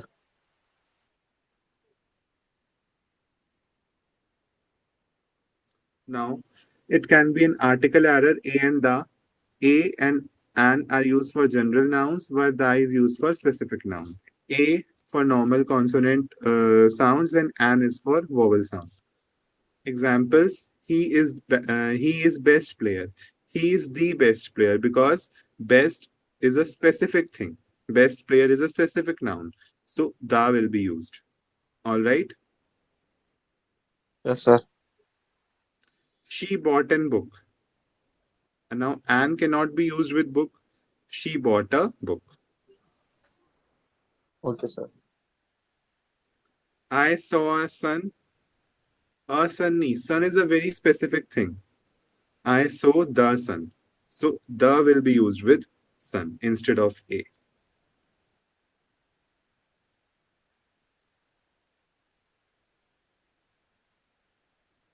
Now that can be a preposition error. Prepositions or relationships. The location, time, or direction. She is good in mathematics. No, she is good at mathematics. Okay. Okay, sir. He is afraid from dogs. He is afraid of ducks. Yes. I am interested for music. I am interested I am in music. interested in music. Yes, sir. These are just errors only, but just we are एक बार ऊपर ऊपर से इनको देख रहे हैं. Pronounce error. Must agree with the pronoun, must agree with the noun in number and gender. Example, everyone should bring their notebook.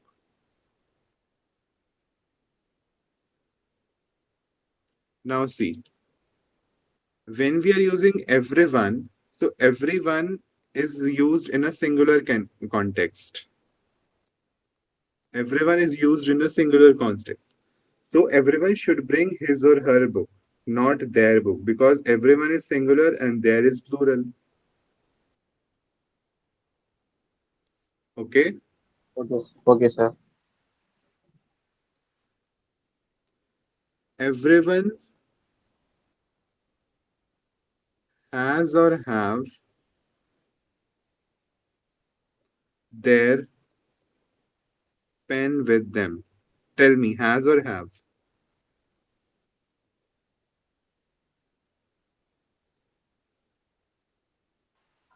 Everyone has, sir. Yes. Because everyone is singular, so has will be used. Yes, sir. Yes.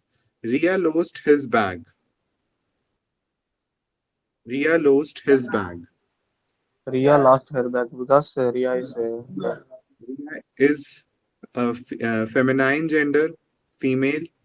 So his can't be used, her will be used. Okay, Okay. sir. Now adjectives and adverbs. Adjectives describe noun, adverbs describe verb. I think the first in the morning I have cleared this thing. Adjective describe noun and adverb describe the verb. Incorrect. She sings beautiful. She sings beautiful.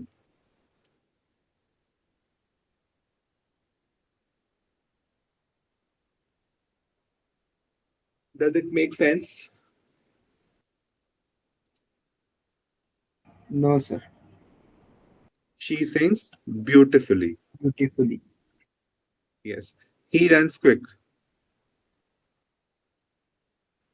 He runs quickly. Yes. Conjunction connect the words or connects the part of the sentence. Conjunction errors. Although he was tired, but he worked.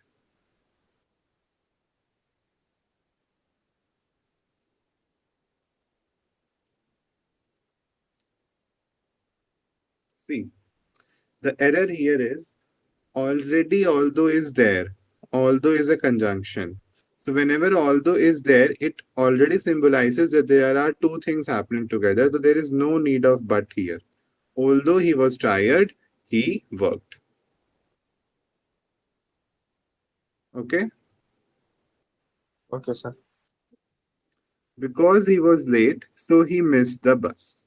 Because he was late, so he missed the bus. Now, already because is there, it is a conjunction. There is no need of so here. Because he was late, he missed the bus. Okay, sir. Now, she have completed her work. Tell me the error.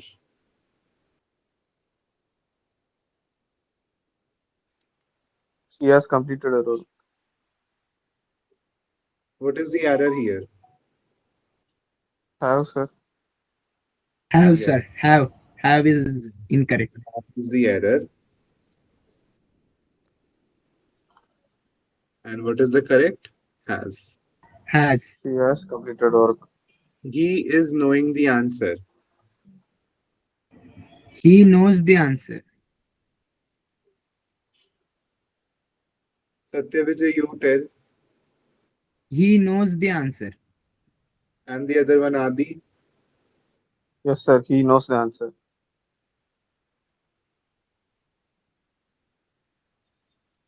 He is knowing the answer. He knows the answer.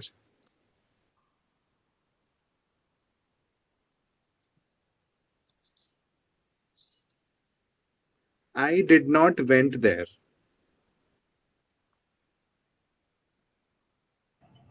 I did not go there. Why? Why went is wrong and go is correct? Sir, it's already did not, Already it sir. have did. Because when there is a negative sentence, we use verb first form. I did not go there.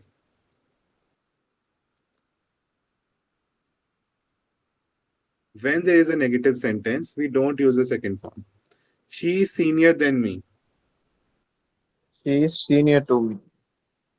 Senior to me. Everyone have their own opinion. Everyone has their Everyone own has opinion. their own opinion. Okay, everyone has. Now Their own have opinion. has कर दिया, but there is also not correct ना.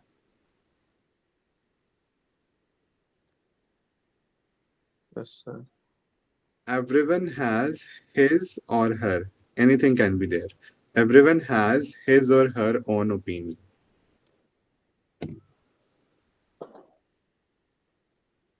All right, Yes, sir. easy. Easy, sir. Thank you, sir. Yes, sir. Yes, sir. So we can match our answers also. Has, knows, go, to, and has and his or her. So summary is focus on grammar rules, read the sentences carefully, identify the incorrect part, and choose the correct form.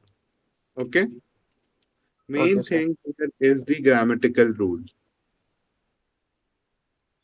Singular plural देख लेना, tenses देख लेना, article देख लेना, preposition देख लेना, और वो सेंटेंस के साथ प्रैक्टिस के साथ धीरे धीरे पता लग जाते हैं. ठीक है. So with this we Okay, come sir. at end of this marathon. Hope you guys enjoyed. Those who were there till starting, some of their students left in between. Now both of you, all the best for your exam, and any kind of doubt you can ask. Okay, sir. Thank you, sir. Thank you, sir. Thank you. All right guys, all right. Okay, sir. Thank you for your response, sir.